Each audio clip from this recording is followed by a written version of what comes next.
1. Emily took one more look back at the gates of Disneyland before turning the corner and following her friends. She had to force herself to breathe deeply so the panic in her chest wouldn't overtake her. Choosing to go with Mason and his friends to find a boat instead of going with Alex and the others was one of the hardest choices she had ever made in her life, and she still wasn't 100% sure of why she had. Emily looked around at all of the stalled and crashed cars. There were people yelling and crying all over the street. Some had bloody injuries, and some were just in shock at the suddenness of the disaster. She was still trying to wrap her head around what this would mean for her future. An EMP being set off over North America was a clean way to bring America to its knees. Instead of radiation fallout and the destruction of a direct nuclear hit on land, all modern technology had fried in an instant as the burst raced through everything electrical. The lights went out, phones died, cars quit, and as she had seen earlier, airplanes dropped from the sky. Being in Southern California was a very bad place to be. With no power, the water wouldn't be flowing, and without transportation, food wouldn't be distributed. Couple that with a population of over 10 million people in one area, and things were going to get ugly. When Mason had told her his idea about finding a boat instead of going over land, she had thought it was a very good plan. Over land, home was 1,500 miles away. That seemed like a ridiculous distance to try and travel by foot or bike. A boat would let them travel all the way to Vancouver, Canada, without having to physically exhaust themselves, and then it was only around 600 miles home from there. A boat was definitely the right way to go. She just desperately wished that the rest of her friends had agreed. She trusted Mason with the blindness of new love, but Lisa and Mark were not high on her list of people she could rely on. When it had come time to say goodbye to Alex, she had found herself wavering. It was David's decision to accompany her that had made her decision easier. There was something about David that made her feel safe and secure when he was around. She had missed being around him in the last few months and was happy he would be traveling with them. Mason looked back and, with a frown, waved her forward to join the group. She sped up and took his hand as they walked down the wreckage-filled street. Everyone was preoccupied with the sight of so much damage and so many hurt people. It was David that broke the silence after they had walked 5 blocks. "It's going to take us all day to walk to the marina, and we'll have to make a couple stops to try and get supplies on the way. We don't want to be out walking after dark, so I think we'll have to speed up as fast as we can. What do you think, Mason?" David looked to the tall quarterback. He wasn't friends with the guy, but knew that he had to make an effort to work with him if they were going to make it home. David hated that Emily was dating the guy. Unfortunately, there was little choice but to trust him for now. They had a long way to go. Mason studied David for a minute before answering him. He wasn't sure what the guy's angle was in coming with them, but Emily had raved about his resourcefulness, so Mason figured he'd keep the Boy Scout close for now. "Yeah, I think you're right, David. Who knows what this place is going to be like after the sun goes down. I really don't want to be on the streets then." He turned to Mark and Lisa. "Tighten up your laces and try to keep up, you two. We need to make some serious time, so we'll have to do a slow jog and then slow to speed walking when we need a break. Do you think you can do it?" he asked them. Mark gave a nod and bent down to double-tie his laces. Lisa just smirked and rolled her eyes, muttering, "Whatever." Mason looked to Emily and David, and they both nodded. When Mark stood back up, they continued down the road at a slow jog that wasn't too tiring. Every other block they came to, they would slow to a fast walk for a break. Emily concentrated on her breathing and kept her eyes on the horizon. If you kept looking up and out, it seemed to be a typical California dreamy day, with blue skies and tall palm trees waving gently in the breeze. It was only at ground level that reality set in, with the sight of mangled cars and injured people standing or sitting on the roads. The lack of mechanical sound wasn't all that disturbing to Emily, having grown up in the country and not spending a great deal of time in cities. It was the human sounds filling the emptiness that bothered her. The moaning and cries of pain were the worst. Emily tried hard not to look at the injured people, as she knew she couldn't help them, and if she stopped for even one, they'd never make it to the marina. But that didn't stop her heart from breaking at all the pain and suffering she was passing. They had to go around a crowd of people who were standing in the street watching a fire. A house had caught fire, and it had spread to the houses on both sides of it. With no electricity, there was no water pressure and no way to fight the flames. After they had cleared the smoky area, Emily looked over her companions and was alarmed to see how red in the face Mark was. His shirt was completely drenched in sweat, and his breathing was heavy. Checking the rest of the group, everyone else seemed to be holding up well. She knew Mark had a temper and tried to spare him any embarrassment by putting the focus on herself. "Hey guys, I need a water break. Can we slow down for a few minutes, please?" she asked everyone. Lisa stopped immediately with a moan. "Thank God, I'm a mall star, not a track star." She flipped her long chestnut brown hair over her shoulders and stepped further away from Mark when she noticed how sweat-drenched he was, and her cat-like green eyes narrowed in disgust. The pale-skinned redhead was flushed bright red while heaving for breath between gulps from his water bottle. Emily looked around the street corner they had stopped at and scanned the businesses across the street. Seeing a small convenience store in a strip mall, she pointed it out to the others. "We should try and buy more water bottles and some power bars or other food from there. It seems pretty quiet right now, but who knows what will happen as the day goes on." She looked to Mason and David to see what they thought, and both boys nodded their agreement, so they crossed the street and headed towards the store. There were a few cars in the parking lot, but nobody in sight. The strip mall also had a computer store, luggage store, and a coffee shop on one end. It was dim inside the store without the bright fluorescents on, but the front windows still let in enough light to see clearly. It was also very warm without the air conditioning running. There was only one other customer in the aisles, an older lady that had a small suitcase on wheels. She paused in filling it up with canned goods to look the group of teens over, and then quickly resumed her shopping. There was a small Asian man behind the cash counter, and he was scowling at them suspiciously. "You'll pay cash only," he barked at them with a heavy accent. David saw Mark's face darken in anger at the tone and quickly stepped forward to assure the storekeeper. "We have cash, sir. We aren't going to be buying a lot, just some water and a little food." The Asian man continued to glare at them, but seemed mollified by David's respectful tone, and he gave a brief nod toward the aisles. They all headed towards the dark coolers at the back of the store and started to pull out water and juice bottles.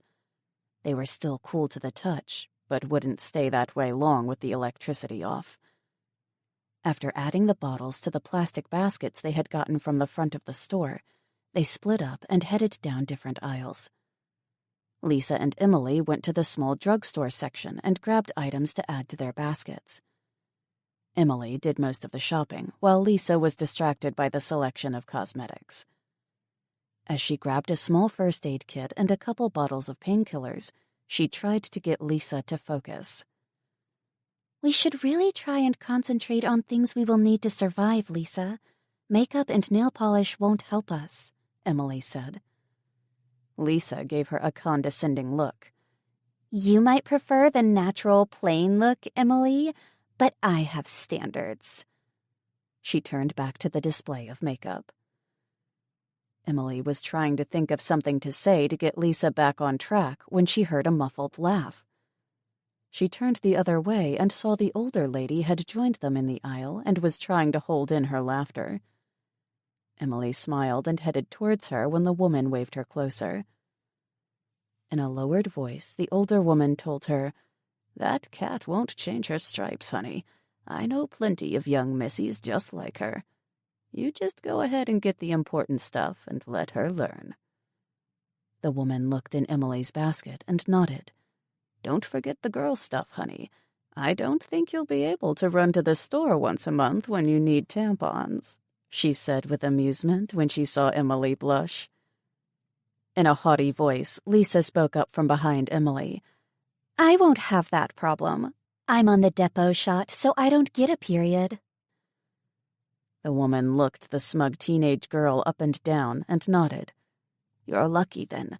You won't have to worry about coming up pregnant after you've been raped a few times." Lisa and Emily stared at the lady in complete shock. She shook her head at them like they were idiots. "What do you think is going to happen, girlies? There will be no police driving around to the rescue, and there are plenty of bad men out there that will consider this situation as a paradise. They are going to take what they want, and that will be you, young pretty girls. It's not a matter of if it will happen, it's a matter of when.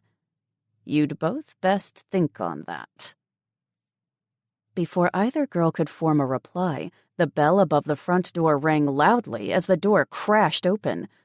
All three of the women turned towards the front to see who was coming into the store.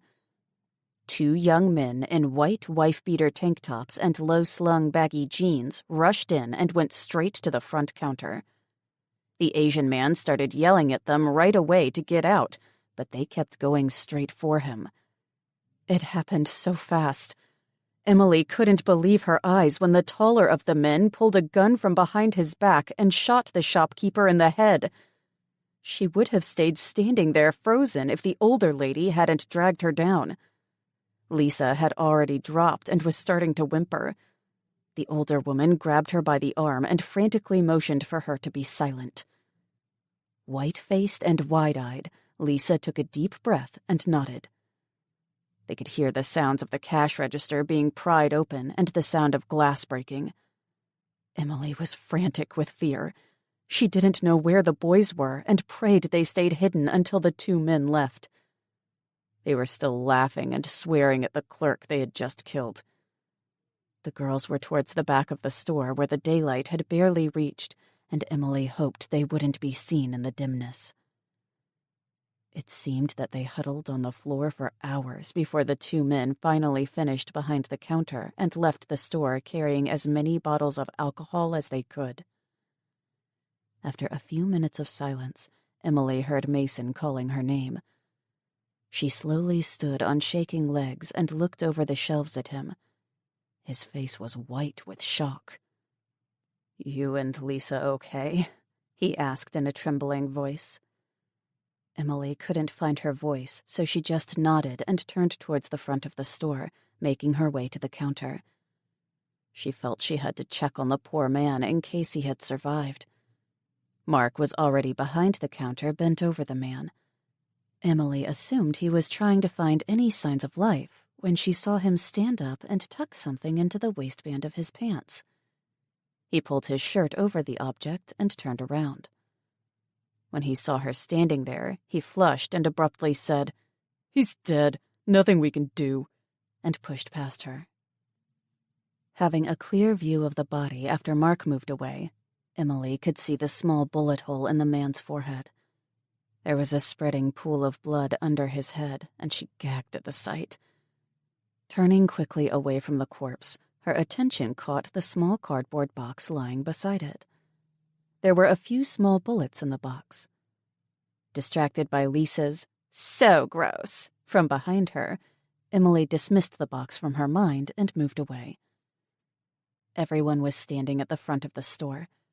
Mason still looked shaken, and David was staring at the counter with anger. The older woman was looking the kids over and nodding her head. "This is just the start. This city is going to burn, and everyone with it.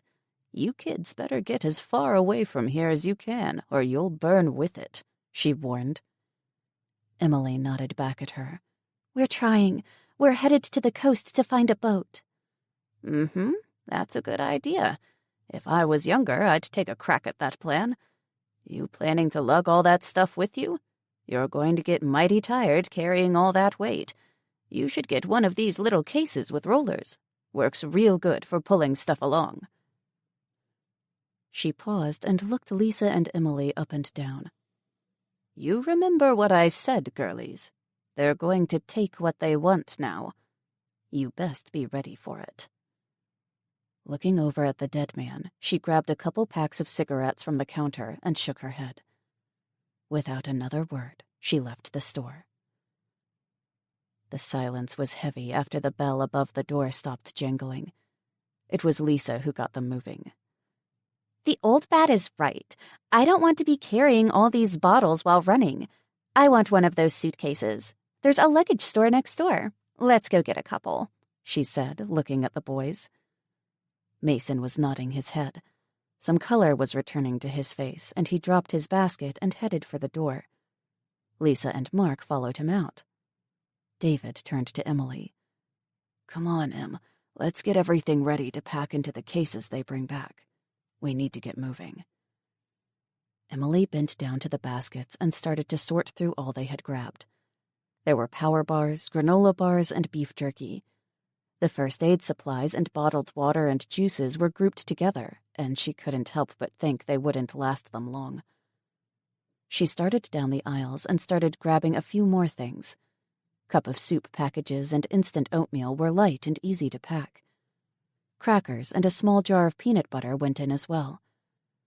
The store didn't have a lot to offer, as it was not a fully stocked grocery, so she did her best, but knew they would need to find a better place to get supplies.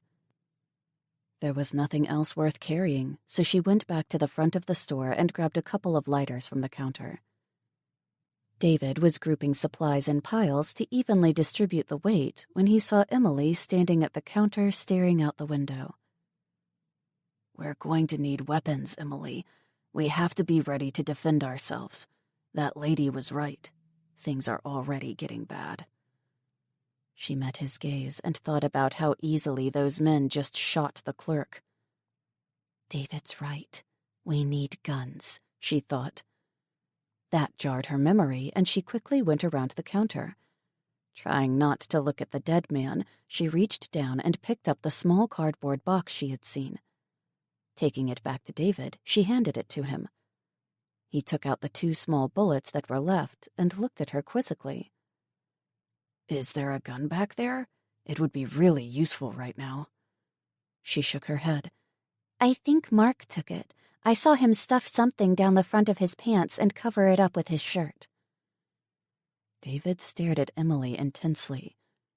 "Okay, don't say anything about it. We will hope he has it, but we won't push him on it. I don't know why he wouldn't say anything, but I don't know why the guy would keep so quiet. We need to keep our eyes open for any other weapons we might be able to get our hands on, okay?" Emily nodded just as the others came back into the store. They were carrying 3 hard-shelled wheeled cases. Mason's and Mark's cases were plain black, but Lisa's was neon pink with zebra stripes on it. Emily closed her eyes and prayed for patience. This girl was a total idiot. "Lisa, are you trying to get yourself killed or worse? That case screams, 'Look at me!'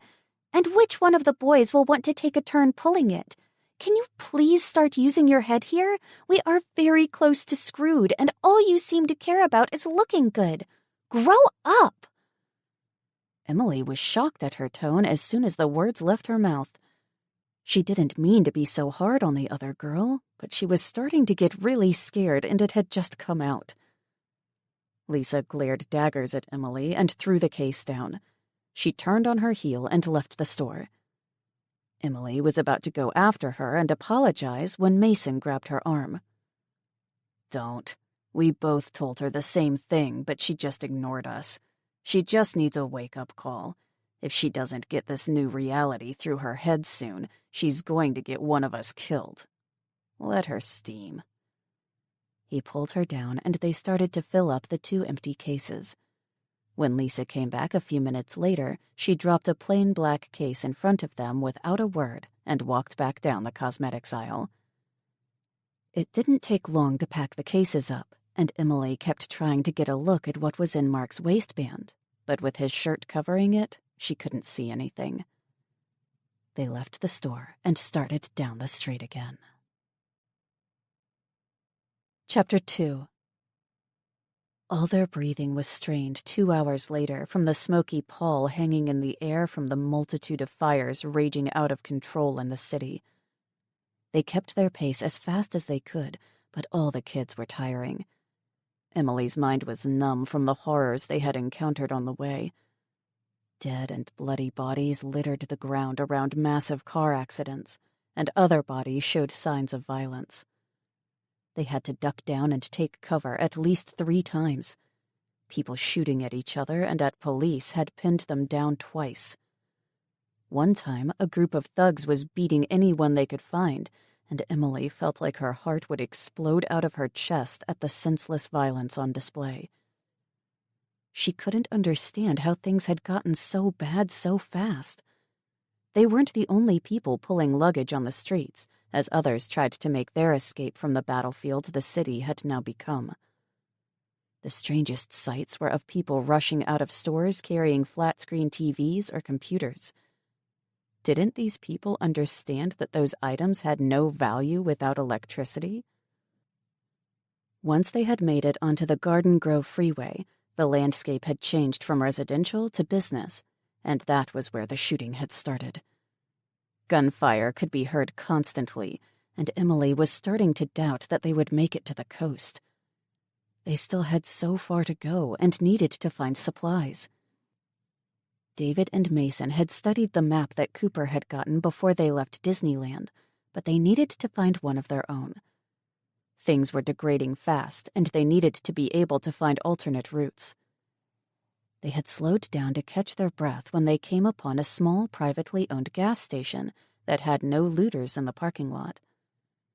3 big men that resembled each other were standing guard in front of the pumps.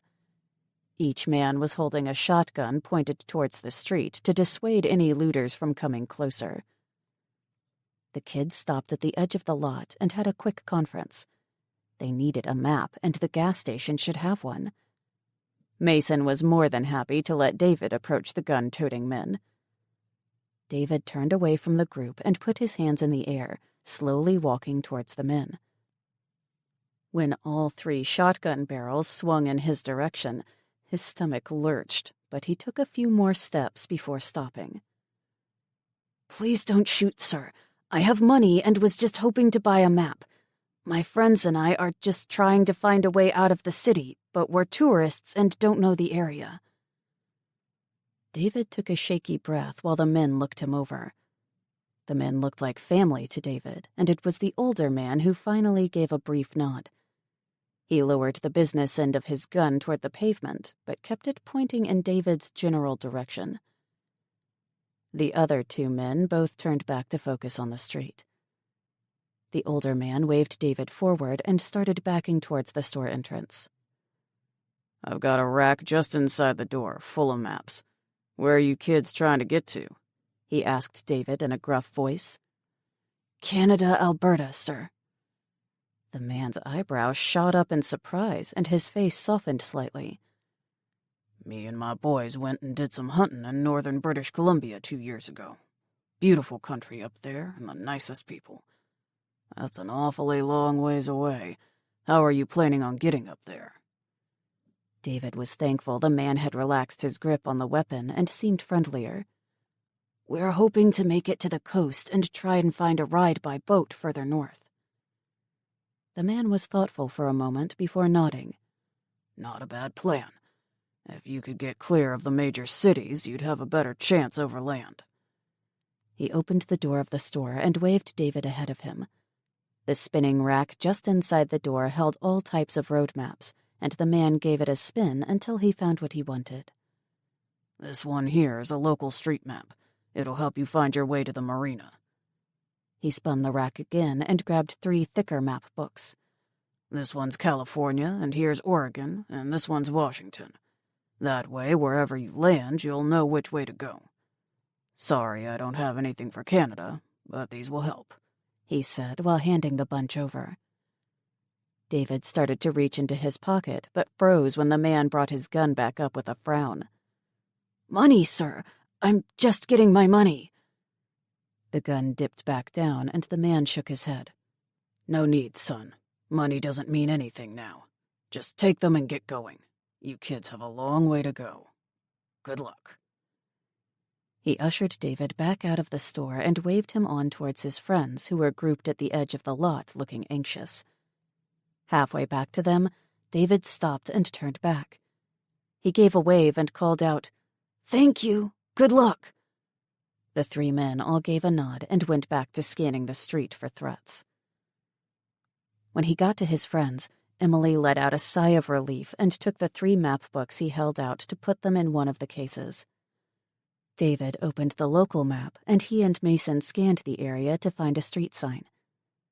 Emily noticed Mark glaring at David when he and Mason studied the map together and hoped he wouldn't start any trouble. When they found what they were looking for, they pored over the map and plotted out the route they needed. Satisfied they knew where they were and where they needed to go, David folded the map back up and put it into the side cargo pocket of his shorts. Mason addressed the rest of the group. "Okay, we still have a long way to go. We'll stay on this road for a few hours until we turn onto a road named Seal Beach Boulevard and Marine Drive. After that, it's straight to the marina and hopefully some waves. Keep your eyes open for trouble." He grabbed the handle of a rolling case and started away from them. Mark and David grabbed their cases and headed after him, with Mark elbowing David out of the way so he could get ahead of him. Emily and Lisa trailed behind. Lisa heaved out a dramatic sigh. This is so not my idea of a California vacation. As if we have to walk for hours more? This is so lame. God, I would kill for a frappuccino, she complained in a dramatic tone with a huge eye roll. Emily couldn't believe how clueless the girl was.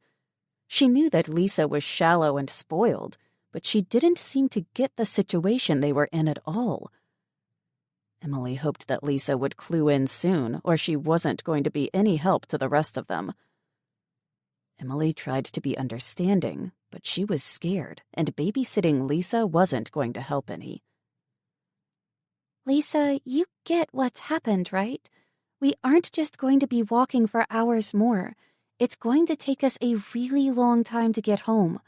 Like a month or more.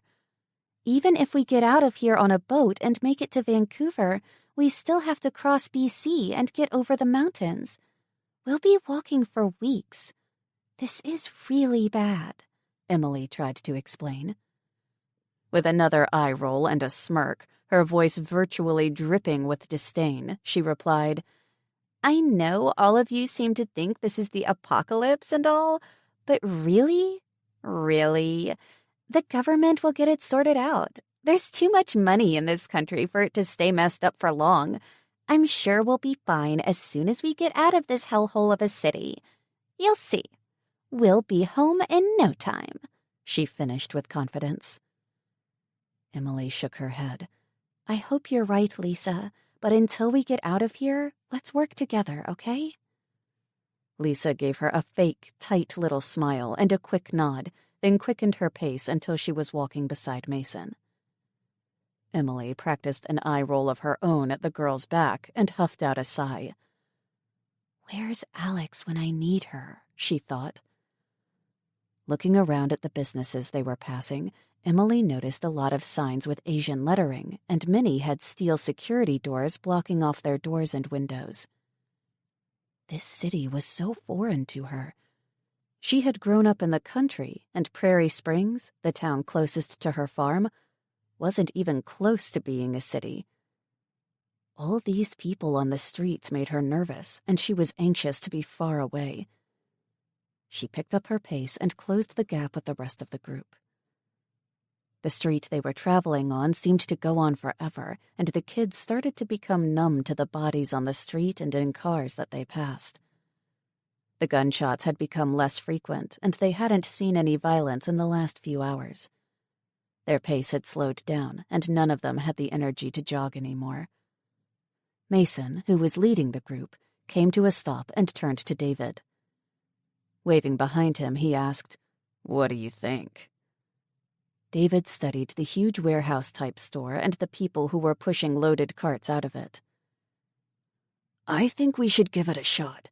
If we can get a couple of carts full of supplies, it would go a long way to bribing someone to give us a ride out of here. Not many Costco stores on the ocean." "Yeah, we can carry a lot more weight if it is piled up in the shopping carts. Everyone look around and try and find a cart," Mason said as he started scanning the lot.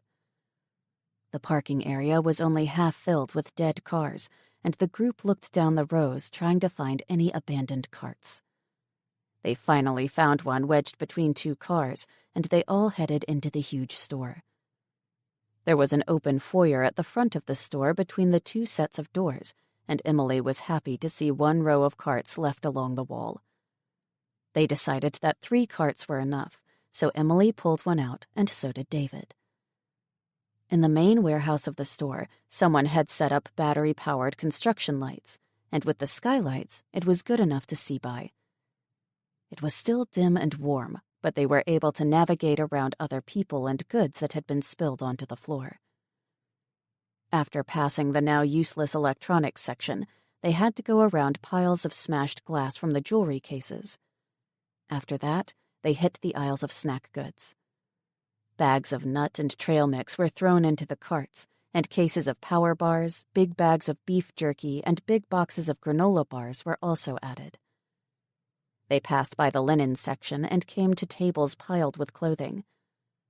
All of their clothing was back in the hotel that the class had been staying in, so they started rummaging through the piles to find extra outfits.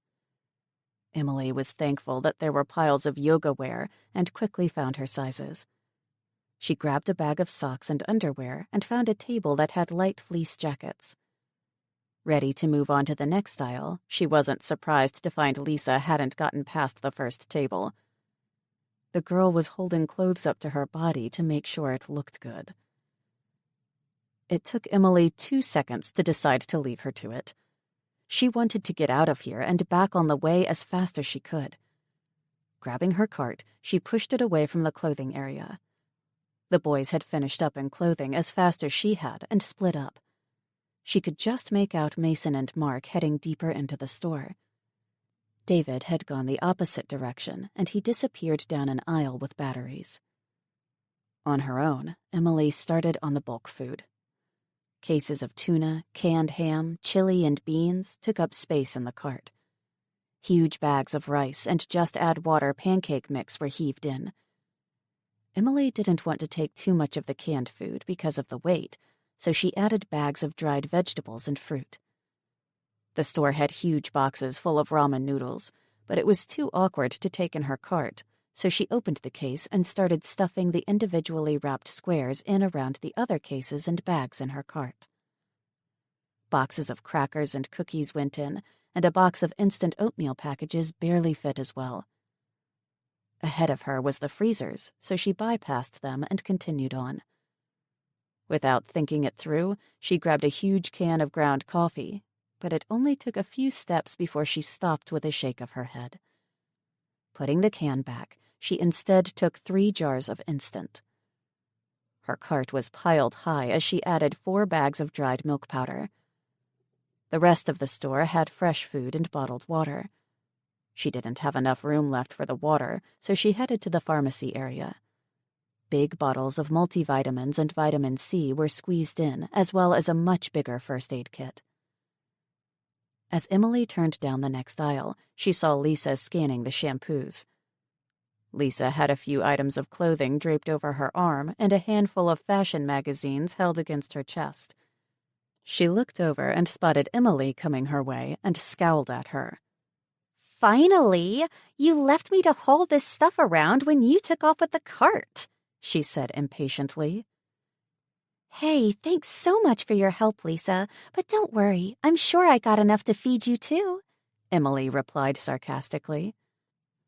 An eye roll and a whatever was all she had to say as she dumped her stuff on top of the overflowing cart. Make some room in there. I need to fit in this shampoo and conditioner, she demanded. Emily was fuming and had to get away from Lisa before she said something vicious, so she just pushed past her. You'll have to carry it yourself. There is no room. Lisa whined at Emily's back. But it's heavy. So is this cart, was all Emily tossed back at her. She could hear Lisa growling in frustration and couldn't help but rub it in by grabbing a men and women's 5-pack of deodorant and shoving it into the cart. When she heard Lisa squeal in outrage, she had to smile and pushed it even more by pulling a large bottle of hand sanitizer off the shelf as well. Leaving the pharmacy area, Emily couldn't remember anyone pushing her to act so petty and shook her head at the childish behavior. This trip home was going to be hell. She spotted David pushing his cart her way with Mason and Mark close behind. Both of their carts were stacked with water bottle cases and clothes. David's cart had 2 multi-packs of flashlights and packages of batteries. He also had 5 sturdy backpacks. Emily was happy she had just stuck with getting the food, or they would all starve. The 3 carts came together and they all started to distribute the food and water to make the weight loads more even. When Mason held up the fashion magazines, Emily just shook her head and mumbled Lisa's name, so he stuffed them in where he could. David happened to look up and with a frown moved away from the carts. They all turned to see where he was going and saw him meet up with Lisa. He was taking bottles out of her arms, and when she saw Emily watching, she poured on the charm. Thank you so much, David. You are so sweet. I tried to grab as much as I could for us, but without a cart, this is all I could manage, she gushed and flirted with him. David looked at the bottles and tried to smile. Okay, thanks for the sunscreen and toothbrushes and paste. That's a good idea, but I don't think the hair conditioner will be of much use. He gave her a quick smile and turned away. Emily had to turn away as well, or she would end up laughing at Lisa. She caught sight of Mason's stormy face and hoped he wouldn't be too hard on Lisa. They all had a long way to go, and there was already enough friction in the group. She was completely surprised when Mason snatched the bottles out of David's hands and shoved the cart past him, pushing him to the side. Why would Mason be mad at David? She was even more confused at the nasty smirk on Mark's face as he pushed past with David's cart. Staring at the back of Mason's head as he whispered to Lisa, Emily had a brief flash that Mason was upset about Lisa's flirting with David. Shaking her head at the thought, she dismissed it. He was just being a jerk. "Let me push that him," David said, and she moved away from the cart so he could get behind it. They pushed their carts through the empty checkout stands, and Emily had to look away from the 2 dead bodies with name tags pinned to their chests. They had both been shot, and their bodies lay in pools of blood. Emily felt her stomach heave a little when she saw the shopping cart wheel tracks that had left a trail of blood all the way out the door. She was already getting desensitized from all the death she had seen, but the evidence of people pushing their carts past the dead men and through their blood was appalling to her. Emerging out of the dim store into the bright afternoon sun was welcome, and she took a deep breath, only to start coughing from the smoky air. She couldn't wait to get away from this city. They made their way back through the parking lot and started down the street again. The EMP had been set off hours ago, and the streets had emptied of people. There were still people walking, but most of the wrecked cars sat empty. As the day progressed, most people had realized that emergency services weren't coming, and they had walked away from the accidents and headed to hospitals or homes. They had only been pushing the heavy carts for a half an hour when Lisa started to complain about her feet. She wanted to stop for a while and rest. Everyone was tired and ignored her. Emily's feet were throbbing, but she knew they had to get to the marina before night or they might not make it out alive. A few men eyed the loaded carts, but Mark and Mason stared them down, and they passed by without incident. Emily knew that they would end up in a confrontation at some point, and was scared. They hadn't found any weapons, and she hoped their luck would hold out. With no one listening to her, Lisa had stopped her whining and was trudging along with the rest of them until they came to a huge green space. Her head came up, and she looked through the chain-link fence at the beautifully manicured lawn. Look, it's a park. We can stop and rest for a while and have something to eat. Please, guys, I just want to sit down for a while, she pleaded. Mason looked over at the park and shook his head. It's not a park, it's a golf course.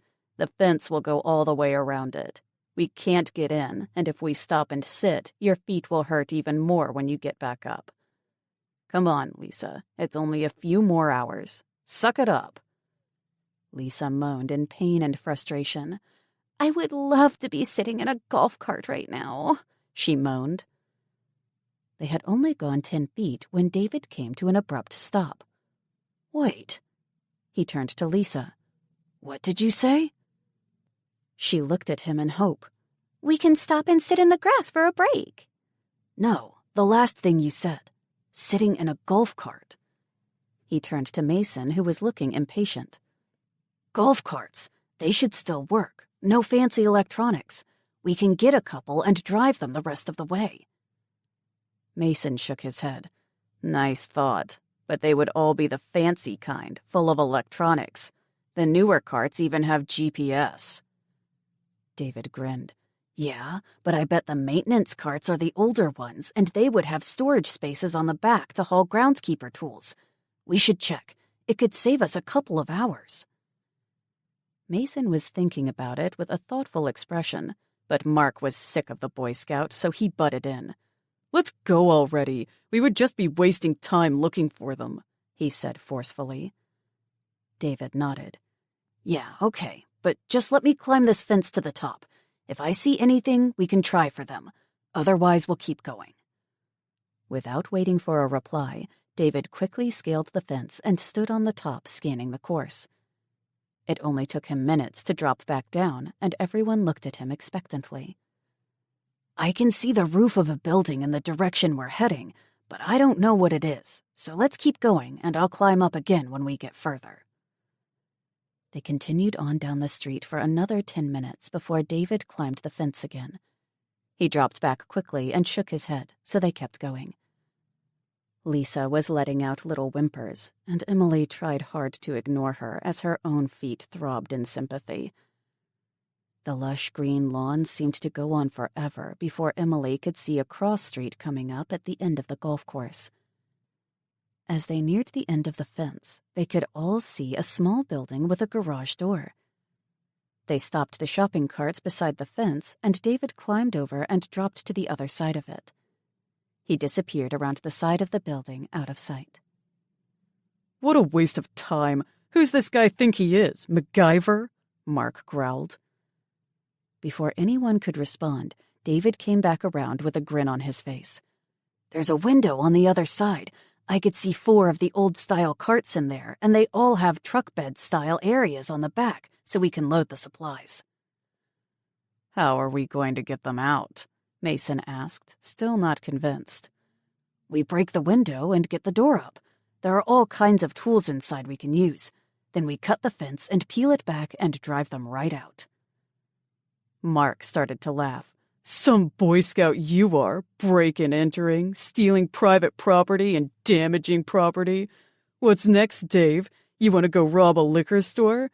I might just start to like you after all. David frowned at the big redhead. It's too late to be worrying about stealing now, as he waved at the loaded carts. And it's not like we're hurting anyone. This could help save our lives, so I'm okay with it. It might be wrong, but desperate times and all. You going to help me with this or what? He asked. I'm your man. Stand back. Mark scaled the fence and with a huge grunt, heaved himself over. Chapter 3. Emily held the fence back as Mason drove the last of the 3 golf carts they were taking through and onto the sidewalk. They emptied all the shopping carts into the back storage areas and climbed in. Lisa didn't help with the loading, but dropped into the seat of the first one out and didn't budge. There were only 2 seats per cart, so they had to take 3, and Mark was happy to drive his alone. Emily rode with Mason, and David was stuck with Lisa. When Lisa offered David a smile and a power bar, Emily thought she could see a tightening of Mason's face, but she ignored it. They were all stressed, and David wasn't a part of Mason's social group, but she hoped he would warm up to him. Her feet were screaming in relief from finally being able to sit down after being on them for hours. She didn't have a watch, but from the position of the sun, she knew it was late afternoon. As the golf cart jerked forward, she turned around and pulled out 2 water bottles and some beef jerky for her and Mason. They had barely spoken all day, and this was the first time that they had been alone. Emily snuggled closer to him, and he gave her a quick kiss on the head before turning back to drive. The extra-wide sidewalks had no problem accommodating the narrow golf carts, and they didn't have to worry about the smashed-up vehicles blocking the road. They weren't traveling as fast as a car would, but it was way faster than walking. Groups of people watched them as they went by, but only one woman tried to flag them down. Emily looked away as they passed her, and she was suddenly saddened by not stopping to help anyone all day. The street they had been following turned into a true freeway, and they had to navigate around more crashes as the sidewalks ended. It slowed them down, and at one point the boys had to push a couple cars out of the way that had completely blocked the road forward. The only people left on the freeway were the ones that were too injured to walk away, and Emily knew that those poor people were doomed. No one was coming to help. More than once, she felt tears streaming down her face, and Mason would squeeze her leg in comfort, but they always drove on. She felt a huge amount of guilt and couldn't help but thinking of her family, wondering if they were also injured as people walked past them without helping. She tried to think about where her parents would have been when the pulse stopped everything.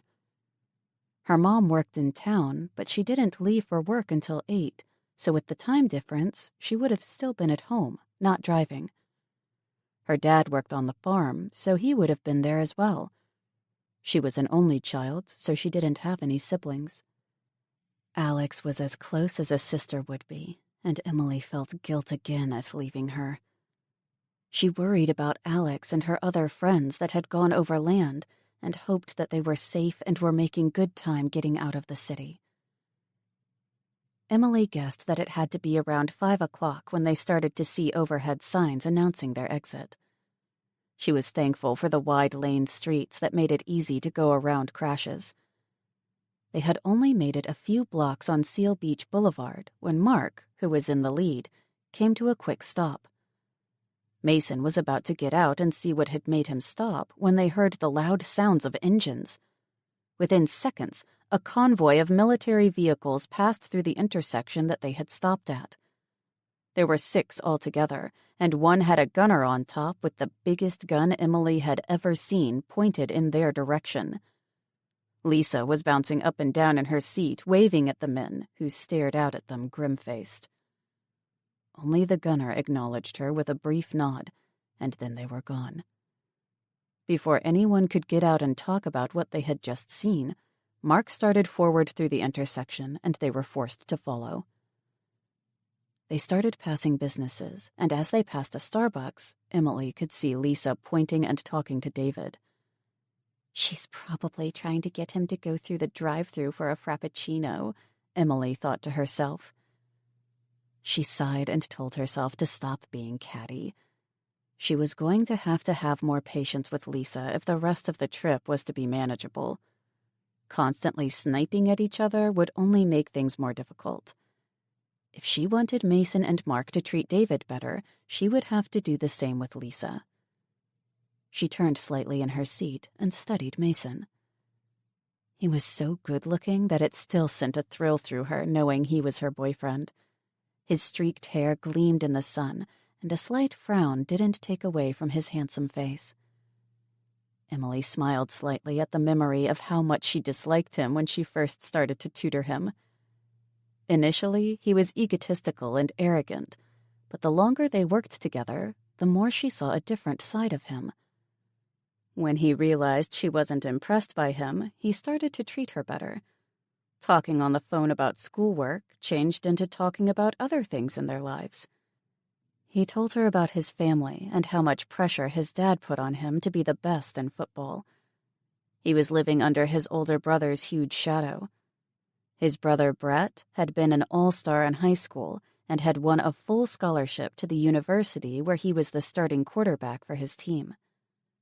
Mason's dad expected the same thing from him, and he struggled to live up to it.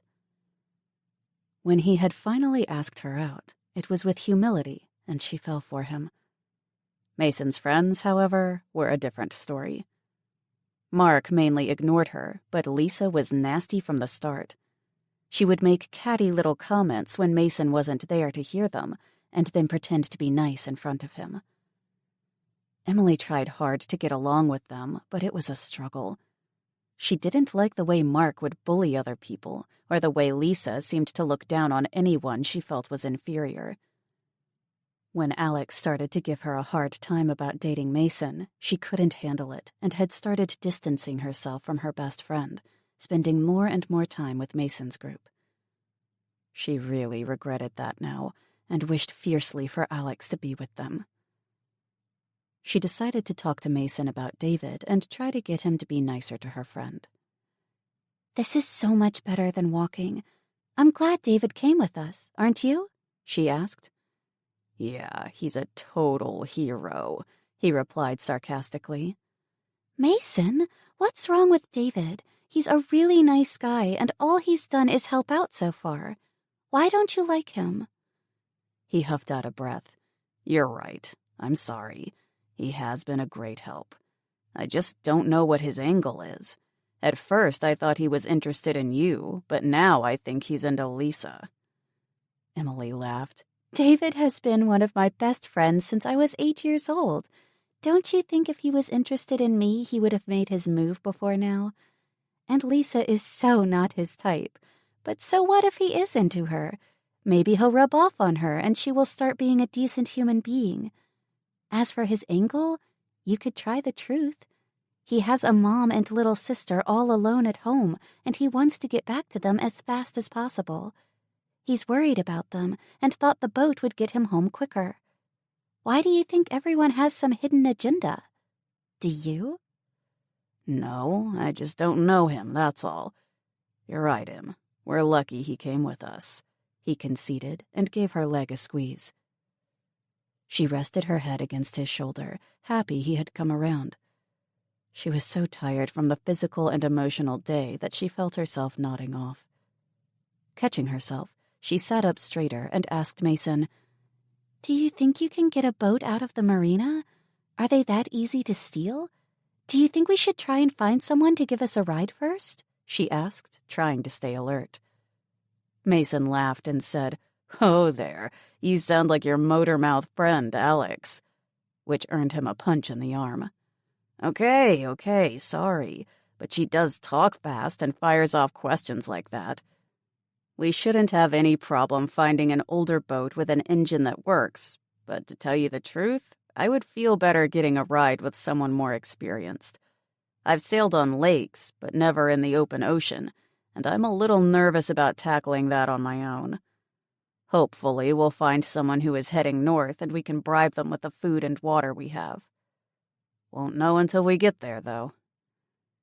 Emily appreciated that Mason was honest with her about his fears. She knew he would never have admitted it in front of the others. She looked ahead and saw Mark was slowing down at an intersection. The sign read Marina Drive. They were getting closer, and she started thinking about what they could do if they couldn't find anyone to give them a ride. If we can't find anyone to help us, what do you think about finding something small with a motor? We could at least get clear of the major cities by staying close to shore, she asked him. Yeah, I thought about that. We wouldn't get very far, but at least we wouldn't be walking through that hellhole. We'll keep it in mind as a last-ditch effort. Emily was about to ask another question when gunshots rang out loud and close by. She saw Mark swerve his cart to one side of the street behind a car. He scrambled out and ducked down. David was just as fast, stopping behind a delivery truck, and Emily saw him yank Lisa out and down onto the pavement. Mason slammed their golf cart to a stop in the middle of the street and frantically scanned around to find out where the shooting was coming from. The glass windshield of a car parked beside them suddenly exploded, and with a scream, Emily dove out and crawled to the back of the cart. Mason was still sitting behind the steering wheel and didn't even seem to hear Emily screaming at him to get down. Emily peeked around the back of the cart to see what was happening and screamed at Mason again.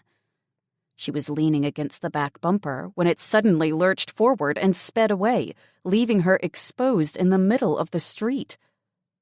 A sob of terror burst out of her as she scrambled to the nearest car for cover on her hands and knees. She was panting hard by the time she made it, and her heart felt like it would burst out of her chest. Whimpering in fear, she eased over to see around the car. Mark and David's carts were still there on the side of the road, but Mason's was getting further and further away. Movement to the left caught her eye, and she turned her head to see two uniformed police officers rush into the street from between two buildings. They crouched down and moved from cover to cover. A gunshot rang out from the still unseen assailant, and the two cops immediately returned fire. Emily must have screamed because one of the cops turned his weapon towards her. With a scowl, he faced away again and scanned the area. His partner pointed further down and across the street and moved forward. The cop who had seen Emily began to follow, but stopped and turned back to her. "Wait for two and then go," he hissed at her. With her hands covering her mouth to hold back another scream, she just nodded as the cop moved away. Emily's whole body was shaking with fear and shock. Mason had left her. That he had left her to die was all she could think of as her eyes tracked the police officers down the road until they were out of sight. She waited another minute and then, still crouching, ran towards David and Lisa. When she bumped into the back of their golf cart, Lisa made a sharp squeal of fright and whipped her head around. Lisa's eyes were as big as saucers and shimmered with tears. When she saw it was Emily, she launched herself at her and clung tightly. Emily met David's eyes over the sobbing girl's shoulder and mouthed, "Let's go." He nodded and pried Lisa away from Emily. The three squeezed into the golf cart, and David started to roll it forward. When they got even with the other cart, David stage whispered, "Mark, let's go," and continued on. Emily looked back to make sure Mark was coming and turned forward when she saw him jump behind the wheel. David glanced back, and when he saw the other cart following, he sped up. Lisa and Emily jolted at the sound of another gunshot, but it was further away from them this time. Lisa was clutching Emily's arm painfully while she sobbed and shook. Even though Emily was terrified as well, she freed her arm and wrapped it around Lisa and tried to comfort her. Once they had cleared the area, David slowed down and turned to look at Emily, his face a mix of bewilderment and rage. "What the hell, Emily? What happened back there? Did Mason ditch you?" Emily couldn't speak yet. She was still shocked stupid by Mason's actions, so she just lowered her head against Lisa's and closed her eyes. Chapter 4. The sun was slowly making its way to the horizon as they continued down Marine Drive. Lisa had stopped sobbing, but she stayed pressed against Emily, and she hadn't spoken since the shooting. Even though they had never been friends, Emily was comforted by the girl's closeness. Her mind couldn't seem to settle down. Mason had left her exposed in the middle of the street and had driven away without a backwards glance. Everything she thought she knew about him was in doubt. How could he have done that to her, And what did that mean for the rest of the journey home? She bit her lip to keep the sob back when she thought of choosing him over Alex and the rest of her friends. A sound from David brought her head up, and she looked ahead down the street. She could see the top of masts in the distance as the marina got closer. Lowering her sight to the street, she could see a bridge that led to the marina area, and parked to one side of it was Mason in his golf cart. He was still behind the wheel, but his head was in his hands. As they got closer to him, he heard the engines, and his head whipped up to stare at them. David stopped the cart a half a block away, and Mark zipped around them and drove straight to Mason, pulling up beside him. When Lisa realized they had stopped, she sat up and looked around. When she saw Mason, she made a little whimper and scrambled over Emily and out of the cart, running the rest of the way to him. David and Emily didn't speak for a minute. They just sat and stared at the group ahead of them. Without looking at her, David reached over and took Emily's hand, giving it a squeeze. "We could just go. You and me, we could leave them here and find our own boat. Something small with a motor. We could stay close to shore and get past the city and then head over land. I would get you home, Emily. I would protect you."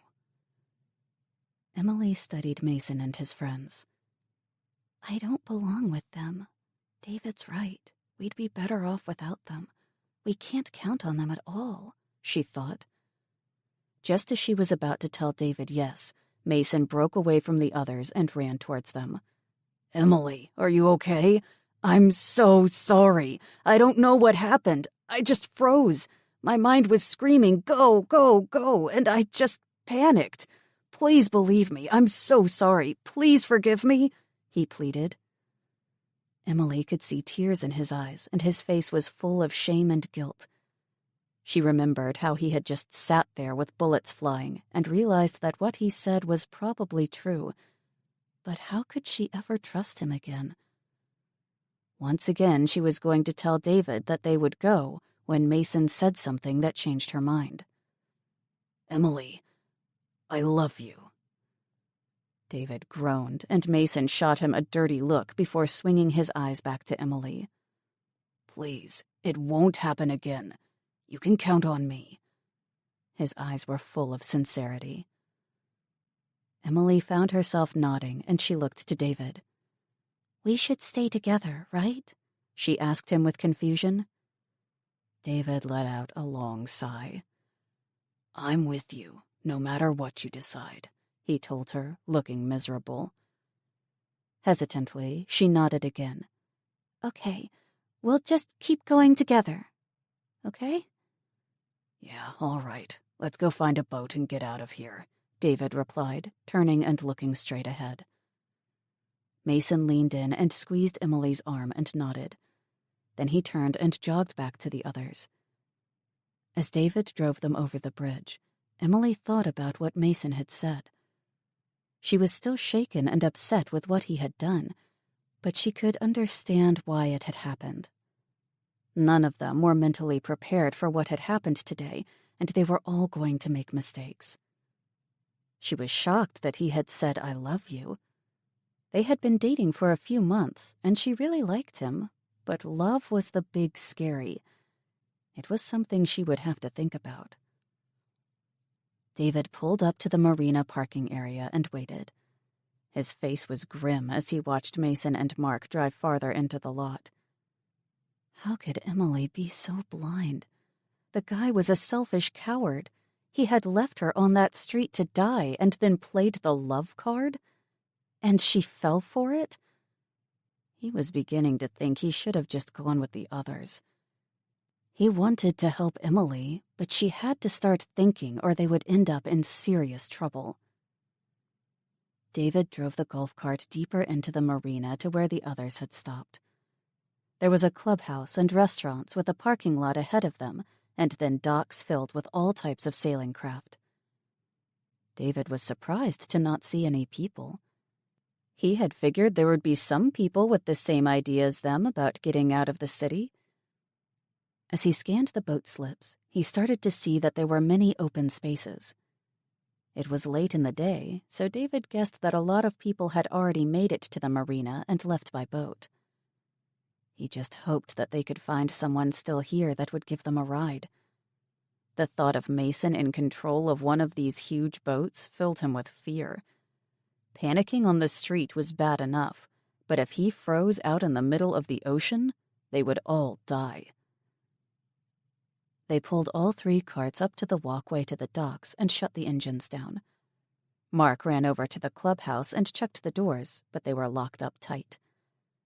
They all stood at the walkway scanning boats and then turned to look at Mason expectantly.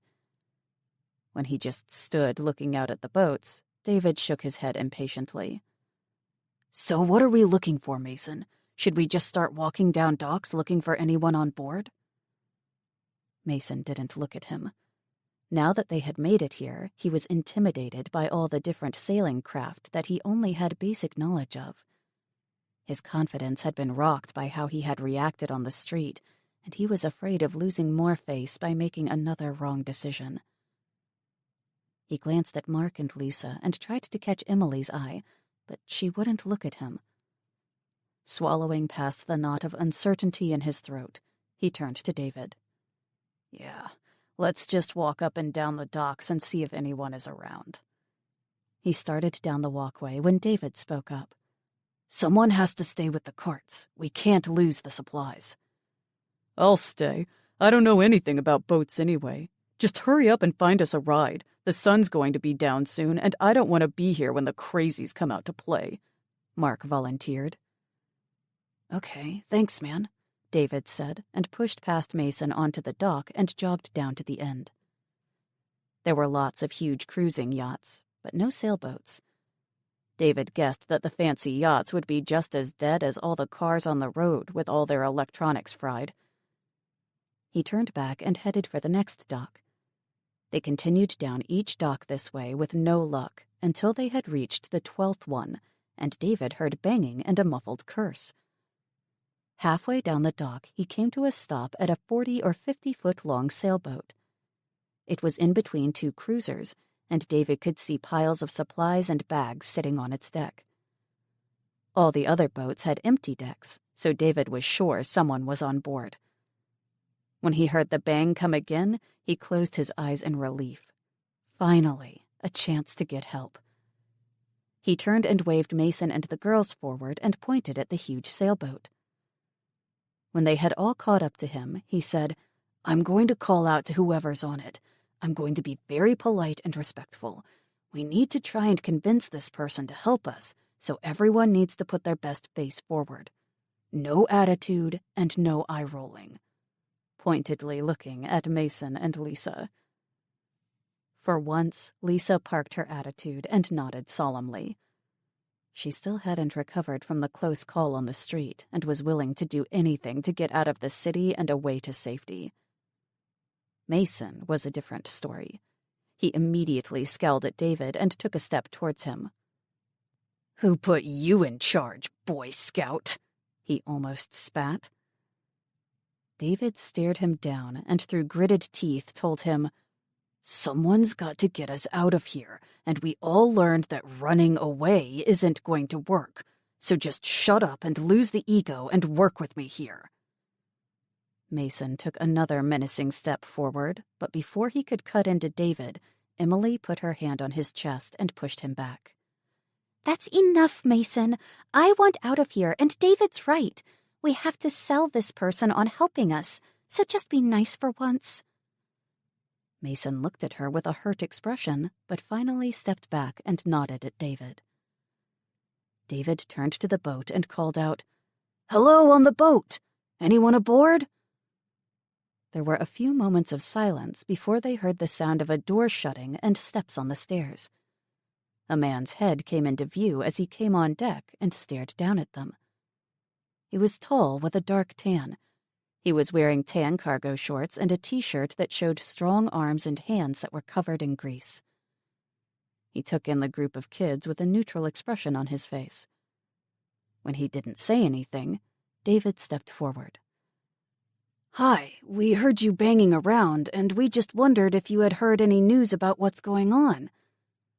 David didn't want to just hit the guy with, "Can you take us home?" He wanted to get him talking and build a rapport with him.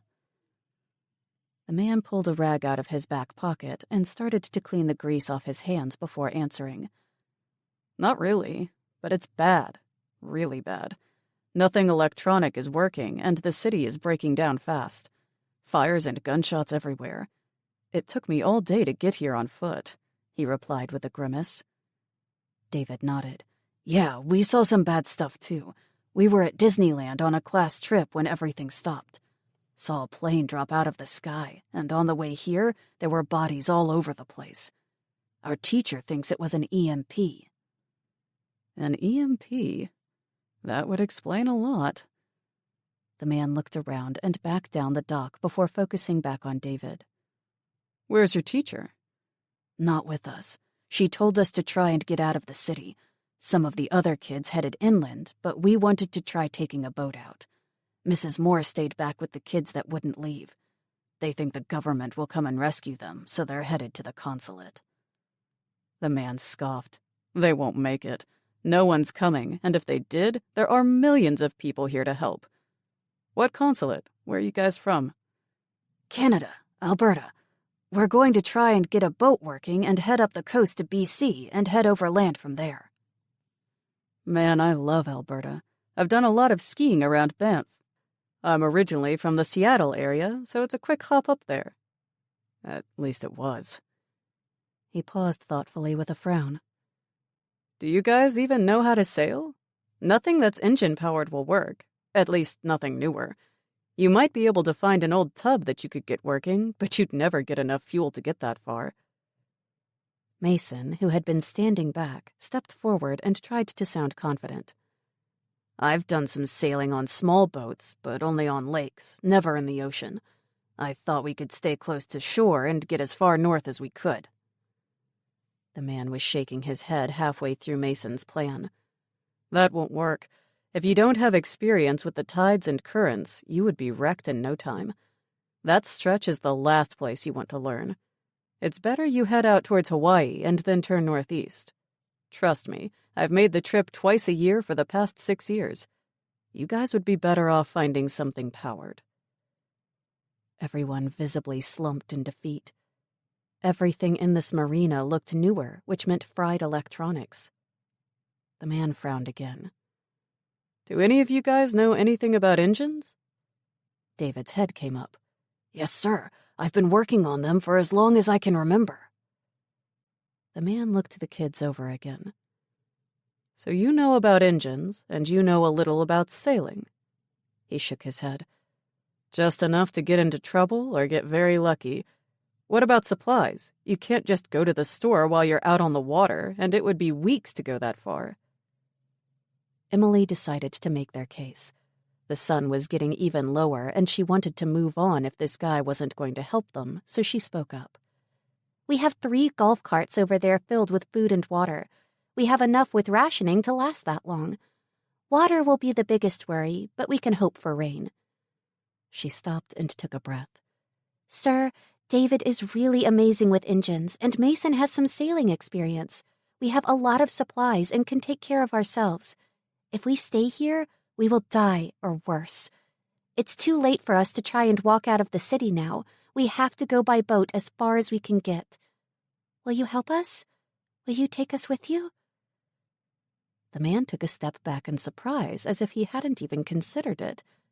Before he could respond, she introduced everyone.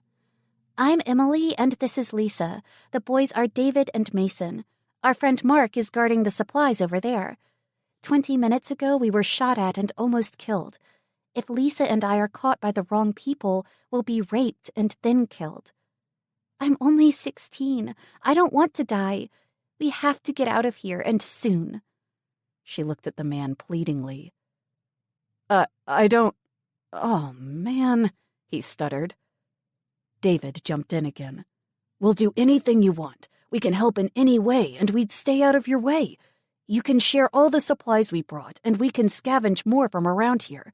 We can get more gas from these boats and find more water. We'd do anything. Please, sir, help us get home."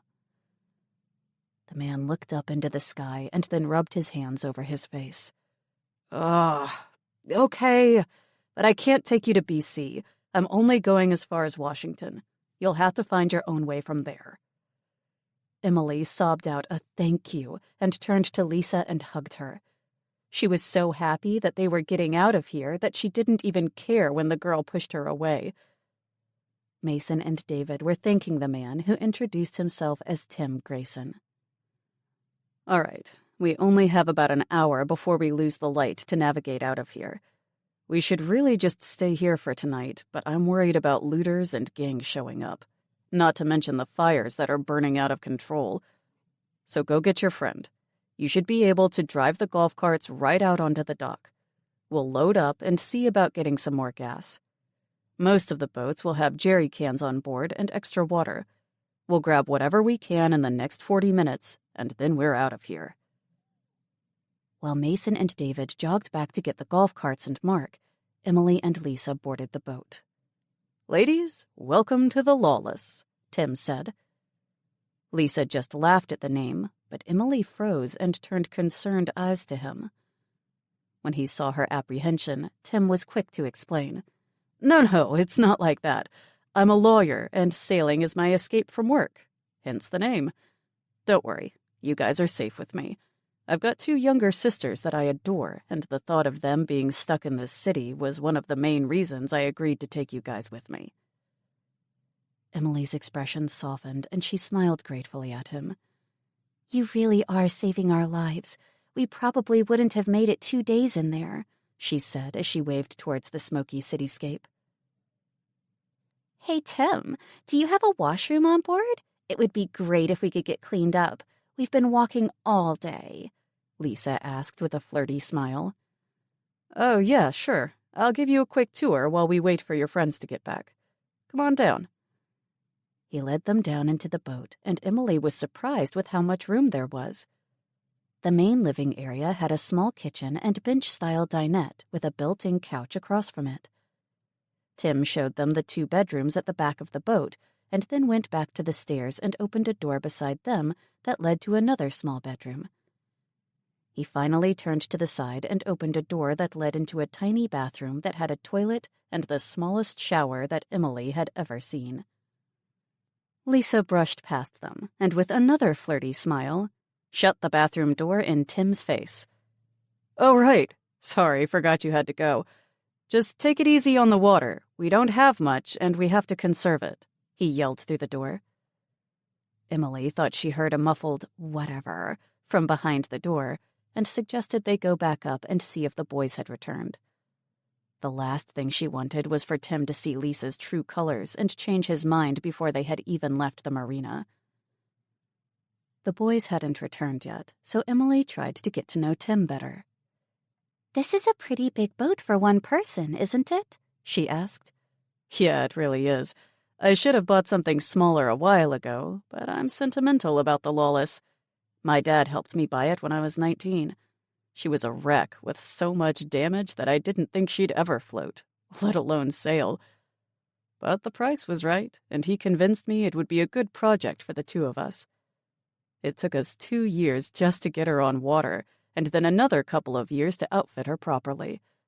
I've been sailing her for the past 6 years and have really come to love the big girl. The thing is, if I had traded her for something else, it would have been full of bells and whistles that would all be dead right now. So it's a really good thing I kept her, or we'd all be paddling a dinghy north. Emily nodded her agreement. I can't thank you enough for this. The things we saw on the way here, it was horrible.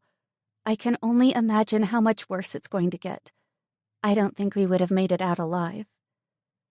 Tim nodded thoughtfully. I agree. This city is going to burn. Anyway, with all the supplies you guys have, it won't be a burden for me to help you out. It will actually make things a little easier on me if Mason can help out some. And it'll be a nice change to have some company. It's a long couple of weeks to get up to Seattle, so I'm glad to have you aboard. He smiled reassuringly. The sound of engines could be heard, so they both moved over to the dock and saw the 3 golf carts heading their way. The boys parked and jumped out. Immediately, they started to unload the supplies from the back and passed them up to Tim and Emily. The deck started to fill up quickly, so Emily started to carry things down into the cabin. On her fourth trip down, the living area had boxes and bags stacked everywhere, and David followed her down with 2 cases of water. As he passed her, he asked, "You okay?" She pushed her sweaty hair out of her eyes and nodded. I can't wait to get out of here. How much more is there to unload? We have everything aboard now. Tim, Mason, and Mark just took 2 of the carts to scavenge from the restaurant. He wants us to try some of the closer boats for gas cans or other things we might be able to use. David stretched his back after lowering the 2 cases of water and looked around. Where's Lisa? Emily froze for a minute. She couldn't believe she had forgotten about the girl. Her head slowly swiveled towards the bathroom door. Lisa? She called. When she didn't get an answer, she went to the door and was about to knock when the door opened. Emily's jaw dropped. She couldn't believe her eyes. Lisa stood in front of her with her eyebrows raised while she continued to dry her hair. She was naked except for a towel wrapped around her torso. Emily had to back away and close her eyes. She took deep breaths and tried to push her anger down. This stupid fool had a shower. David was looking at Emily in confusion. He stepped forward to see into the bathroom, and a look of disgust crossed his face at the sight of a dripping Lisa. Are you really that stupid? He asked her in surprise. We need that water to live on. How much did you just waste? What is your damage? I was so sweaty and gross from the walk here. I needed to get cleaned up. We have plenty of bottled water to drink, she said nastily. David shook his head in disbelief. We could be on this boat for 3 weeks or more. Those cases of water won't be enough. No one can have a shower. We can't waste any more water. Oh my God, could you be any more of a drama queen? She said with a roll of her eyes. Emily couldn't take it anymore. She stepped right up to Lisa and put her face close to hers. I will not die because of you. If you do one more stupid, selfish, shallow thing, I will personally throw you overboard. I am not joking, Lisa. If it means you have to go so that the rest of us will live, I will do it, she hissed through clenched teeth. David pulled her away from Lisa and looked to her. She still doesn't get it, Em, and she won't until she's dying from dehydration. Lisa, don't use any more water. Get dressed, now. You'll help us search the other boats for supplies, and keep your mouth shut, or Tim might decide you're too much trouble to take with us. He didn't wait for her response. He just pushed Emily ahead of him and up the stairs. Up on deck, Emily was shaking from anger and fear. All she could think about was Alex. She would do anything to go back to the start of this day and change her decision. She and David should have gone with them. She rubbed her face with her hands and tried to keep the tears from falling. Chapter 5. David finished carrying everything down into the cabin and returned with a now-dressed Lisa. The girl wouldn't look at Emily as she went past and down the ladder to the dock. After they had all climbed down, David waved them into the last golf cart, and they drove to the next dock of boats. Tim had told him that he already had searched the closest boats and to start further away. He parked halfway down the dock so they wouldn't have to carry the supplies that they found so far. Keep your ears open, girls. We haven't seen anyone here yet, but that doesn't mean that no one is on board one of these boats. We are running out of time, so we should split up. Emily, you and Lisa take the right side, and I'll take the left. I got a couple of crowbars from the golf course. Do you think you can force the cabin doors open? Emily reached out and took the tool with a nod. Okay, look for gas cans. The more we have, the further we will get when we need to use the engine. Also, grab any water and food, first aid kits, any stuff you think will come in handy. Let's move as fast as we can, but be careful. He glanced at Lisa meaningfully before continuing. I know we need all we can find, but just stick to the yachts without sails. Those owners will probably not try to get here, but the sailboat's owners could still get out, so let's leave their stuff, okay? Yes, that's a good idea, David. I would hate to think of a family who had a chance to get out of this city suffering because we stole their stuff. Without looking at Lisa, Emily turned and headed down the row of boats to a huge power yacht. She climbed the ladder awkwardly with the crowbar and stepped up onto the deck. There was nothing out in the open, so she headed straight for the cabin door. It took 4 tries, but she managed to get the door open, and she was sweating from the effort. Emily ignored Lisa, who was standing behind her, waiting for the hard work to be done. What a useless waste of space, Emily thought to herself. The inside of the cabin was dim, and she went over to the windows and pulled back the curtains. Emily turned to open the curtains on the other side of the cabin and was surprised to see Lisa already pulling them open. The girl turned and caught Emily's surprised expression. What? I know you think I'm useless, but I'm not brain dead, you know, she said sarcastically. Then stop acting like you are, Lisa, Emily countered. Lisa's lips pressed flat together and she looked down at the floor. Look, I'm sorry about the shower, okay?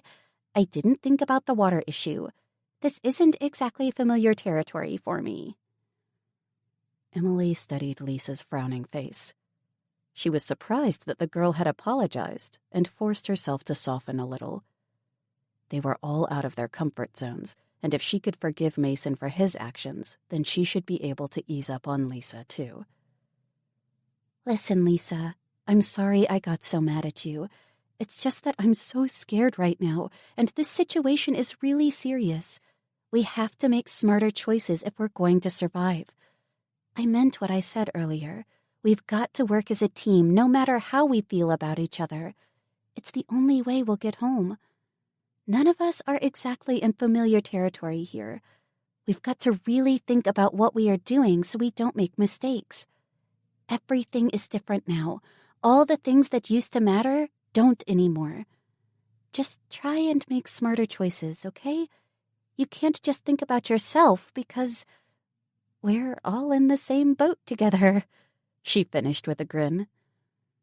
Lisa had been staring at the floor while Emily talked, but at the pun, she looked up and gave a half laugh. Oh, that's so bad. Funny, but bad. Her smile faded. I just wanted to say thanks for taking care of me back on the street. After the shooting, I was terrified. Emily reached out and gave her arm a squeeze. Yeah, me too. Come on, let's see what we can find. They searched 8 boats and came away with a surprisingly large amount of food and water. Every boat had gas cans with extra fuel, and they piled them on the deck for David to load in the cart. By the time they had finished, their golf cart was full, and there was a huge pile still to be loaded on the dock. Mason pulled up with another cart and helped load the rest. The 2 carts were so overloaded that Lisa and Emily had to walk back to the Lawless. By the time they made it back, Tim and the boys were just finishing loading everything on board, and the sun was almost down. The girls climbed on board, and Emily surveyed the piles of supplies everywhere. She was so tired from the long day, and her arms ached from prying open cabin doors and hauling so many heavy items. She couldn't help the groan that escaped when she reached down and lifted 2 one-gallon jugs of water. They had to clear the deck and secure all of this before they got underway. She carried the water down the stairs and shot Lisa an understanding smile over her shoulder when her groan followed. They had seemed to have declared a truce, and she was happy that Lisa was doing more to help out. Tim was in the cabin organizing, and he showed them all the cupboards and hidey holes to put supplies in. The girls took over stowing supplies, and Tim went back up on deck to finish getting ready to sail. It was twilight when the girls finished and came back up on deck. Emily looked towards the city and was saddened that the miles and miles of lights she had seen the night before were now dark. I think we've got everything secure in the cabin, Tim, Emily reported. Tim looked over to make sure David was finished tying down everything that had to be stowed on deck. Okay, thanks. Let's get going then. Mason, cast off. Tim started the motor and Mason threw off the lines. As they slowly made their way out of the marina, Emily shivered. They were safe from the lawless and chaos-filled city, but what would find them out in the open water? She was happy they were on their way, but nervous as well. If something happened out on the ocean, there would be no rescue and nowhere to run. Once again, she found herself wishing they had gone over land with Alex. Just then, Mason came over to her side and put his arm around her. She leaned against him and closed her eyes. She silently prayed for their safety and hoped that she could count on this boy who claimed to love her. The gasps and exclamations of the others made her open her eyes and look around. She let out a sob at the view. They were out of the marina and heading out to open water, but it was the receding shoreline that everyone was looking at. The city lights might have been out, but there was a red glow over it. The further away they got, the more of the city they could see, and it was devastating. Smaller fires were everywhere, and several huge blazes seemed to expand in seconds. She met David's eyes across the boat and knew they were thinking the same thing. "Do you think they made it out?" she asked him. He nodded firmly. Quinn and Josh would have pushed them hard to clear it by now. They're out, Em. I know it. Don't think about the rest of them, though. Mrs. Moore is pretty forceful, but she had a lot working against her. I just don't know how they could survive in that. He looked back at the burning city. Emily closed her eyes again and let the cool ocean breeze dry the tears from her face as she sent up a prayer for her teacher and all the other students that chose to stay. She knew in her heart she would never see them again. They all stayed that way, standing on the deck of the boat, watching the faint outlines of the city in the red glow of fires until it got too far away to see. Emily looked around at the faces of her companions in the dim glow of the 2 lanterns that were secured to both ends of the deck. Everyone's faces were lined with exhaustion from the harrowing day. Mark was leaning against the mast, and he seemed to be sleeping on his feet. Tim cleared his throat and had to raise his voice slightly to be heard over the wind. You guys should all go below and get some sleep. I'm going to put the sails up in a minute, and it's best if you are out of the way until I get you guys trained up. You girls can share the main bedroom, and the 4 of us guys can rotate the other 2 beds. I'll be up here all night, so sack out, and I'll see you in the morning. Everyone started shuffling towards the stairs and down below. Emily stopped beside Tim. "Can I make you some coffee or get you anything?" she asked him. Thanks, kid, but I've got a little cooler here with some Coke that will keep me going. You look beat. Get some sleep. He ushered her away with a nice smile. Emily could barely keep her eyes open. She knew she was hungry. They had hardly eaten more than energy bars and beef jerky all day, but she was in no condition to make herself or anyone else anything. Stumbling down the stairs, she used the bathroom and wondered briefly about toothbrushes, but decided tomorrow was soon enough. She was grateful for the small bit of light coming through the windows from the lanterns on deck so that she didn't trip in the unfamiliar area.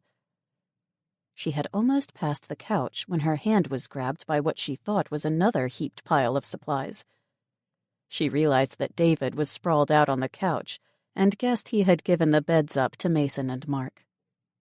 He gave her hand another squeeze and let it go. "Night, Em," he muttered sleepily. "Night, David." She stepped towards the bedroom, but stopped and turned back. Leaning down over him, she kissed his forehead and whispered, "Thanks for coming with me," and went to her and Lisa's room, closing the door. She didn't have the energy to undress, so she just lay down on top of the covers fully clothed. As Emily felt the strain in her body ease away, she thought about David. She had been so wrapped up in her own fears and worries that she had hardly even thought of his. She was so grateful that he had joined them, but she hadn't thought about how hard it would be on him. She at least had Mason, but David had no friends in this group but her. As she slipped into sleep, she wondered if he regretted coming with them and was wishing he had gone over land as well. Emily couldn't breathe or see, the smoke was so thick. Everything around her was burning, and every now and then it would clear enough that she could see dead bodies everywhere. She ran screaming for her friends, but she couldn't find them, just endless smoke and flames, her feet tripping over bloody bodies as she ran. She stopped and spun around, looking for anyone who could help, but when the wind blew the smoke away, she found herself facing two smirking men in baggy jeans and wife-beater tank tops. The taller man snarled and said, "Here's another one," as he raised his hand and pointed at her. Emily gasped as she saw the gun pointed at her head and screamed herself awake to the sound of the gunshot. She was shaking and drenched in sweat from the nightmare. The cabin was filled with muted sunlight that was filtered by the curtains covering the deck windows. She was alone in the bed, and she flinched at another bang from the main room. Emily realized that it was someone banging cupboard doors in the galley that had woken her. Someone was walking around on the deck, and the sounds of puking were very clear. Scrubbing her sweaty face with her hands, she swung down from the bed and opened the door to see what was going on. Tim was going through all the cupboards, looking for something, and sent her a distracted smile when he noticed her in the doorway. "Hey, sorry if I woke you, but we seem to be having a puke fest on deck, and I'm looking for the Dramamine. Mark and Lisa are hanging over the edge, and it's not a pretty sight. How are you feeling?" he asked with a frown at her tired and sweaty face. "I'm fine, just a nightmare. Grab some crackers as well. It will help if they had something in their stomachs. I'm going to get cleaned up, and I'll be right up." Emily flashed him a wan smile and headed to the tiny bathroom. She stopped at a pile of clothes and sorted through them for the things she had gotten at Costco. Looking around the table at things tossed everywhere, she decided it would be a good thing to sort everything and put it all away after she had cleaned herself up. In the bathroom, she found the boxes of toothbrushes and sighed in relief. Under the sink, she found washcloths and soap. Using very little water, Emily stripped her clothes off and washed her body as best as she could. She couldn't help but be jealous that Lisa had showered yesterday. Her scalp was itchy and her hair smelled like smoke. Putting on fresh clothes helped a lot, and after brushing her long blonde hair, she knotted it high up on the back of her head. Without makeup, there was nothing she could do about the dark bags under her eyes, so she settled for a layer of sunscreen and called it good. Stepping back out into the cabin, her stomach gave a lurch, and she remembered how long it had been since she had eaten. Emily searched around until she found the instant oatmeal and made herself a bowl with some bottled water. She left it sitting on the counter to soak and started to move stuff around. There hadn't been much time last night to stow everything properly, and the cabin was a mess. She worked away at it for 10 minutes before she started to feel nauseous, so she grabbed her bowl and started to eat. It was awful, made from cold water, but she ate it anyway. Her belly felt a little better when she was done, so she put the bowl in the sink and went back to work on the cabin. Mason came down the stairs as she worked, and he grabbed a granola bar and watched her. Emily still wasn't sure about him after what happened yesterday, so she just ignored him. After a few minutes, he let out an exaggerated sigh. "Are you going to give me the cold shoulder for the whole trip home?" "I'm not giving you the cold shoulder, Mason. I'm just thinking things through. That's all," she told him without looking at him. It was true. She didn't know how she felt about him anymore. His leaving her on the street blew every ounce of trust she had with him. Saying that he loved her only made it worse, as she couldn't believe that you would abandon someone you loved. So either he was lying, or he didn't really know what love was. and that was something she needed to really think about. She turned around and faced him, and her heart softened at how miserable he looked. Mason, I just need a little time to figure things out. You really scared me yesterday. I just don't know how I feel right now. Just be there for me, okay? We'll get through this together. She let him fold her into his arms, and she felt a little bit better. The sounds of someone retching up on the deck made her pull back. Tim said Lisa and Mark are seasick. Are they okay?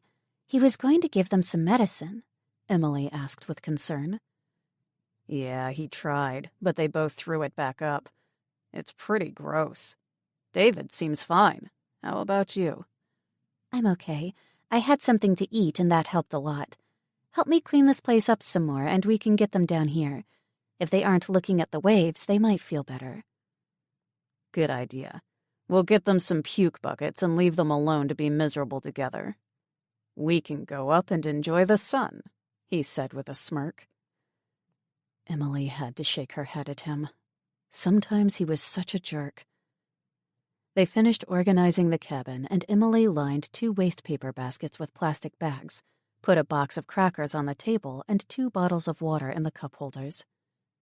From the bathroom, she wetted 2 washcloths and brought them out to the table as well. Mason went up on deck and helped Lisa down. She collapsed at the table and rested her head in her hands with a moan. She was so pale, and her eyes were sunken. Mark came down and settled across from her. The shade of sickly green his skin had changed to didn't look very good with his red hair. Emily placed the baskets next to them and handed them both the cool washcloths. Try and eat some crackers, guys. It will help with the nausea, and once they stay down, you can have some medicine that will make it much better. Neither one of them even acknowledged her, so she left them alone and went up on deck for the first time that day. The sun was brilliant and the air was clean. There was no taint of smoke in the wind, and she tilted her head back and let the wind blow over her face. Looking around on deck, she saw Tim at the wheel and Mason and David sitting back enjoying the sun. There were resting places molded into the deck, so she lowered herself into one and just let the stress of their situation go for a few moments. Mason scooted closer to her and handed her a bottle of water. He draped his arm over her shoulder, and she leaned into him.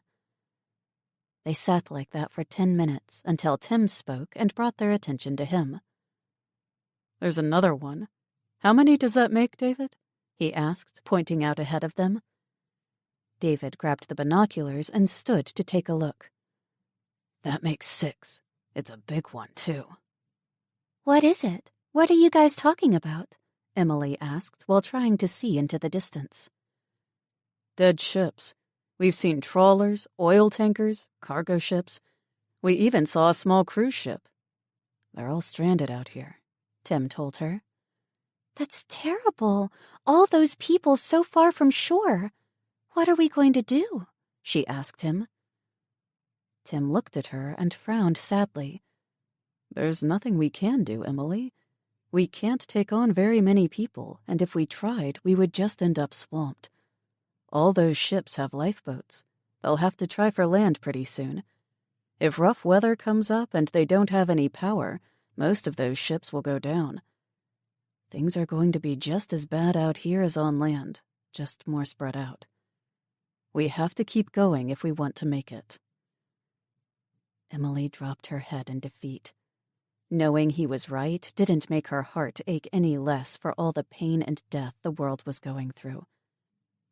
It would be easy to forget what was happening on land while out in the ocean, but she knew they would have to face it once they docked again. She took the binoculars from David and scanned the seas all around them, focusing on the huge ship that was off in the distance. She thought she could see tiny people on the deck waving their arms. She turned to David to mention it when her stomach dropped and she had to rush to the side where all her breakfast came rushing out. David held on to her while she heaved again and again until there was nothing left.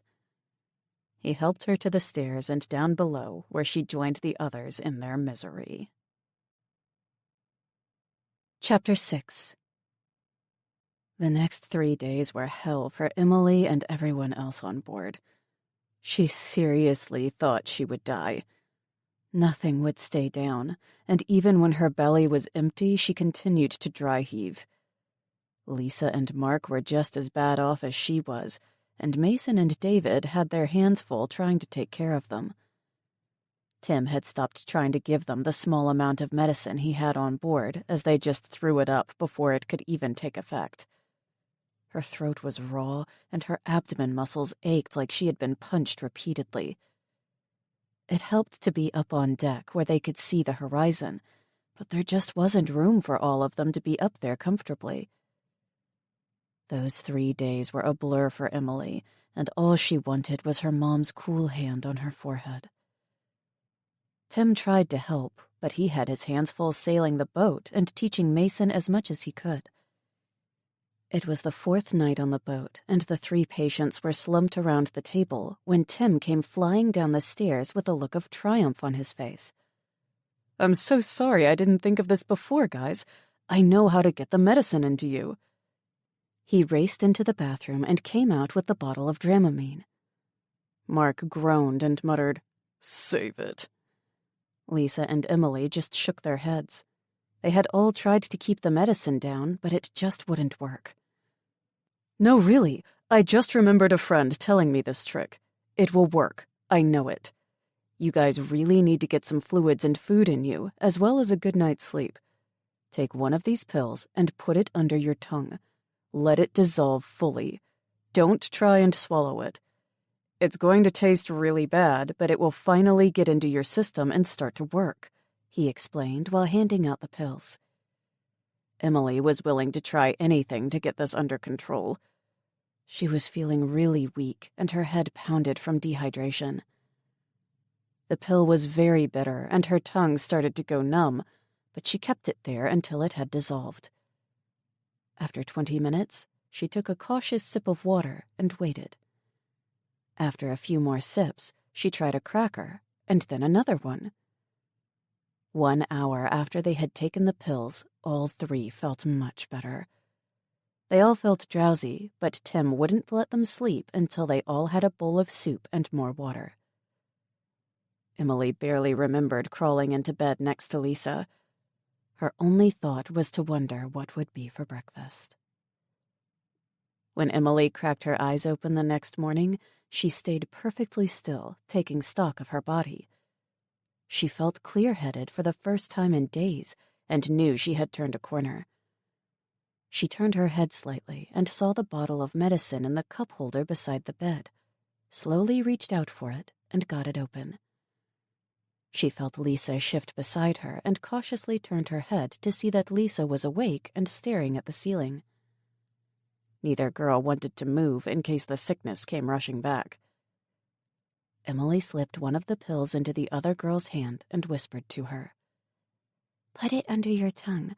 Let's just stay here until we know it's going to work." "It has to work. I can't do that again. I don't endorse anorexia as a diet plan," Lisa whimpered jokingly. Emily laughed. It was the first time she had heard Lisa make a joke that wasn't full of nasty sarcasm. They laid side by side, waiting for the pills to dissolve and take effect. After a while, they could hear someone banging around in the kitchen. Soon the smell of cooking came to them, and Emily's belly growled loudly. Lisa's head whipped towards her with panic on her face. "Oh, God, are you going to hurl?" Emily lay frozen. She just couldn't take being sick again. After a few minutes, she turned her head towards Lisa and slowly smiled. "I think I'm hungry, and judging by the smell, I think that someone is cooking pancakes. Do you want to get up?" Lisa's concerned face changed to one of relief, and she smiled while nodding her head. "Oh yeah, let's go. I swear if breakfast stays down, I'm going to lay on the deck and suntan all day long." The girls cautiously got up and got dressed. When Lisa held the door open for Emily, she marveled that it had taken a puke fest to get them past their animosity towards each other. Tim was in the kitchen using the small propane stove, and he was expertly flipping pancakes onto a growing stack. When he saw the girls come out of the bedroom, his face blossomed with relief. Ladies, you both look so much better. I hope your appetites have returned. You both need to make up the calories that you lost the past few days. I found a huge bag of Just Add Water pancake mix, so fill your plates. We don't have any butter or maple syrup, but we have jam and peanut butter, so they'll still be good. The girls grabbed plates and helped themselves from the stack. They sat at the dining table and smeared their pancakes with the breakfast condiments waiting there. Emily made a sandwich with hers and happily munched her way through her plate. When she had finished, she let out an uncontrollable yawn. "This is crazy. I could go right back to sleep," she muttered. Lisa added her own yawn. Emily realized that the medication was taking effect and they were feeling the side effects. "So the upside is we won't be throwing up constantly, but the downside is all we'll want to do is sleep. Can't seem to win this one," she told Lisa. "I can live with that. I have no problem napping while working on my tan. It's not like we have a lot to do for the next couple of weeks. It's probably a good thing if you think about it. You said when we land that we'll have to walk the rest of the way home, so we should rest up while we can, right?" Lisa asked. "That is true. We are so lucky Tim's helping us. Where do you think Alex and the others are? I can't even imagine how bad it must be for them right now. I wonder if they found bikes or a ride. It's been, 5 days since it happened? How far do you think they've gotten?" Emily wondered with a frown. Tim sat down at the table with them and started to fix his pancakes. "Who are you talking about, Emily?" he asked while rolling up his jam-filled pancake. "There were 10 of us that decided to get out of the city that day. Our teacher told us what she thought had happened and encouraged us to try to get out of the city. My best friend Alex and some of the others wanted to go overland. But Mason convinced us that finding a boat out would be a better idea. We split up and went our different ways," she told him sadly. Tim seemed to consider this. "Well, if they made it out of the city, they would have a very hard road ahead of them. They would have to get over the mountains first, and then they'd have to cross the desert." He shook his head. "I don't think anyone could make that trip on foot. Even if they had bikes, it would be next to impossible. Sorry, Emily." David had come down from the deck while Tim was talking. He was shaking his head with a fierce expression. "You don't know my friends. Quinn and Josh will make it happen, and Alex doesn't know the meaning of quit. I believe 100% that they will make it. I have no doubt," he said with confidence. Tim waved David towards the stack of waiting pancakes and waited while he fixed his plate before speaking. "You're right. I don't know your friends, and if they're as smart as you guys, they probably have a pretty good shot. I mean, look what your group did. You guys walked over 20 miles through a burning city filled with gunshots and mayhem. You found transportation and managed to fill them with a huge amount of supplies and made it to the marina. So you're right, David. They have a good chance." He smiled reassuringly at Emily and continued. "It's good in a way that it will take us a few more weeks to get back to land. I know this is going to sound harsh, but we have to be prepared. The first week will be bad with all the confusion, but most people will have had some food and water on hand. The second week, people will start getting really desperate, and that's when things will get the ugliest. Massive amounts of people will start leaving the cities and larger towns. They'll head out to the country looking for food and water. There will be a huge die-off as people who haven't walked further than from their cars to their offices start making extreme physical demands on their bodies. People will die from exhaustion, exposure, and dehydration. Violence will take out a lot of people as they fight over dwindling resources. Anyone who is dependent on modern medicine and drugs will die as well. In the third week, disease will start to crop up. All those bodies lying around will be rotting. When we hit land, it will be important to stay away from any population centers. Stick to fields and forested areas. You'll have to watch out for survivors who are going to be ready to shoot first to try and protect any supplies they have left. My family has a cabin up in the Cascades that I'm going to head for. You guys will have a much longer hike to get up to BC. David will take a look at those maps you have later and try to plot a route. Anyway, there will be a lot fewer people around by the time we have to start walking." The table was filled with silence as they all digested the gruesome picture that Tim had painted. Emily thought about her family and felt tears welling in her eyes. She ruthlessly pushed those thoughts back. She couldn't let herself speculate on their well-being, or she would dissolve in grief. One of the bedroom doors crashed open and Mark stumbled out. He staggered over to the table and dropped heavily down onto the bench. Tim asked him how he felt, but all he got in return was a grunt as Mark started to shove food into his mouth. He had had the worst time of the sickness, and he looked horrible. His face was haggard, and it was plain to see he had lost weight. Mark's red hair was greasy and matted, and the smell coming off of him was rank. Emily was more than ready to escape up onto the deck into the fresh air. Thoughts of being on deck made Emily's head whip towards Tim. "Tim, shouldn't you be sailing the boat?" she asked with wide eyes. He laughed. "Don't worry, Mason's got it. While you guys were out of it, I've been teaching him as much as I can. He's a fast learner, and right now there are clear skies and good wind, so all he really needs to do is stay on course and keep an eye out. You're right, though. I should head on up and take over so he can have something to eat." With a brief frown towards Mark, he jumped up and put his plate in the sink and disappeared up the stairs. Emily, Lisa, and David were quick to follow him. Mark didn't even seem to notice he had been left alone as he stuffed another pancake into his mouth. It was another brilliantly clear day on the water. Emily loved the feel of the fresh wind blowing through her hair. Mason's face broke into a huge smile when he saw her come up the stairs. She went to him, and he pulled her close to his side.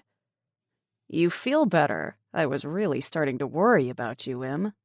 This is amazing. I love being out here on the water. We can just relax and forget about all the crap that's happening on land." Emily frowned at that. It was easier being out on the ocean, but she couldn't forget about the pain and suffering happening, especially not knowing if her family and friends were okay. "It is nice, Mason, but this isn't a vacation. Aren't you worried about your family?" He laughed. I'm sure they're fine. My dad will just bully his way through anything. You know what he's like. He probably bullied someone to get the house stocked on the first day. He's got his hunting rifles, and I'm sure Brett's made it home by now. Besides, there's nothing to worry about in central Alberta. Lots of farms and cattle to feed everyone. Don't worry so much. Just relax and get a tan. He bent down to kiss her head and made a face. You should get cleaned up. Wash your hair. You've been sick for days, and you would feel much better if you did. He let go of her and put his hand back on the wheel. Emily stepped away from him in embarrassment. She knew she wasn't looking or smelling her best, but that wasn't exactly her fault. Maybe she should ask Tim to stop the boat so she could take a dip in the ocean and scrub off. The salt water would be better than being stinky. Tim noticed Emily's embarrassment and intervened. Hey, Emily, we're looking pretty good for water in the tank. You can have a fast shower if you want. Just get in and get wet, turn the water off and soap up, and then rinse. If you do it that way, it doesn't actually use that much water. Emily looked at Tim with excitement. "Really?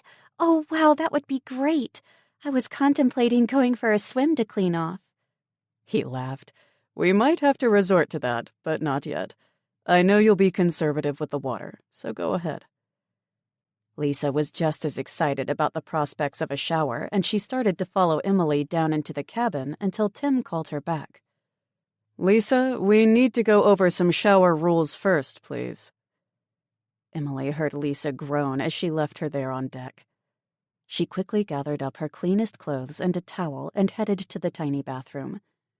Mason had followed her down and intercepted her at the door.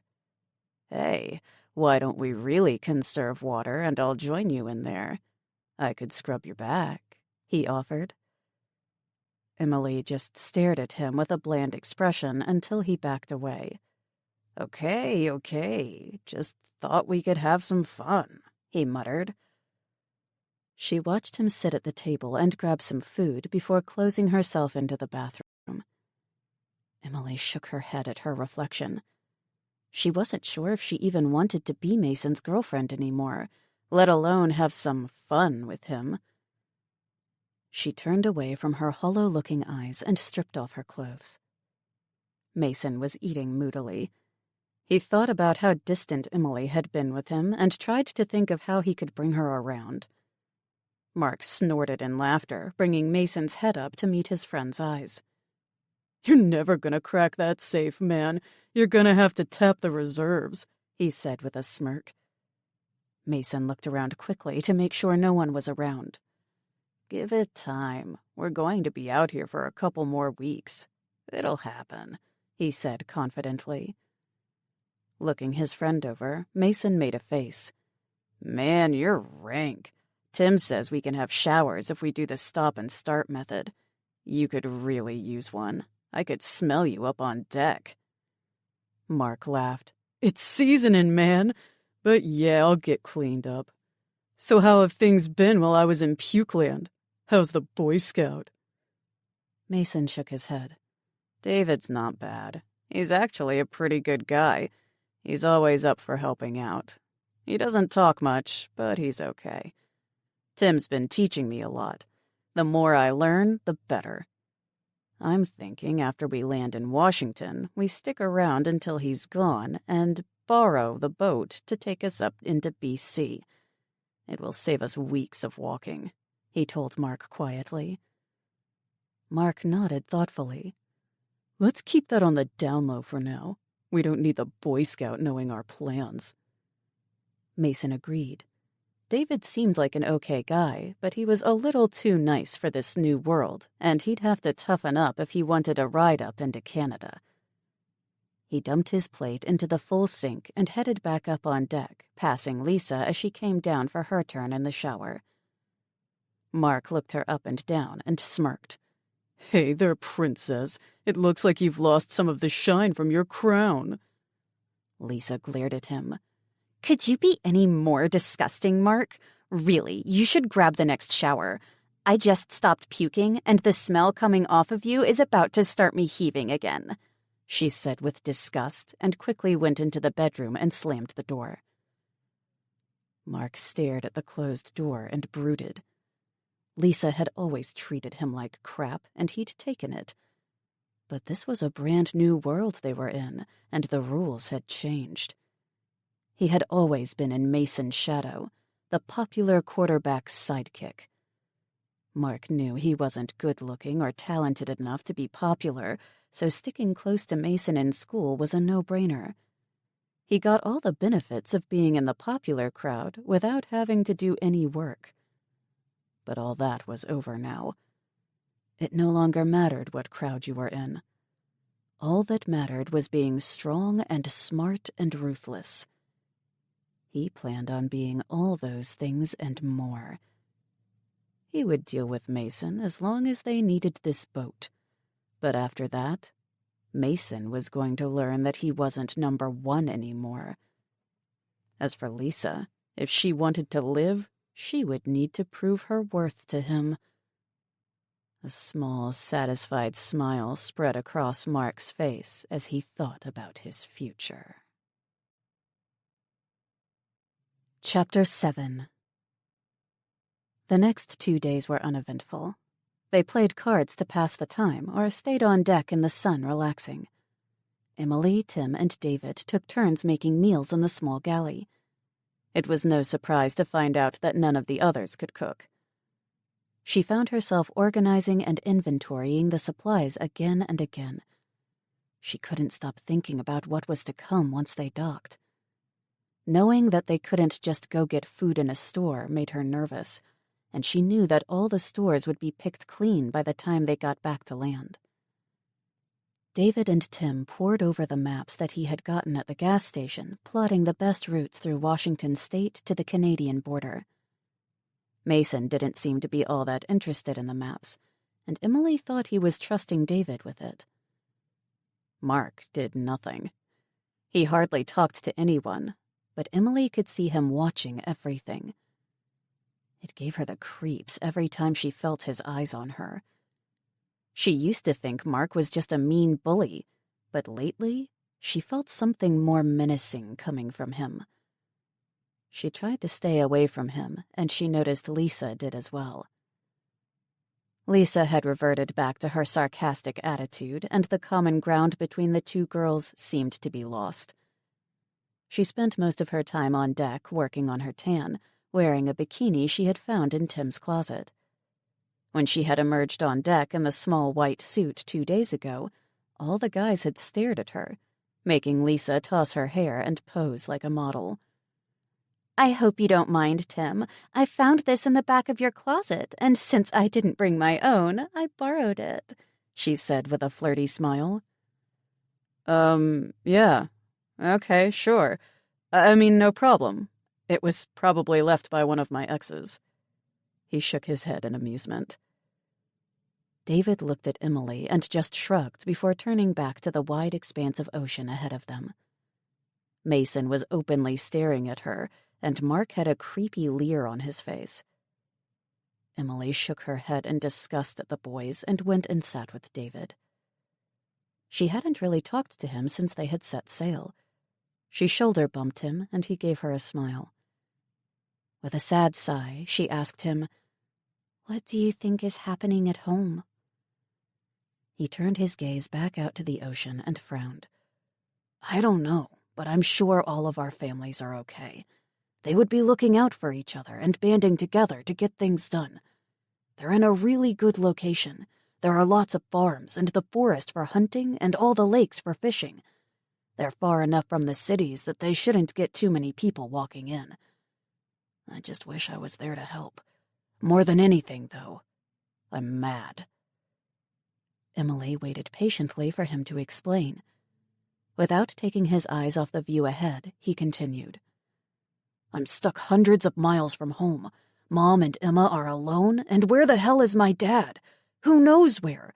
He should be home taking care of them right now. Sometimes I hate him, he finished in a small, sad voice. There was nothing Emily could say to make him feel better about his dad, so she just took his hand and gave it a squeeze.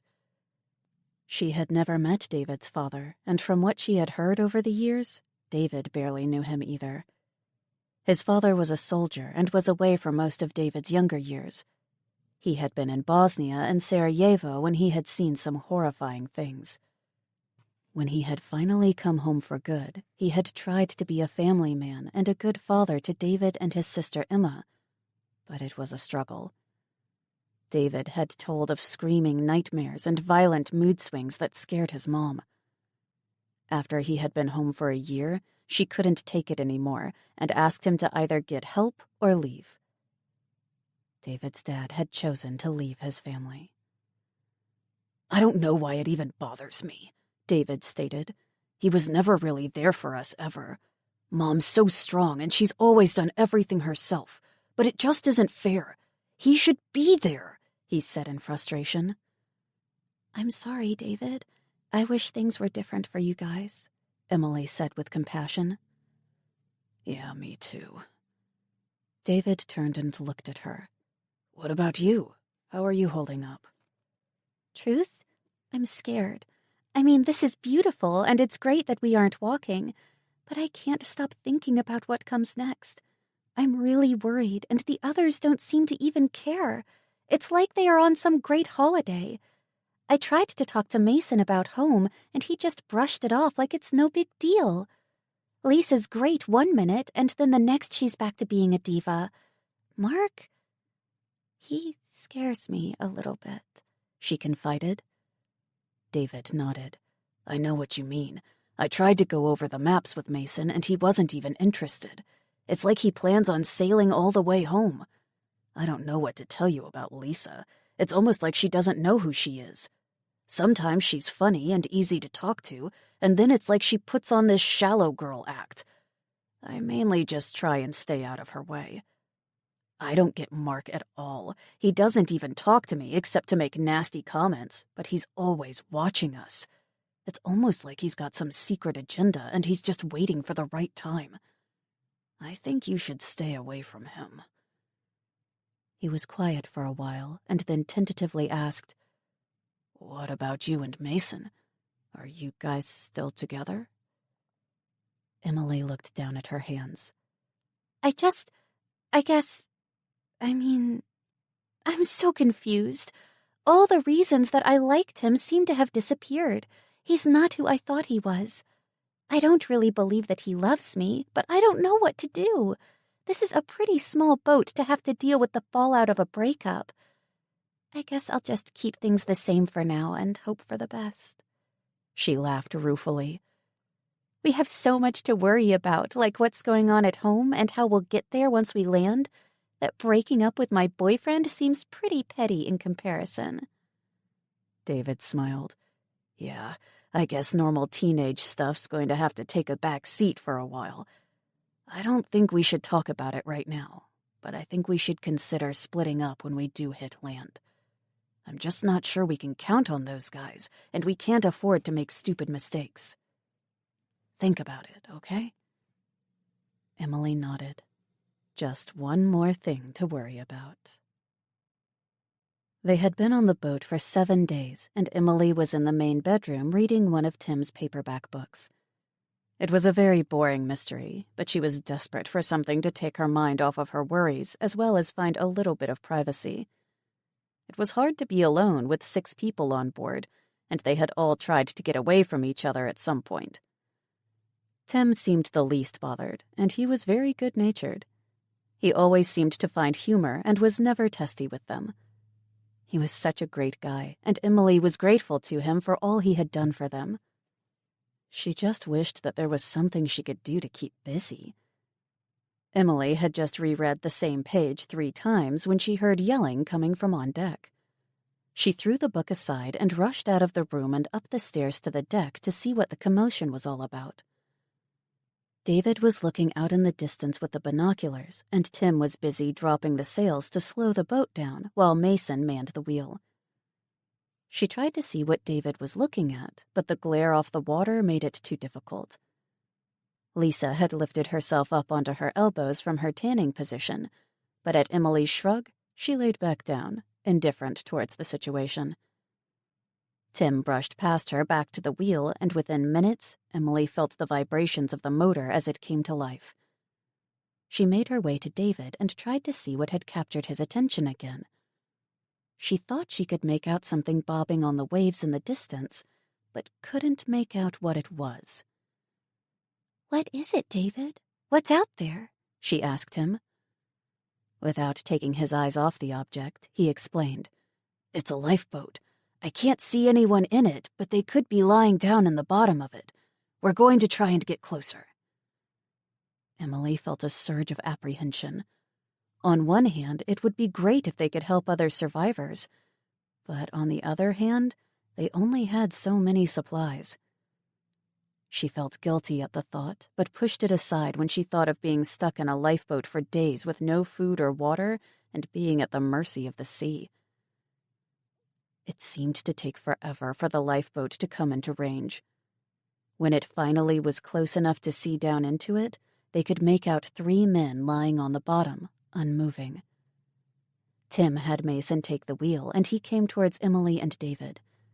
He stopped and unclipped a long-handled paddle that was in brackets under the cabin's windows. As the lifeboat floated closer, he reached out and tried to snag it in closer, but missed. David helped Tim by wrapping his arms around his waist so he could safely reach out further. It worked, but the paddle hit one of the men, pushing him over so he faced up. With a cry of horror, Tim and David stumbled back against the cabin, leaving Emily with a perfect view down into the lifeboat.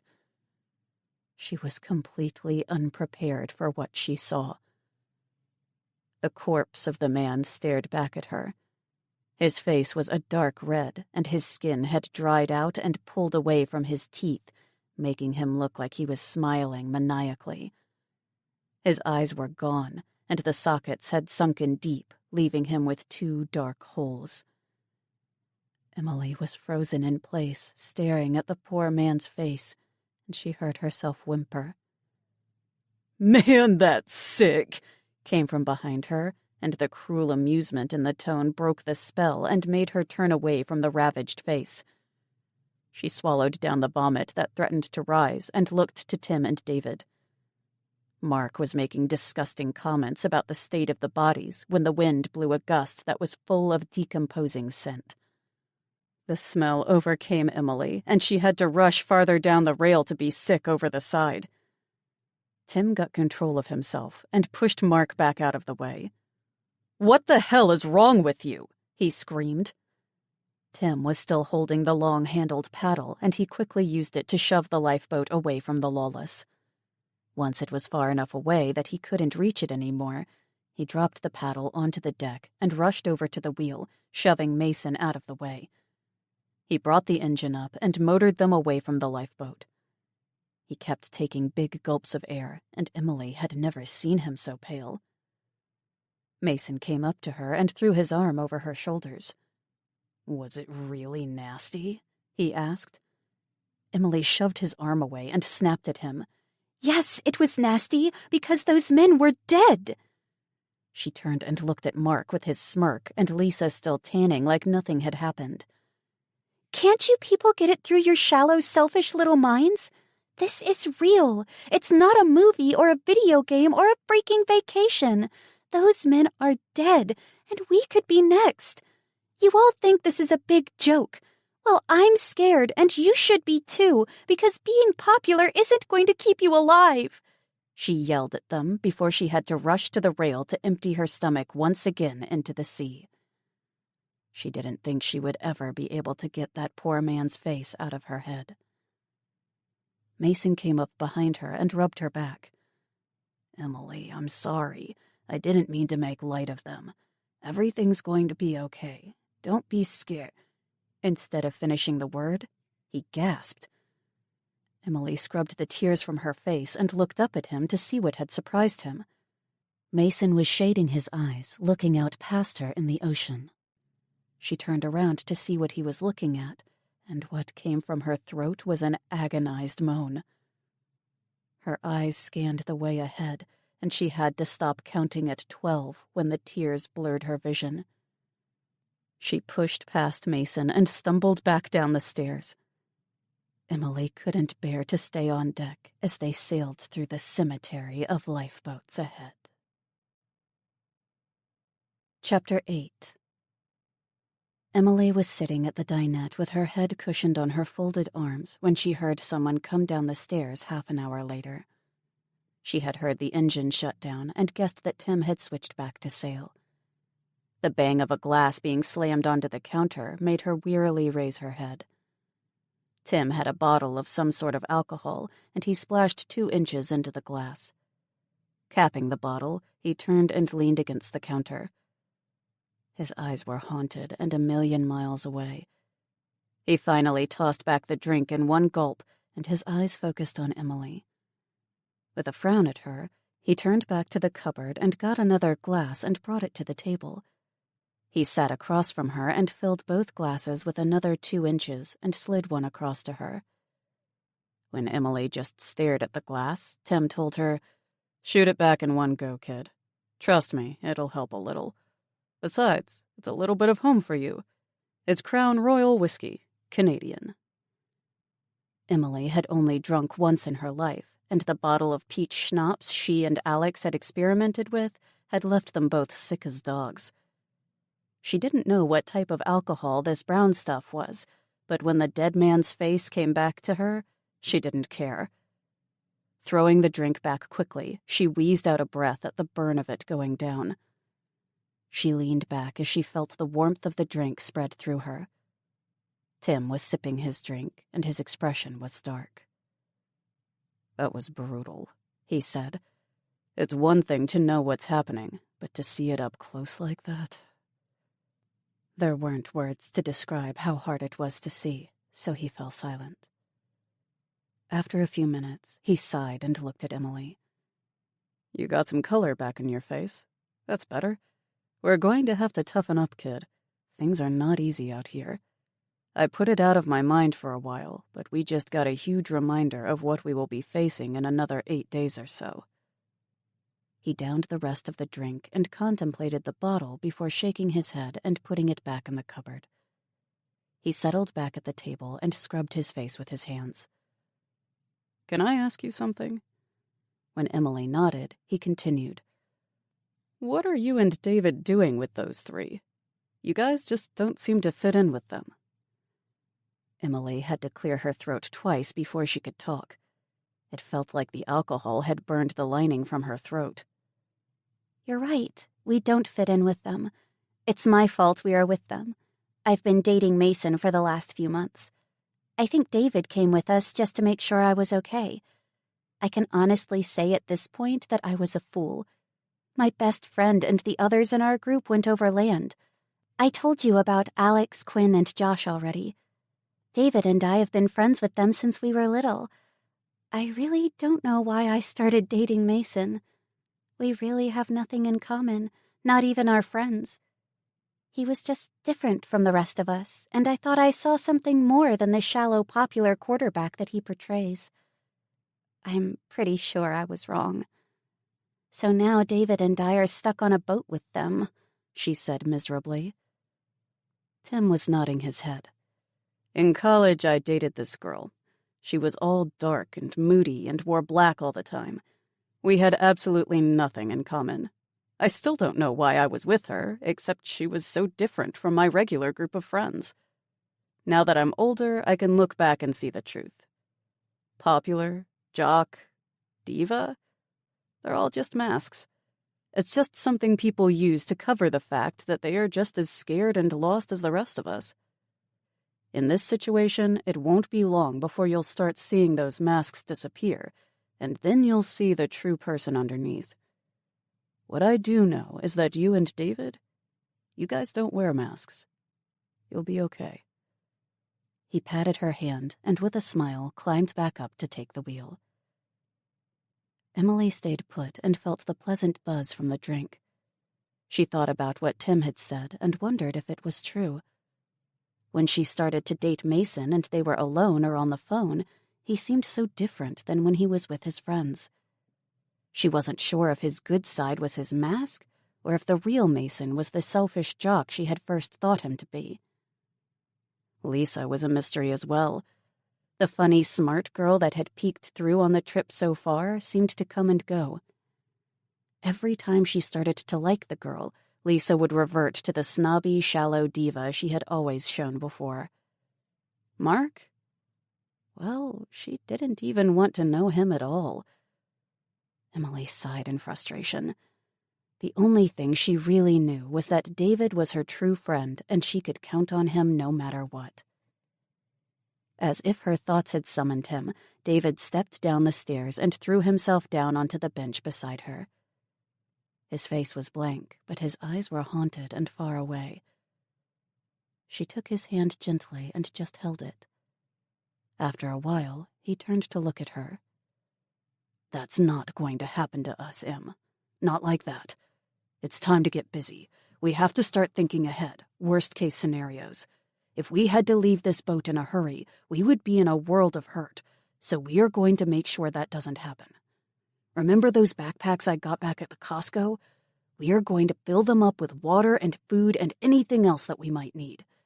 There's an unopened box of big Ziploc bags in the closet and a big box of garbage bags, too.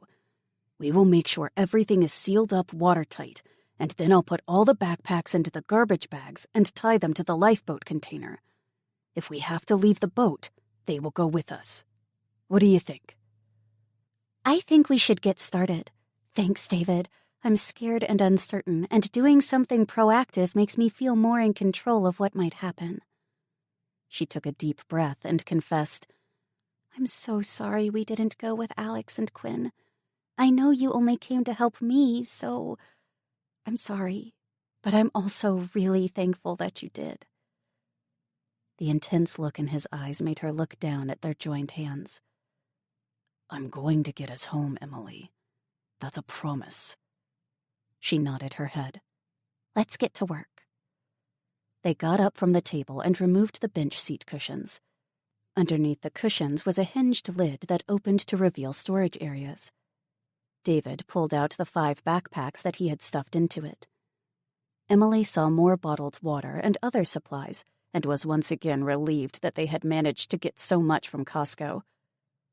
The only problem was when they landed, they wouldn't be able to haul very much. They laid out the packs in 5 areas and started to make separate piles of supplies that each one would hold. David grabbed the garbage bags and the box of large Ziploc bags and handed them to Emily. "Start filling these with food like the pancake mix, rice, and oatmeal packets. We want to take dried stuff that we just add water to. The water will weigh the most, so no canned stuff. The beef jerky is already sealed, so it should be fine. We should look through Tim's cookware and try to find a small pot and pan, the smallest we can find to fit into the packs, and maybe a few small plates and cups. We can distribute them so each pack has one of each and a spoon and fork," David explained to her while he opened each garbage bag and used them to line the insides of all the packs. Once Emily had assembled all the food they would pack, she sat back and thought of what else they would need. She flashed back to the bodies in the lifeboat and jumped to her feet. In the closets, she found hats, and she picked out the ones with the widest brims. When she shoved some jackets to one side, she found 2 umbrellas and added them to her pile. In the bathroom, she grabbed the first aid kit they had brought and one of the huge bottles of sunscreen from the multi-pack Lisa had added. She contemplated the big, bulky bottle. It would be better if all the packs had some of everything. That way, if one was lost, they would still have some in the others. She grabbed more of the Ziploc bags and started to squeeze some lotion into each. She made sure they were sealed and added one to each of the piles. David checked each flashlight from the package he had gotten at the store and added extra batteries to Ziploc bags. There were only a few left in the box by the time they were done. David and Emily sat back and surveyed the 5 piles of supplies. They both racked their brains to try and think of anything else they could add to help them survive. "What about a change of clothes or blankets?" Emily asked David. "Well, there is still room to add a few things, but not much. We should ask the others to add some stuff. I want to ask Tim about a couple of things and see if he has a bag he wants to pack as well. I saw a couple of compasses in the desk drawer, but I want to ask him before I just take one. I'm going to go up and tell him what we are doing and see what he says. Why don't you take another look around and see if you can find anything else we should pack?" David got up off the floor and stepped around the growing piles as he headed towards the stairs. He was halfway up when Emily saw him back down and move to the side so Lisa could come down. Without a word to her, he went past and bounded up the stairs to the deck. Lisa looked amazing with her skin a perfect golden tan from all her time sunbathing. She was wearing dark sunglasses and the bikini she had borrowed. She headed towards the bedroom and promptly tripped over one of the 5 piles. She caught herself before she fell and quickly snatched off her dark glasses so she could see.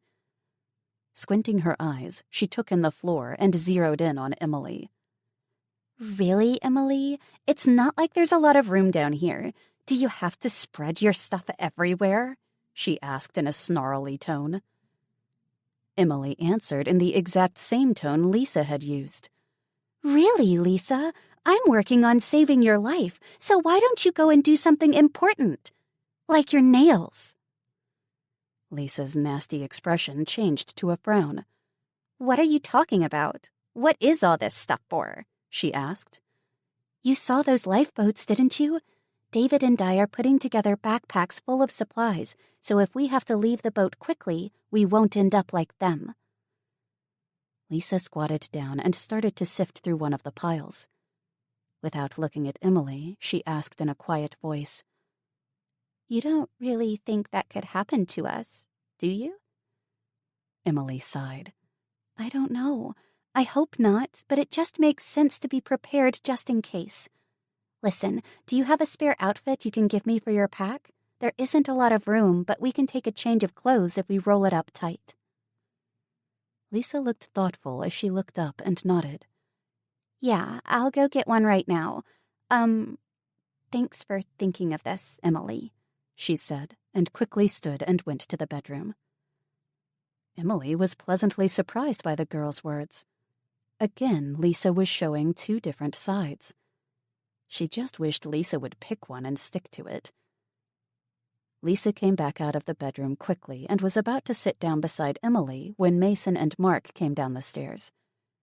Instead of sitting, she dropped the rolled-up clothes on the floor and turned and went back into the room and shut the door. Mason kneeled down and started to go through one of the piles and started to nod his head. David told us what you guys are up to. It's a good idea, Emily. I'll grab some clothes to put in my pack. He sent her a charming smile and disappeared into one of the smaller bedrooms. Mark took in all the supplies on the floor and, with a smirk on his face, turned and went to the other small bedroom. Emily didn't know why the guy was such a creep, but she was just glad he rarely talked to her. Looking around the cabin, Emily tried to think of anything else they could use that wouldn't take up much space. They had food, water, first aid stuff, and sun protection. She pictured them floating for days in a lifeboat and what that would be like. What was she missing? Something they would need. With a groan, it came to her, and she jumped up and ran to the bathroom. In the small towel cabinet, she found toilet paper and grabbed 3 rolls. The box of tampons she had gotten was still unopened, and she wasn't due to start her period for another few days, so she grabbed a few of them as well. Emily remembered what Lisa had said about her not getting a period and was grateful she wouldn't have to share them with her. The multi-packs of deodorant and toothbrushes and paste were in the cabinet as well, and she didn't think they would take up too much space, so she added them to the growing pile. Each roll of paper and the tampons went into a separate plastic bag, and she added them to her and Lisa's packs, as well as 1 roll into the boys' pile. The toothbrushes, toothpaste, and deodorant were divided up and put into the different piles. Picturing again the boredom of floating on the open sea with nothing to do, she found an extra deck of cards and a notepad and pens. Estimating that there were enough supplies piled up to fill the backpacks, she decided to finish off her and Lisa's bags. Mason and Mark came out of their rooms with clothes and settled onto the floor and started to fill their own bags. Emily was feeling good with the work and having some control over what might happen, so she smiled at Mason when he looked her way. If there's anything you guys think we may have forgotten, let me know, she told him. I think this is all we'll need, Emily. It was a really good idea, and even if nothing happens, we will be ready to go once we hit land. Thanks, Mason, but it was David's idea. Mark smirked. Yeah, good thing we have the Boy Scout to take care of us. We'd never make it without him, he said sarcastically as he stuffed instant noodles into his pack. Emily gave him a look of disgust. What is your problem, Mark? Why do you always have to be so nasty? David's done nothing but help our group. What have you done except for make snide comments and glower at everyone? Seriously, get over yourself, she fired back at him. He snarled at her. You little... But Mason jumped in before he could finish the sentence. Man, chill out. Lay off a bit. You have been snarly, and you need to remember we're in this together. Mark just stared at Mason with a flat expression until finally he nodded and muttered, Together. Right. And he went back to packing. There was a tense silence as they went about their work until David came back down the stairs. Hey, good news. Tim says that the lifeboat he has comes with a weather shield, sort of like a tent, so we will have protection from the sun. He said it also has some survival supplies in it already, so that will help. He's going to pack his own bag and will attach them all to the capsule himself. Even if nothing happens, this will help us be ready when we get to shore, he told everyone and settled down beside Mason to fill his own pack. It wasn't long before they were done and the bags were ready. David took one last look around the cabin and asked, "Is that everything?" His eyes landed on the huge bottle of multivitamins that was on the kitchen counter. He jumped up and grabbed it. He pulled the last of the Ziploc bags out of the now empty box and started to fill them with the pills. He left some in the bottle and handed out the rest. After they were packed away, he handed out black garbage bags, and everyone dropped their backpacks into them and tied them tightly. Emily finished Lisa's bag and handed it to Mason. The boys carried all the bags up on deck, and Emily went in to see what Lisa was doing. Lisa was lying on the bed, staring up at the ceiling. "I packed your backpack up, and it's on deck with the others," Emily told her curtly. Lisa glanced at her and gave a faint smile.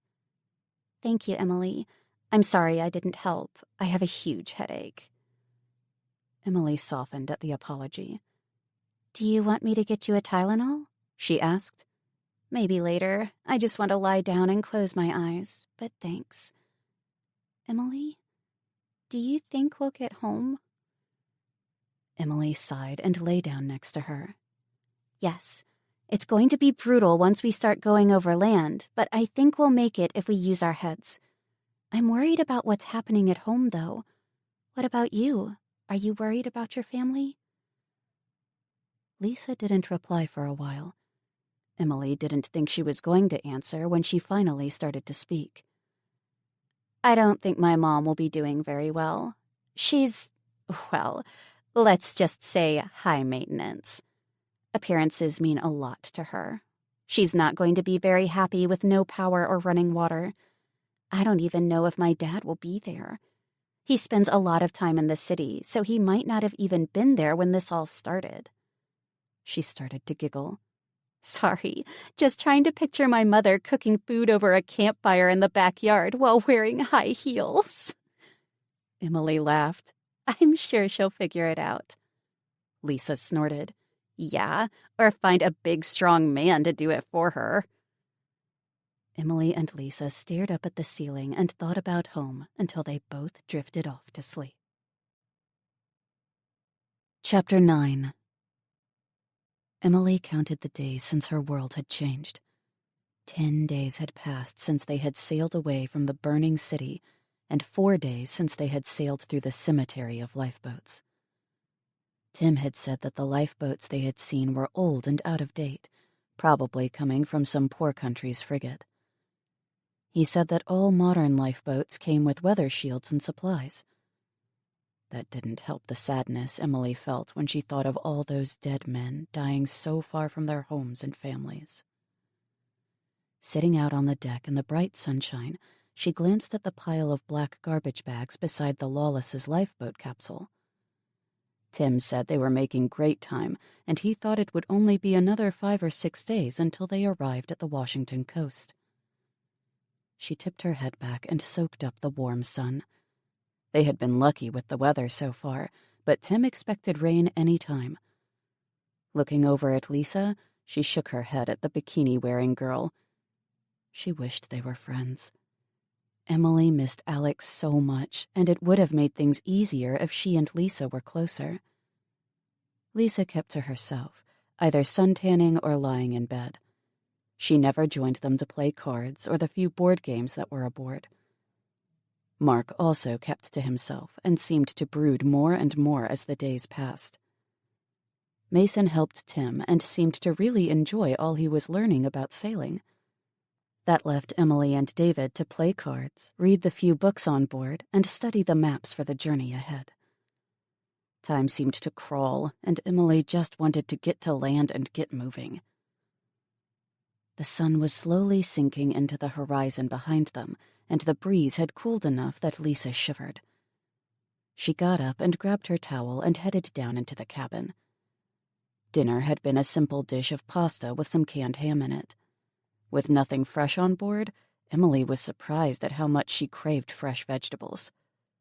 She reminded herself that she was lucky and there were a lot of people who were probably starving right now. But she still thought a nice fresh tossed salad would be worth killing for. Well, maybe not quite yet, but maybe not that far in the future either, she thought to herself. With nothing else to do until bedtime, she stayed out on deck watching the waves, thinking about home and trying to guess where Alex and the others were right now.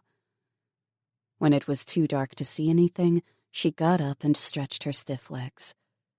For one moment, she had the wild urge to dive off the side of the boat and swim as hard as she could. This had been the longest she had ever gone without swimming since she had started competing 4 years ago. Her body ached to move and stretch the way it was used to. Mason was at the wheel when she headed towards the stairs, and he waved her over to him. When she stepped up beside him, he put his arm around her and pulled her close. They were alone on the deck, and Emily realized that this was probably the first time they had been alone together for more than a couple of minutes since it had all began. She still didn't know how to tell him that she didn't want to be his girlfriend anymore. It wasn't that she had hard feelings toward Mason, more that she had lost her feelings for him. What she did know was that she didn't want to cause any drama while they were stuck on the boat together. Mason dipped his head down and started to kiss Emily's neck, causing her to tense up. She tried to move away from him, but he tightened his arm around her and held her close. "Mason, please stop. This isn't the time or place for this," she told him gently. He huffed out a breath of frustration. "Then when, Emily? Once we are on land? At least here we have a comfy bed. Come on, don't worry so much. I have condoms. It'll be fine," he tried to convince her. Emily was about to tell him that they wouldn't ever be together like that when his condom comment rocked her back. She shoved his arm off her and turned to him. "Condoms? Where did you get condoms from?" With a secretive grin, he told her, "I grabbed some at that convenience store we first stopped at. I wanted to be prepared." He leaned in to try to kiss her again. She shoved him back and shook her head at him in disbelief. "Are you telling me that after all we had seen that morning, all the death and destruction, all you really cared about was making sure you could get laid?" Shaking her head at him, she backed away towards the stairs.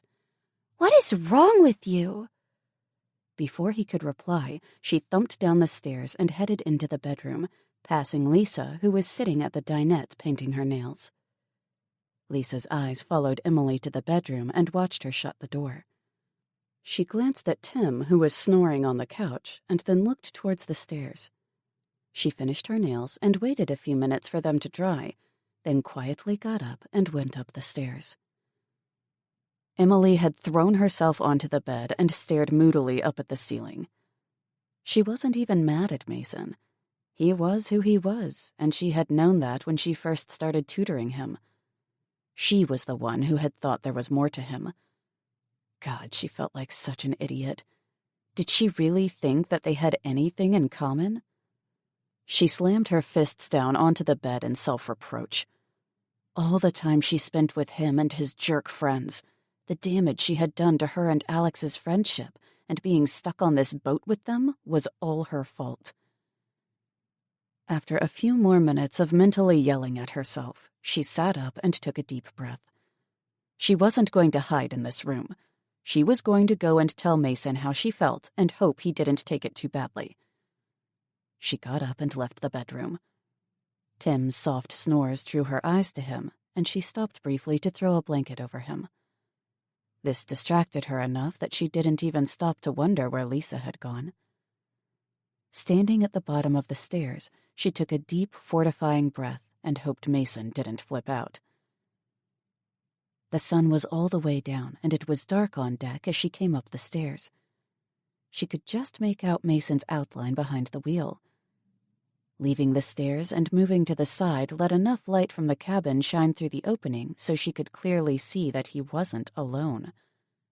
Mason and Lisa were lip-locked, and he had his hand up her shirt. Emily's mouth dropped open at the shocking sight. She had to stifle a laugh when the first thought that popped into her head was, "Thank God," and she must have made a noise because Mason lifted his head and looked towards her. His eyes got huge at the sight of Emily standing there, and he quickly removed his hand from Lisa's shirt and shoved her away from him. Emily, it's not what you think. I can explain," he pleaded. Emily had to try hard not to smile when she glanced at Lisa and saw her rubbing her bruised butt from where she had fallen and the scowl that she was directing at Mason. No, it's okay. Really. Carry on. Sorry to interrupt. She turned around and fled back down the stairs with her hand covering her mouth so she wouldn't burst out laughing. Emily took a few steps towards her room and stopped. She knew that Mason couldn't come after her because he had to stay on deck while Tim was asleep. But she also had no desire to talk to Lisa, who would be returning to their room at some point. So instead of going to the main bedroom, she went to David's room and knocked softly on his door. David opened the door quickly, but it was clear to Emily that he had been sleeping. His soft brown hair was rumpled, and his eyes were blurry with sleep and confusion. What's wrong?" Can I come in? I just need to lie low tonight. David nodded and backed up so she could squeeze past him in the small and narrow room. The 2 bedrooms in the front of the boat followed the contour of the hull, making the rooms wide at the entrance and narrow towards the bow.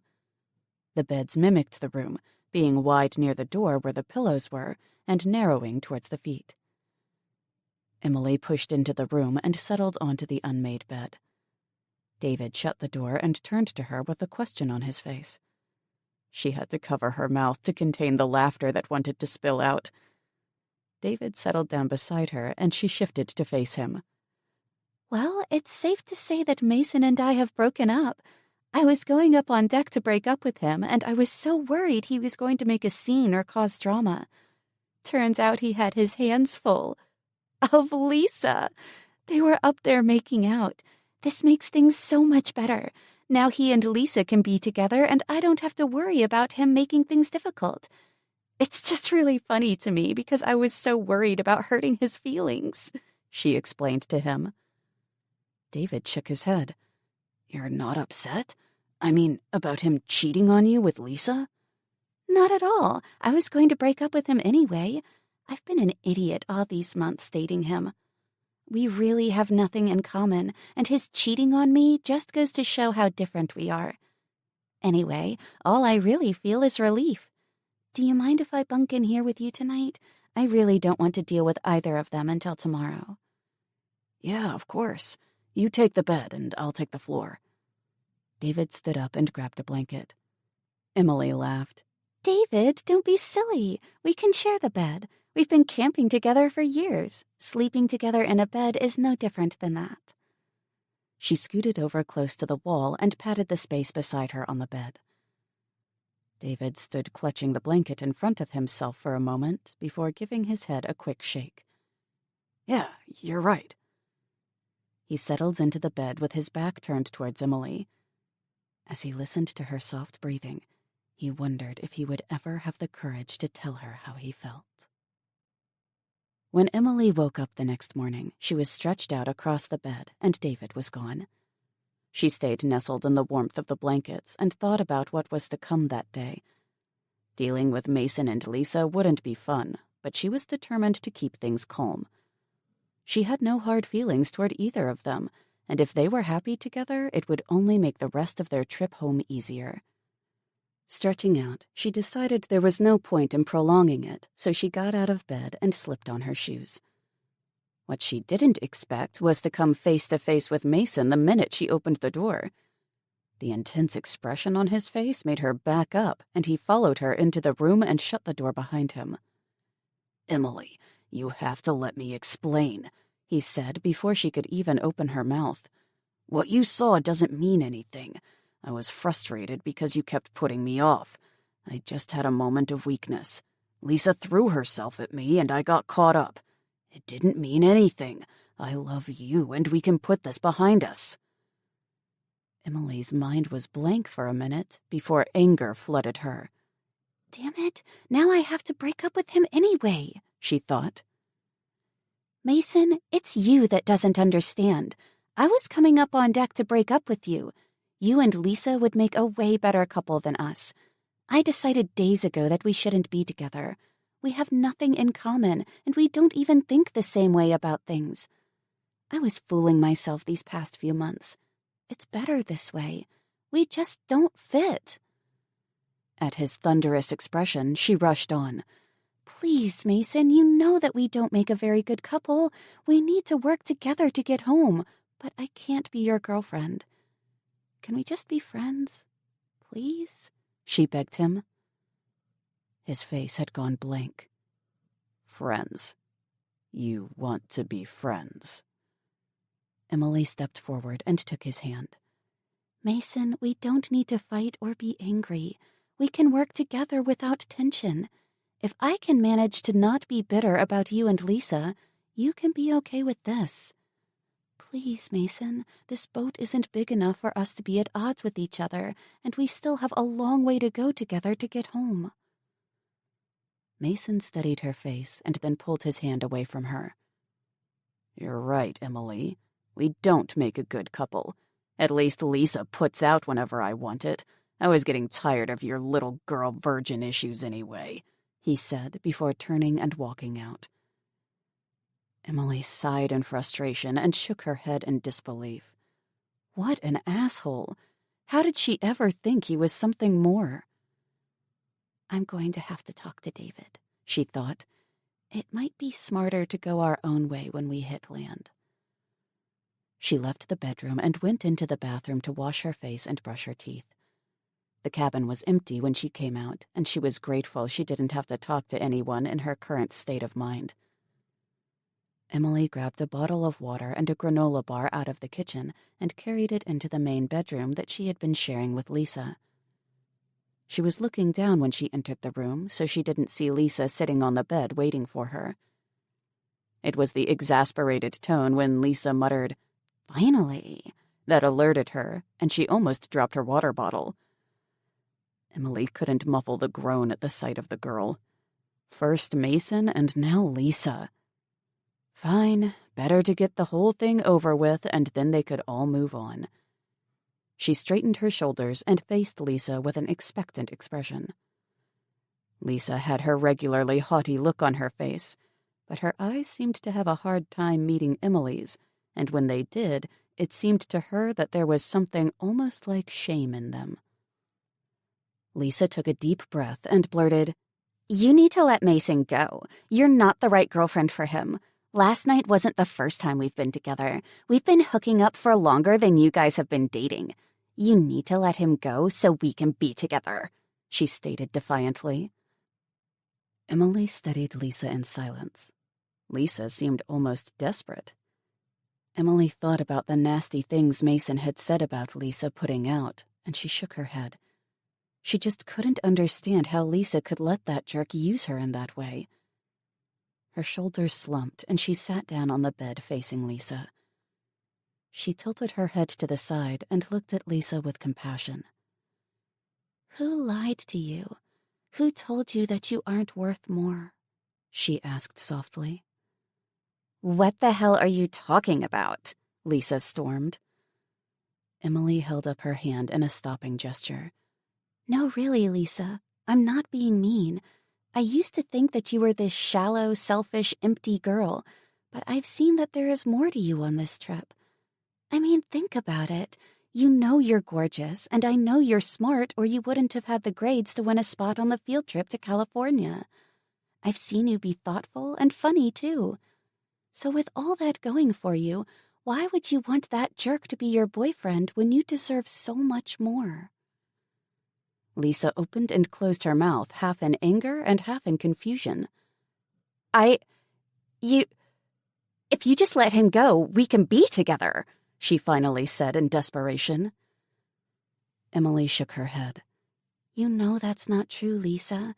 If you've been hooking up since before we started dating, then why weren't you guys a couple?"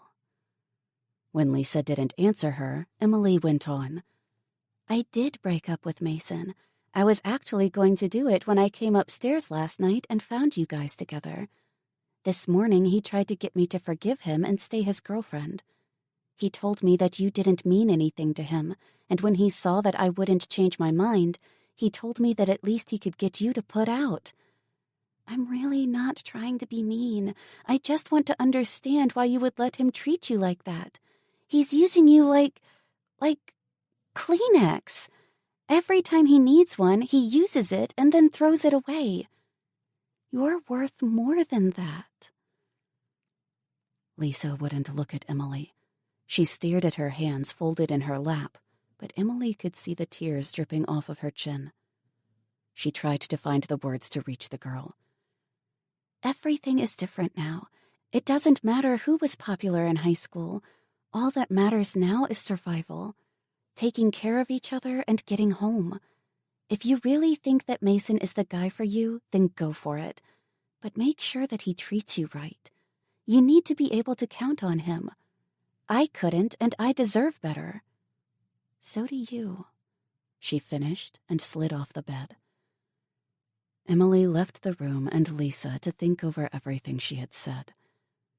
All she felt was sadness for a girl who could have it all, but didn't believe that she deserved it. Chapter 10. Lisa laid in her canopied princess bed and looked around at her pink bedroom. The elegant white with gold accent furniture gleamed in the soft morning light. She loved her room and everything in it, from her walk-in closet full of beautiful clothes to the spa-like ensuite bathroom that was hers alone. But nothing in the room could make her feel better this morning. She had caught a flu bug somewhere and had been up all night throwing up. Her hair was matted with sweat, and her skin felt and looked greasy. Her normally tan skin had a greenish cast to it, and she had deep, dark bags under her eyes. Lisa slowly rolled out of bed and staggered to the door. She needed to go to the kitchen for some water and crackers to soothe her aching stomach. She made her way down the hall to the stairs and clutched the gleaming banister to steady herself on the way down. Looking longingly at the stylish furnishing in the front sitting room, Lisa wanted to rest on one of the elegant Queen Anne chairs, but knew her mother would shriek if she caught her on it. The front room was only for guests. Her head swam with dizziness, and she had to take deep breaths to control the nausea that threatened to erupt. Getting sick on the imported African hardwood floor was not an option in this house.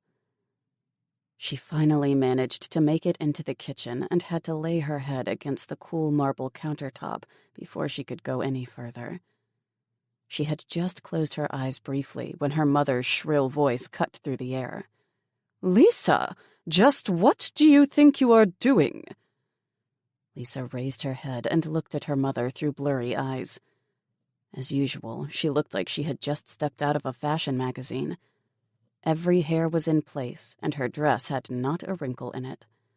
The only thing not beautiful about her mother was the ugly scowl that was on her face as she looked in disgust at her daughter. I'm sick, Mom. I need some water and crackers and medicine, she told her in a weary voice. "Well, I can see that. You look absolutely haggard. You shouldn't have come downstairs without cleaning yourself up first. What if we had company? Being sick is no excuse for looking like that.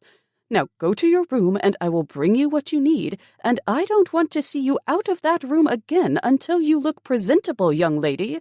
Really," her mother lectured with no compassion. Lisa slowly made her way back to her room, wondering what it would be like to feel her mother's cool hand on her forehead like she had read in books. Her parents had always given her anything she wanted: clothes, trips to the spa, and even a new little convertible car for her 16th birthday. But never affection. Image was everything to them, and as long as she looked the part of their little princess, they were happy. Lisa remembered when she was little and she wanted to join Girl Guides with her friends, but her mother refused because she said the uniforms were too ugly. It was the same with school and sports.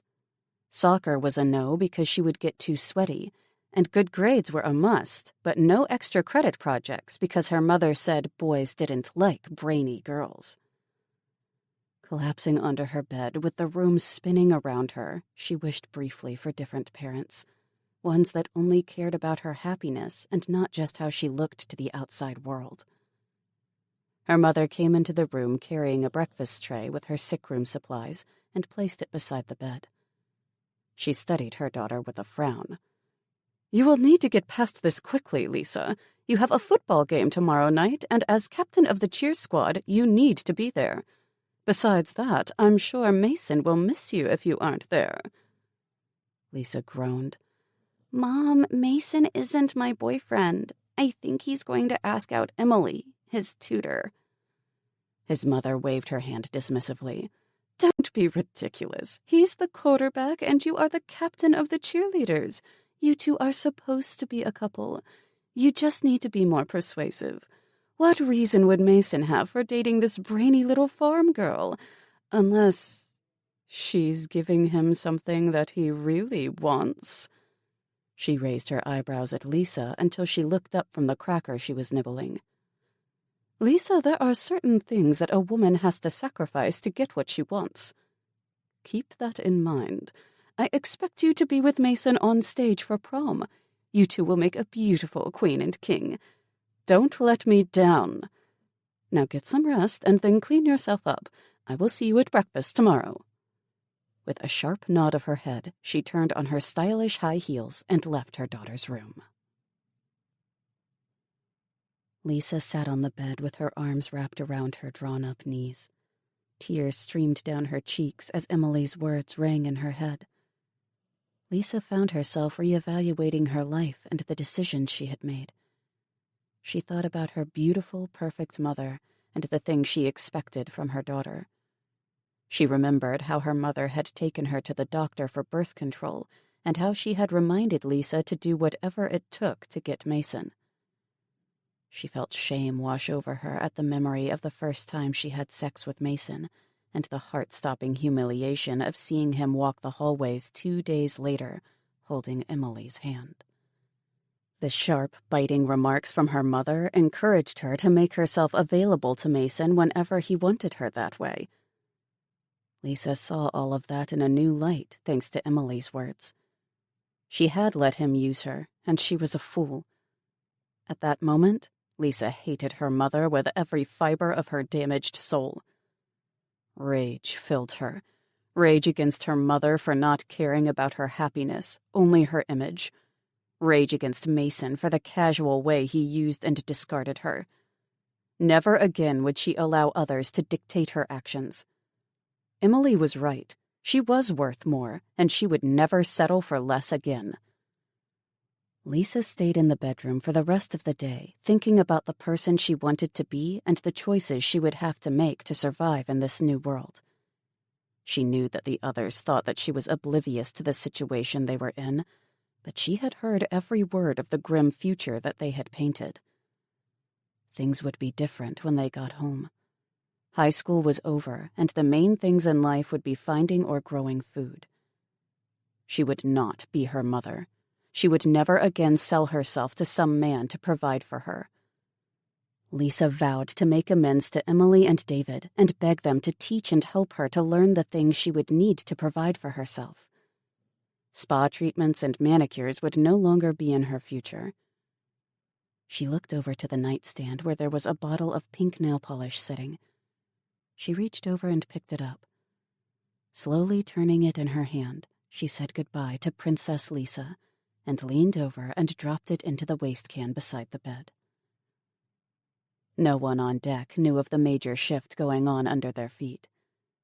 Emily and David sat talking quietly at the front of the boat. They were making plans to go their own way once they got to land. They did this while Mason kept stealing looks at them. Mark sat beside Mason with an amused smirk on his face. He was enjoying the tension coming off of Mason. It wasn't often that his golden boy best friend got shot down, and it was a nice change for Mark.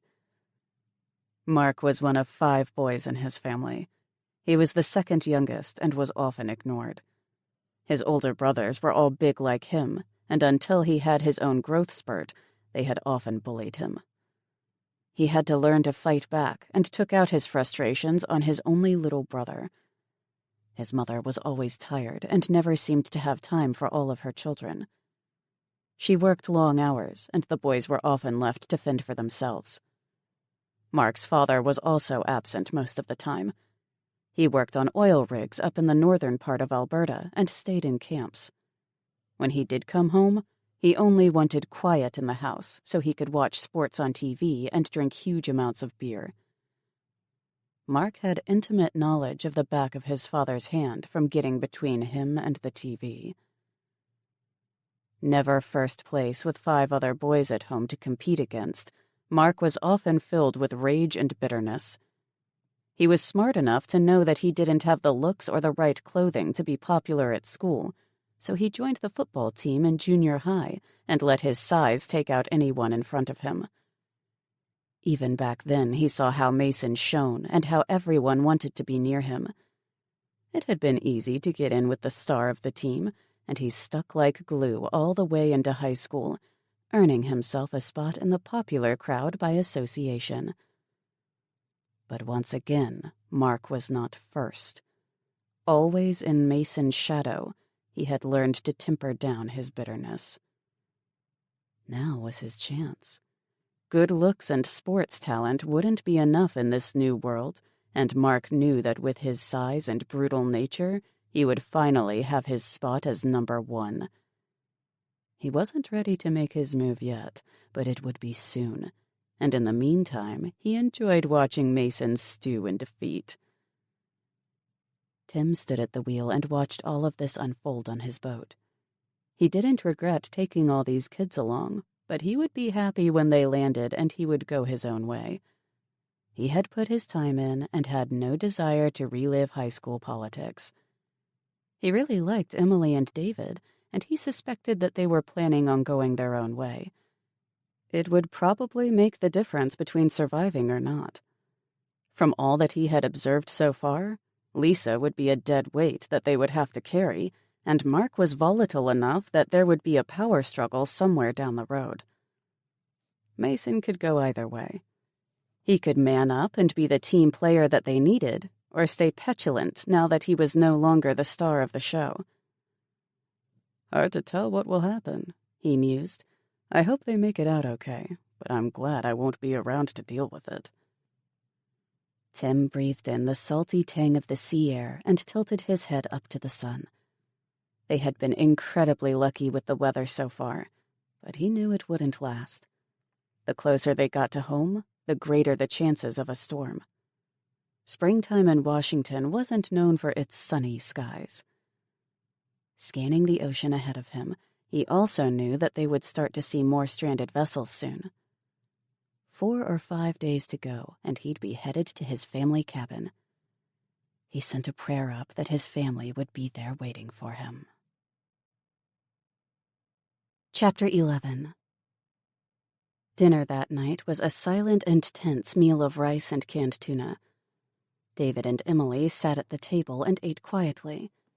Mark ate his meal standing at the counter, and Emily kept her eyes away from him as he shoveled the food into his mouth. Mason took 2 bowls up on deck for himself and Tim, and Lisa hid in the bedroom. Emily was worried about the girl, and when she finished her meal, she was going to go and check on her. Emily stood and gathered her and David's bowl to put them in the sink when Mason came back down and brushed past her. He went straight to the bedroom door and knocked briefly before entering and closing it behind him.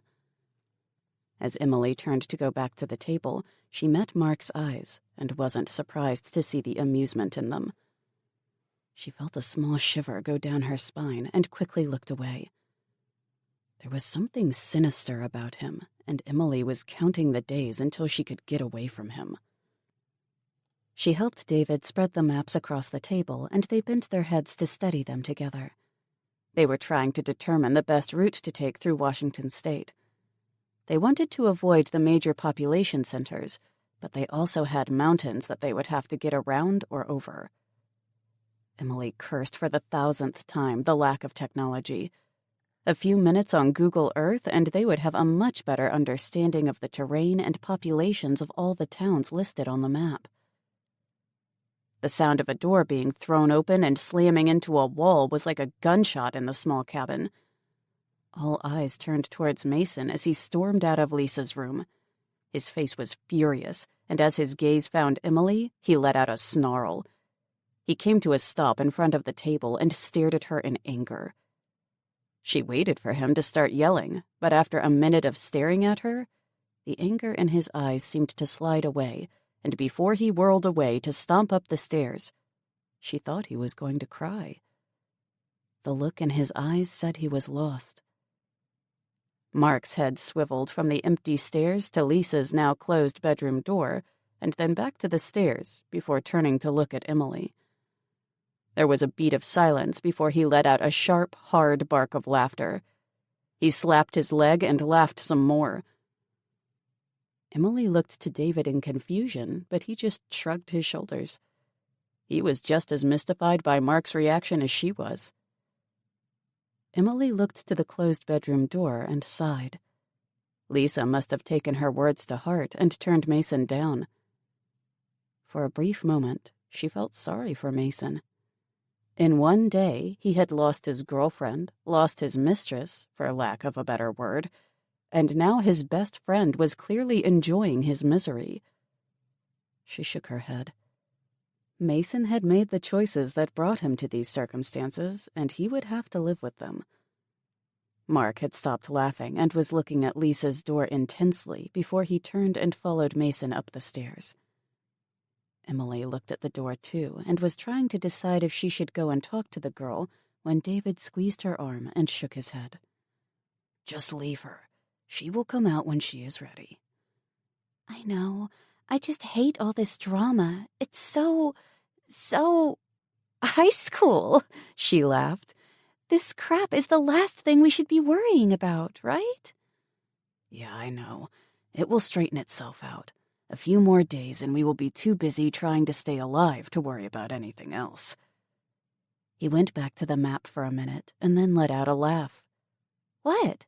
Emily asked. Just thinking this would make a really good reality TV show. It's the end of the world as we know it, so put a bunch of kids from different social groups on a sailboat in the middle of the ocean and watch them tear each other apart. I bet that would make prime time. Emily laughed at his announcer's voice. I never was much of a reality show girl, but I know what you mean. I can't help but think of all the things we will never have again. Do you know how many times I've reached for my phone to text Alex? It just feels like so much is gone, and at the same time, none of it really matters. TV, cell phones, the internet, it made things easier, but we can live without all that stuff.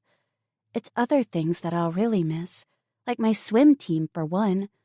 This is the longest I've gone without swimming in 4 years. All that work and training, and now, no Olympics. I'll never have a shot at winning a gold medal. It's going to be really hard to let that dream go, she said quietly. David gently squeezed her hand. I'm sorry, Em. She gave him a small smile and turned back to studying the map. Up on deck, Mason stood at the bow and watched the empty ocean slide by. He was miserable, and the worst part was he knew it was his own fault. He had ruined everything, and he didn't know what to do to fix it. When Emily had first started to tutor him, he had used his charm on her, figuring she would be easily swayed by it. The more he flirted with her, the more she looked at him with contempt. There was something so fresh and real about her that he found himself looking forward to every conversation. When he let go of the fake charm and just talked to her, she warmed up to him. They started to talk on the phone, and their conversations grew longer and longer. He found himself confiding in her. Things he hadn't told anyone, or hardly even admitted to himself, he told her. There was just something so attractive about Emily and the way she wasn't impressed by his status in school. She was interested in him, Mason the person, not Mason the quarterback. When they were alone together, he felt like he could be himself, and she made him feel like he was a good person. Mason knew what he was doing with Lisa was wrong, but she made it so easy. He had thought it would be the one time, But even after he had started dating Emily, Lisa had made it clear that she would be with him in that way. He knew deep down that Lisa wanted to be his girlfriend, and she was only having sex with him to try and persuade him. He knew he was using her, but he had just pushed the guilt down. He thought about Lisa's tear-filled face and the sadness in her eyes when she had told him she was done being used and that she deserved better. He thought about Emily's heartfelt plea for them to be friends when she had every right to be furious with him for what he had done. But what really brought it home was how he had felt sitting alone in the golf cart after he had left Emily in the middle of the street during the gunfire. He had felt like a selfish coward, and he realized that that was exactly what he was. Lost and alone, he thought back on the past few years of his life. Always being compared to his older brother had driven him to be a better football player and more popular in school. He had been so absorbed in being better than his brother that he stopped caring about anyone but himself. Mason didn't want to be that person. He wanted to be the guy that would be there for his friends and put others first. He knew that if he couldn't find a way to make amends and change his ways, he would end up all alone in this new world. Standing at the rail and looking out at the empty ocean with the sun setting behind him, Mason had no way of knowing that Lisa had come to the same conclusions hours earlier. He just knew that everything he thought about himself and others had just shifted, and it would take a lot of hard work to stay there. Mason heard Mark's lumbering footsteps before his friend joined him at the rail. His friend just stood beside him for a minute before speaking. "Tough day for you, bro. Shot down from all sides," he exclaimed. Without even looking at Mark, Mason muttered, "It's my own fault." "Oh, looks like little goody-goody Emily's influenced more than just Lisa," he laughed. Mason turned to look at him with a frown. "It was wrong. I was wrong. I treated them both badly." Mark laughed. "It's only wrong if you get caught, buddy, and you are so busted." Mason looked away and rubbed his hands over his face. He tried to remember why he was friends with Mark and couldn't come up with anything. They played football together and hung out in the halls and at parties, but Mason couldn't think of anything that really connected them. It was just one more way he had been selfish and self-involved. He turned back to Mark and tried to do better. "We haven't really talked about what's going on. Are you worried about your family?" "As if. The last thing I would want to do right now is have to fight my brothers for food. Trust me, they're fine. Besides, I'm sure my mom is just happy she has one less mouth to feed," Mark said sarcastically. Mason studied his face and realized that he meant what he said. "Wow, that's cold." Mark shrugged. "That's life. Don't sweat it. I'm not." He grinned in a not nice way. "So are you and Lisa done? Is she back on the market?" Mason shook his head. There really wasn't anything to this guy. "Yeah, good luck with that." And he turned to look back out at the passing ocean so he didn't see the smirk on Mark's face. "Well, it's a brand new world. Anything could happen," he said in a bland tone and turned and walked away. Mason thought about Mark's words. It was a brand new world, and he was determined to be a brand new person in it. Tim called out to him from the wheel, and he went to join him there. There was still a lot to learn about sailing, and he would do his best to help get them all home. Mark came down into the cabin in time to see Emily and David disappear into David's room and shut the door. He gave a smirk and laughed to himself that Emily hadn't taken very long to move on. He looked to Lisa's closed bedroom door and then back up the stairs. After a moment, Mark settled down onto the couch and closed his eyes. It wasn't long before he heard Mason come down and go into the other bedroom for the night. Tim would stay up on deck at the wheel for most of the night. He had told them that as they got closer to land, they would run into more and more stranded vessels, and they would have to keep a close watch so they didn't run into any of them. Tim had said that this would be the last night he would keep sailing in the dark. They would anchor at night starting tomorrow. It was an hour later, and Mark hadn't heard any noises coming from the bedrooms in a while. He eased himself off the couch and quietly made his way to just beside the stairs to the deck. Peeking around the corner, he could see just the edge of Tim's arm at the wheel. He backed up further into the cabin and crossed to the other side of it. It was only a few steps before he was standing at Lisa's bedroom door. He leaned his forehead against the door and closed his eyes, listening for any sounds from within. Standing there, he let his mind go back to all the time she had put him down and used her nasty sarcasm to wound him. He let the cold rage fill him, and he took a deep breath before opening the door. The soft light of the bedside lamp shone over Lisa, who was sitting back against the pillows on the bed. She was reading a book and glanced up when her door opened. It took a moment before her brain processed that it was Mark in her room and not Emily. Shutting the book with a snap, she scowled at him. "What do you want?" she demanded. A shot of fear went through her when he didn't answer her, but continued to stare at her. "Mark, what do you want?" she asked again. He stayed where he was with his back to the door and cocked his head to one side. "I thought we should talk about what's going to happen in the future. You understand that everything is different now, don't you?" he asked softly. Lisa frowned in confusion. Mark had never really spoken to her about anything, and he hadn't really seemed all that concerned with the current crisis. She wondered if he was starting to worry about his future, too. "Yes, I know that things are different, and I know how hard life is going to get when we get off this boat." He nodded his head. "Good.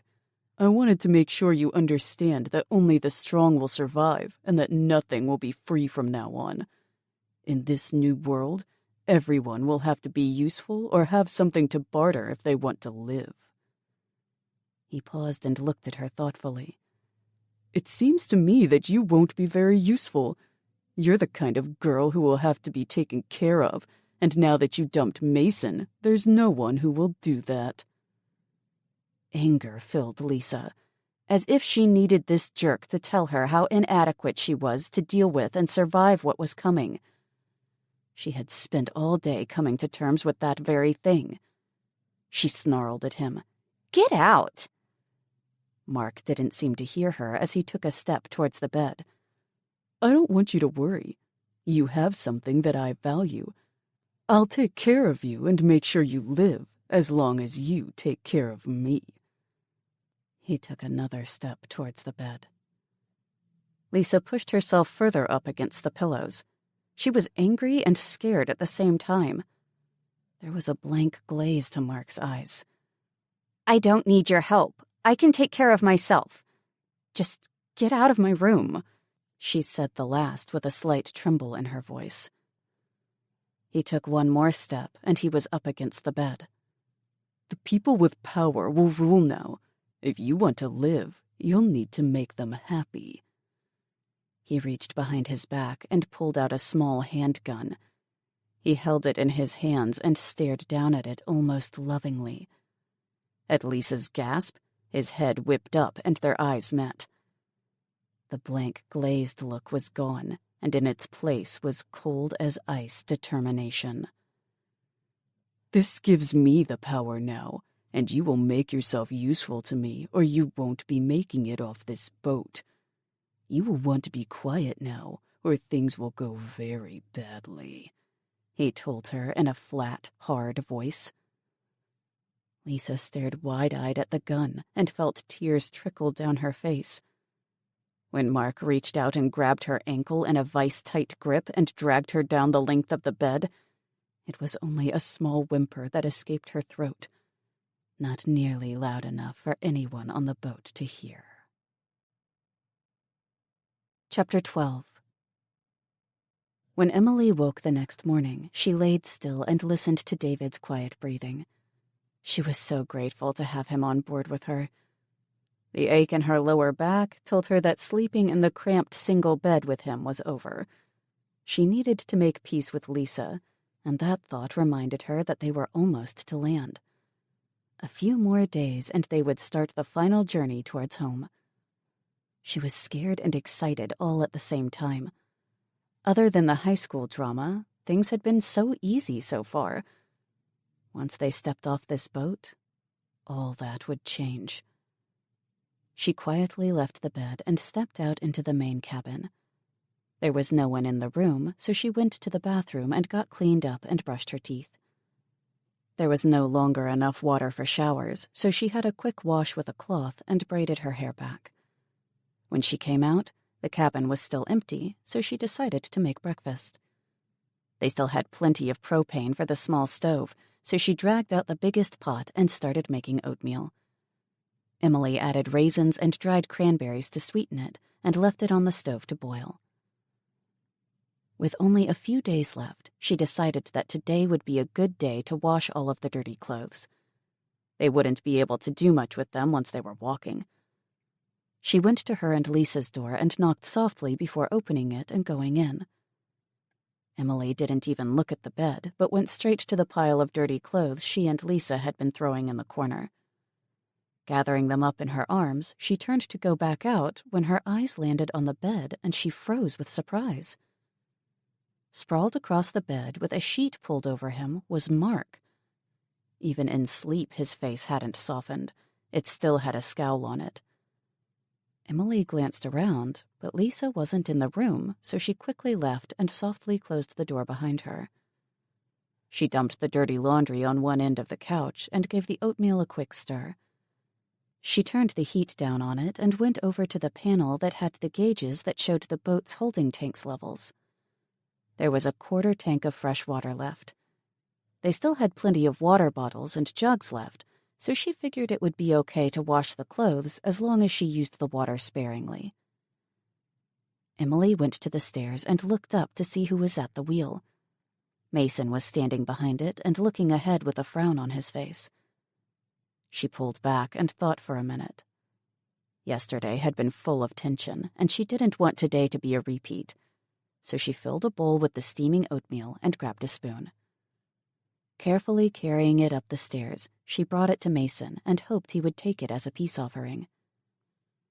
He studied her face as she held the bowl out to him, and then he reached out and took it with a small smile. "Can you take the wheel for a minute while I eat?" he asked. "Just hold it steady." Emily stepped up to the wheel and took Mason's place while he took a seat close to her. They didn't speak for a while, and Mason made short work of his breakfast.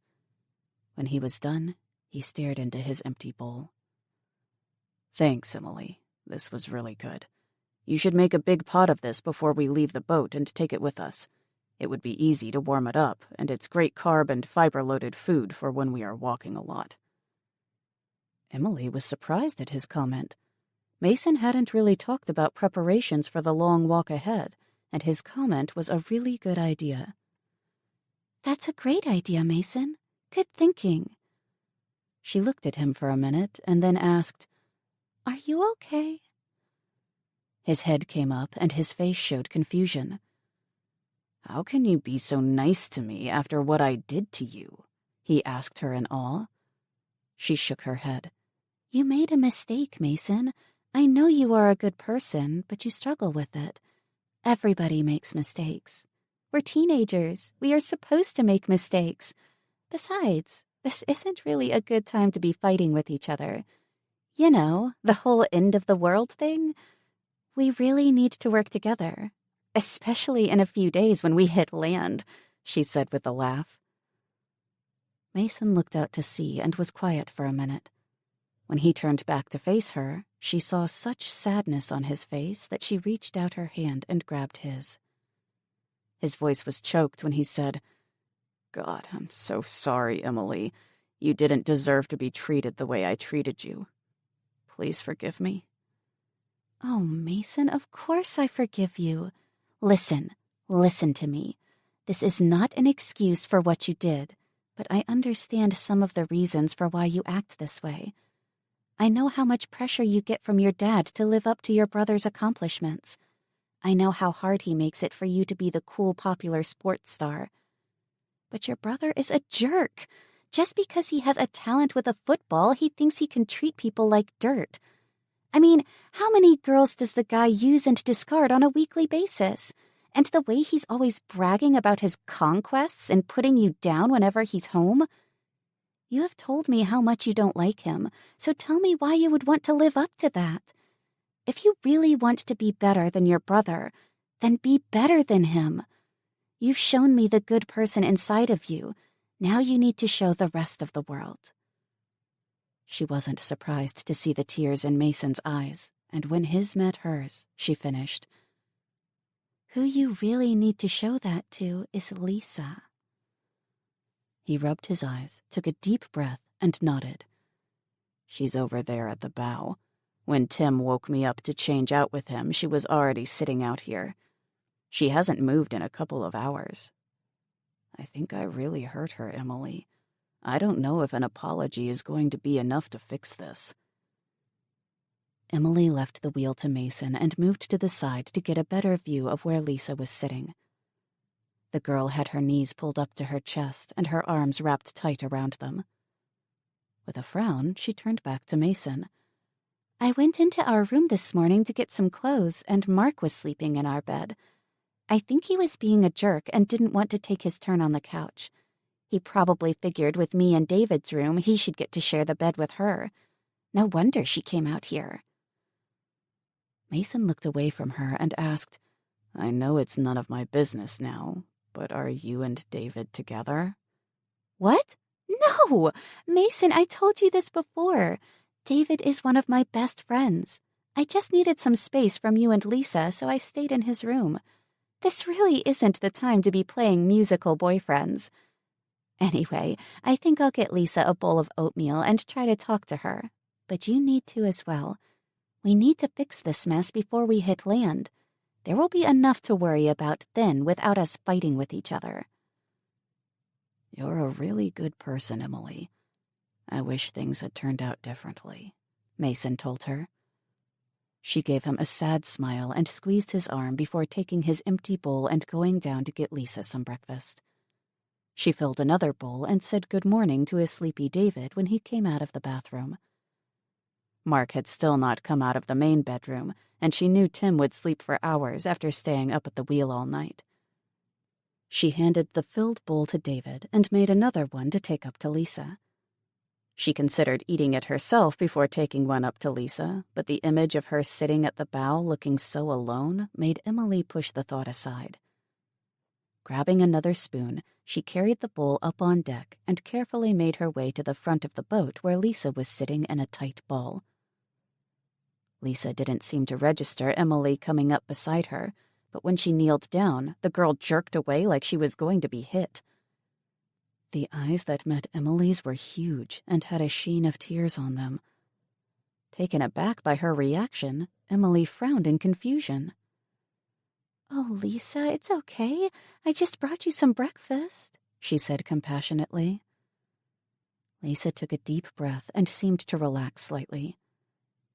You brought me breakfast, she said, looking down at the bowl that Emily held out to her. When she looked back up into Emily's eyes, the tears started to trickle down her face. In a choked-up voice, she said, After everything I've done to you, you brought me breakfast? Lisa broke down into sobs. Her shoulders shook as she gasped out, I'm sorry. I'm so sorry. I'm a horrible person, and you are so nice. I'm sorry.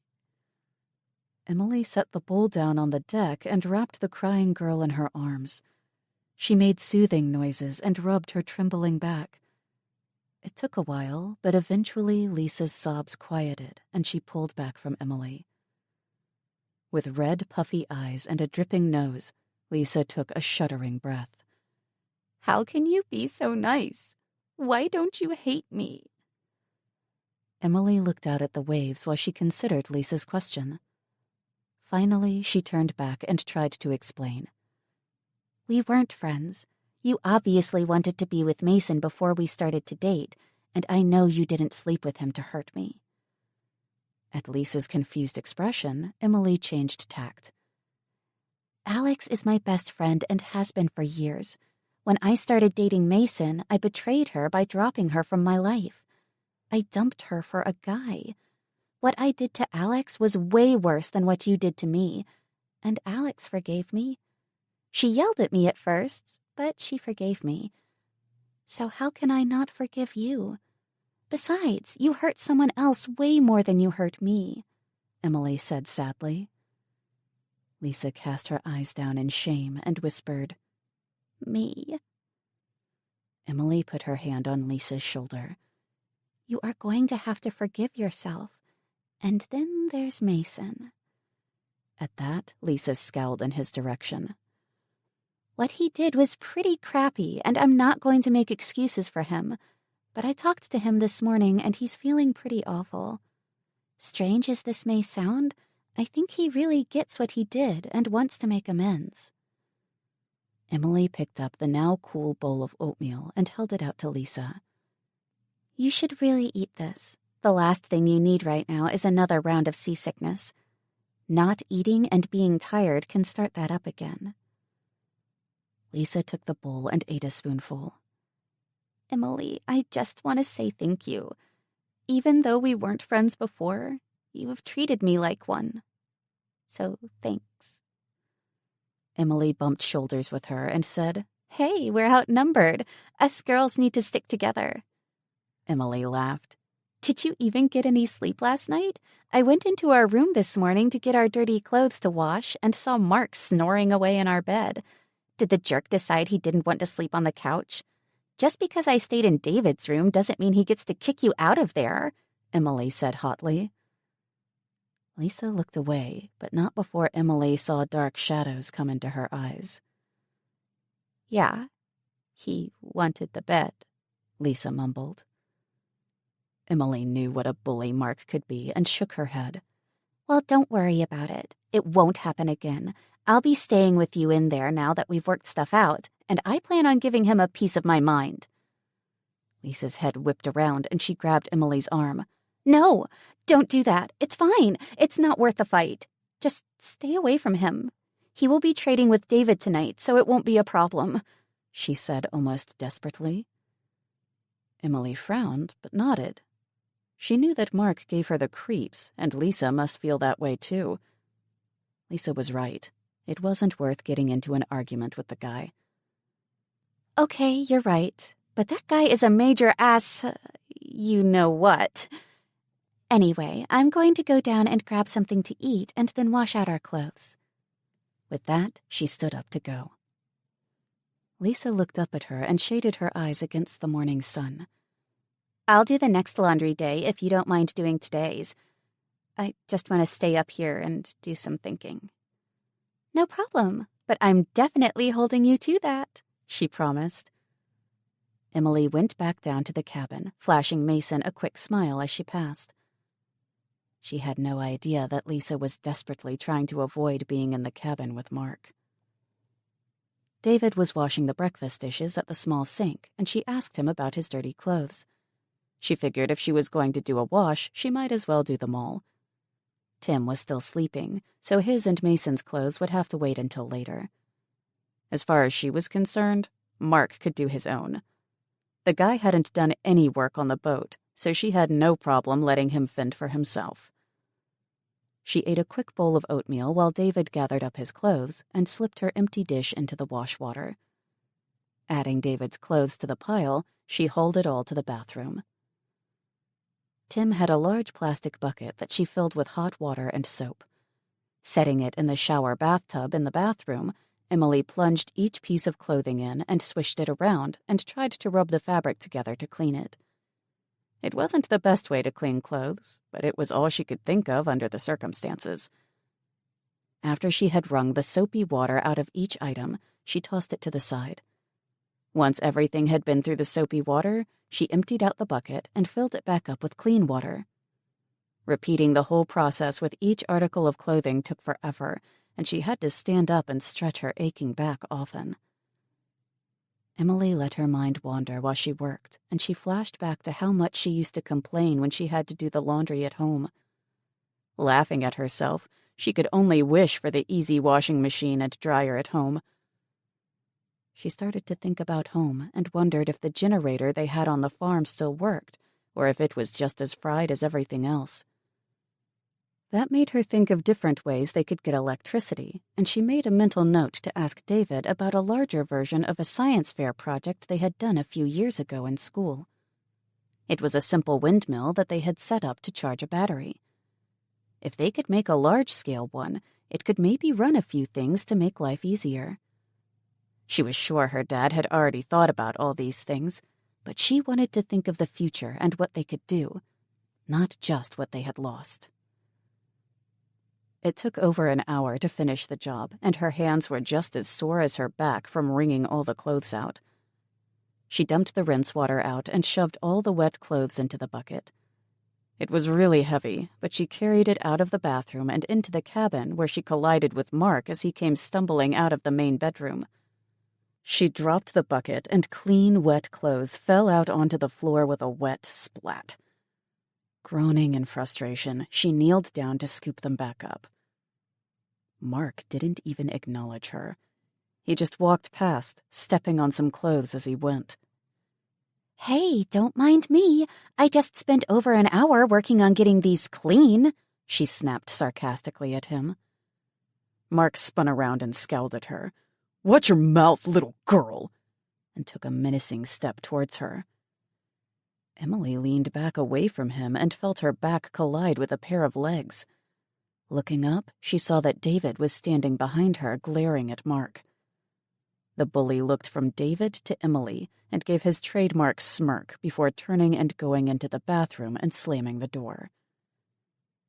Emily let out the breath she didn't even know she had been holding and reached down to gather up more of the fallen clothes. David squatted down and helped her, then picked up the bucket and carried it up onto the deck for her. He set it down near the rail, and Emily started to drape the clothes over it. She used the clothespins that she had found under the sink to secure them so they wouldn't blow away. David stepped up to Mason at the wheel and quietly talked to him about Mark. "What's up with your buddy? He gets nastier every day. He just about took Emily's head off down there, and he was sleeping in Lisa's room last night. I know he likes to play the big mean bully, but this boat's a little small to have to deal with that," David told him with concern. Mason looked down the stairs, but he couldn't see far into the cabin. Turning to David, he shook his head. "I don't know what's going on with him. I tried to talk to him last night, but he just brushed me off. I think I'll talk to him later and see if he'll lay off." Mason looked at David thoughtfully. "Truth is, though, I don't know if he'll even listen to me. I'm realizing I don't really even know the guy." He looked away and sighed before continuing. I just wanted to, say I'm sorry for being such a dick to you before.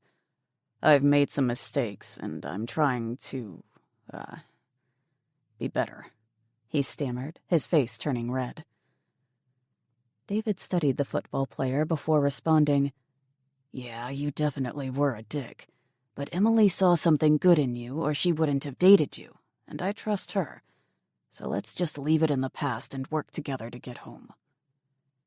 Mason nodded, and David turned away to help Emily finish hanging the wet clothes. Lisa was still sitting at the front of the boat, and her expression said she was far away in her thoughts. Once all the laundry was hung, the boat looked like a floating clothesline, but it was the fastest way to get everything dry. No one wanted to deal with Mark, so they all stayed up on deck and enjoyed the sun. They had been very lucky with the weather and had only suffered from mild rain a few times. Emily hoped it would last until they made it to shore. She didn't want to think about how it would feel to be trapped in the cabin during a storm. Chapter 13. They had been up on deck for hours, and Emily's stomach was growling enough that she knew it was past lunch. A lot of the lighter clothes, like t-shirts and socks and underwear, were dry, and they had unpinned them and folded them up. The heavier jeans and cargo pants were still damp, but in the bright sun and warm wind, it wouldn't take much longer until they were dry as well. Emily was about to ask David if he would go down into the cabin and help her make some lunch when they heard a bellow from below. They looked at each other in confusion before taking a step towards the stairs. Lisa had bolted straight up at the first shout, and now she scrambled to her feet. She grabbed Emily's arm to stop her and frantically shook her head. She was about to ask her why she looked so terrified when she heard Tim cursing as he stomped up the stairs onto the deck. He looked furious and zeroed right in on Mason. "You need to get control of your sidekick down there. He's drunk. He drank my only bottle of Crown Royal, and he's spouting off a bunch of bullshit," he halfway yelled at Mason. Mason looked past Tim and frowned when Mark came up the stairs with an almost empty bottle of whiskey clutched in his meaty hand. Mark stumbled on the last step and fell to one knee. Tim had turned around and scowled down at him. "Go back downstairs, you idiot! You're so drunk you'll end up overboard," he said with disgust. Mark lifted his head and met Tim's eyes. With a slurred voice, he muttered, "Fuck you." Tim went still. The anger left his face, and he stared down at Mark with contempt. He shook his head and looked away. When he turned back, Mark had gotten to his feet. "Listen, kid, this is a big adjustment for all of us, but getting trashed is not going to help you, and insulting me is really not going to help you. Try to remember that I'm doing you a favor here, and this is my boat, so show a little respect." He started to turn away when Mark started to laugh. "Thanks for the favor, asshole, but I don't think I'll need your help anymore," Mark spat out and pulled the gun out from under his shirt and pointed it at him. Everyone froze and time seemed to slow. A click sounded in Emily's mind as she flashed back to the empty box of bullets beside the dead convenience store clerk. At the same time, David stepped in front of her so that he was between her and Mark. Mason threw his hands out in a stop motion, and Tim just managed to croak out a single word, "Don't," before Mark squeezed the trigger. It was as if Mark had shot them all. They all flew back away from him. Tim flew back against the rail, and blood blossomed on his chest before he flipped back and disappeared over the rail into the ocean. Mason fell back onto his butt in shocked disbelief. David shoved Emily hard, and they fell together onto the deck in a heap with him covering her. The only one who didn't move away from Mark was Lisa. Emily watched in shock as Lisa took 3 quick steps towards Mark, dipped down to the deck, and came up with the long-handled paddle that had been resting in its brackets against the outer cabin wall. 2 more steps, and she lifted the paddle like a baseball bat, just as Mark let out a chilling bark of laughter and turned his body to face the front of the boat where David and Emily lay on the deck. As the gun in his hand arced towards them, Lisa swung. The maniacal smile of triumph was on his face when the edge of the paddle blade struck him in the bridge of his nose. With the same crazy expression on his face, he staggered back and dropped in a heap on the deck. No one moved for what seemed to Emily an hour. Lisa stood above Mark's body with the paddle gripped tightly in her white-knuckled hands. Her chest was heaving, and she seemed to be waiting for him to get up. It was her soft whimper that broke the spell, and Emily shoved David off of her and struggled to her feet. She rushed to Lisa and put out her hand to touch her, but stopped short of the girl's arm. The whimpering had changed to a keening wail, and the sound sliced through Emily's heart. She stepped past her and stood between Lisa and Mark's body to block the girl's view. When Lisa raised her head and met Emily's, the look was one of such devastation it took her breath away. Emily reached out and gently pulled Lisa's hands away from the handle of the paddle and handed it off to David, who had stepped up beside her. Lisa looked at her empty hands and seemed to deflate into herself. She wrapped her arms around her body and started to rock back and forth. Emily stepped up to her and pulled her into an embrace and felt tears pouring down her own face. She turned Lisa away from Mark as Mason and David crouched down to check on him. It didn't take long for David to look up at her and shake his head. Emily looked away. Mark and Tim were both dead, and they would have to find a way through this nightmare. David and Mason moved to the back of the boat and scanned the sea for any sign of Tim's body, but neither boy could see him. They looked back at the girls and both felt lost at what they should do next. Mason's eyes kept drifting back to Mark's body, and he finally had to speak. I can't believe this. He shot Tim. He killed him. Where did he even get a gun from? David explained about the convenience store clerk and what Emily and he had suspected. Mason had a fierce frown on his face when he stepped over Mark and looked at Lisa.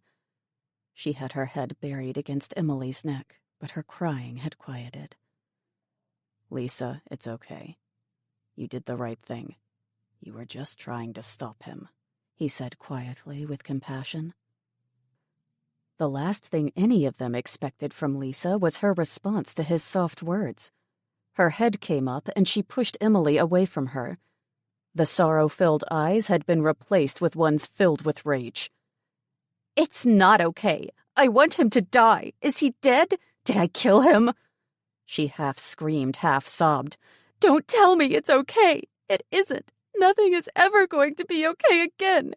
You used me like I was nothing, so he thought he could too. Except he held a gun to my head while he did it. I will never let anyone take that from me again. Never.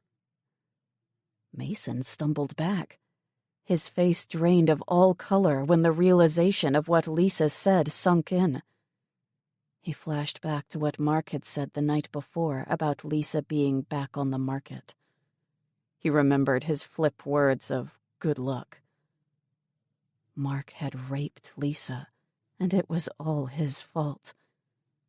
Mason's stomach heaved, and he rushed to the rail to empty his churning guts into the sea. Lisa walked away to the front of the boat and settled down on the deck. Emily's head ached from her words and what had just happened. David put his arms around her and pulled her into a hug. She laid her head against his chest and just breathed. She said the only thing in her mind at that moment. I just want to go home. It took a while before anyone moved from their spots. They all were trying to process what had happened, and more importantly, what to do next. It was Emily that finally moved first. Standing in David's embrace had helped, but her eyes kept going to Mark's body, and she finally couldn't take it anymore. She stepped back from David and asked, "Should we put him overboard?" David looked from Emily to Mason and then down at the body. He scrubbed at his face and then nodded. Okay, I'll help you. Emily started to offer, but was interrupted by Mason. No, I'll do it. This is my fault. I'll deal with him, he said firmly. Emily was going to argue that, but David shook his head at her. Mason stepped over to the body and leaned down to hook his arms under Mark's armpits. He got him a foot off the deck, but couldn't do more than drag him towards the rail. David stepped in and grabbed Mark's trailing feet, and together they lifted him up and got him over the rail and dropped him over the side. All three of them stood there for a few minutes, each trying to come to terms in their own minds with what they had just seen. Emily sighed and turned away from the empty sea. She looked towards the front of the boat and realized that Lisa was gone. The girl must have gone below while they were dealing with Mark's body. Looking down at the deck, it took a few more seconds for Emily to understand that it wasn't only Lisa that was gone. The gun was gone, too. Chapter 14. Mason moved back to the wheel, unlocked it, and checked their heading. He was trying hard to suppress the panic he was feeling about being the only one on board with any knowledge of sailing. Tim had done all the hard work. He had shown and explained everything to Mason, but that didn't make him confident to do it all himself. What Mason really wanted to do was heave to and just sit for a few hours to think things through. But stopping the boat was a lot of work in itself, and he knew he would have to do it before dark anyway. They were underway with a good wind, and except for trimming the sails, he knew that they could continue this way for a while. It was all the other things that were filling his mind. Tacking was a lot of work, and the others had always been sent down to the cabin when Tim was doing this so they would be out of the way and not get conked in the head by the boom. Mason knew he could do it, but was scared out of his mind at the prospect. David came to stand by him and looked back at the way they had come. He put his hands on the rail and stared over the side down at the water. "Do you think we should go back and try to find Tim?" Mason shook his head sadly. "I think he was dead before he even went over. The shot took him right in the chest. He wouldn't have made it." David nodded. "Yeah, that's what I thought, but it just feels so wrong to not try. He was a really good guy. He took on a bunch of strangers and tried to help get us home.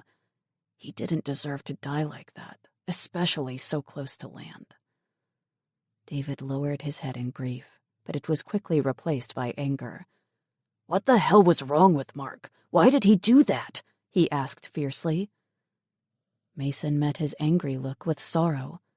"I don't know. I don't think I ever knew him. He was just a guy on the team. We never really talked about much except the game or going to parties.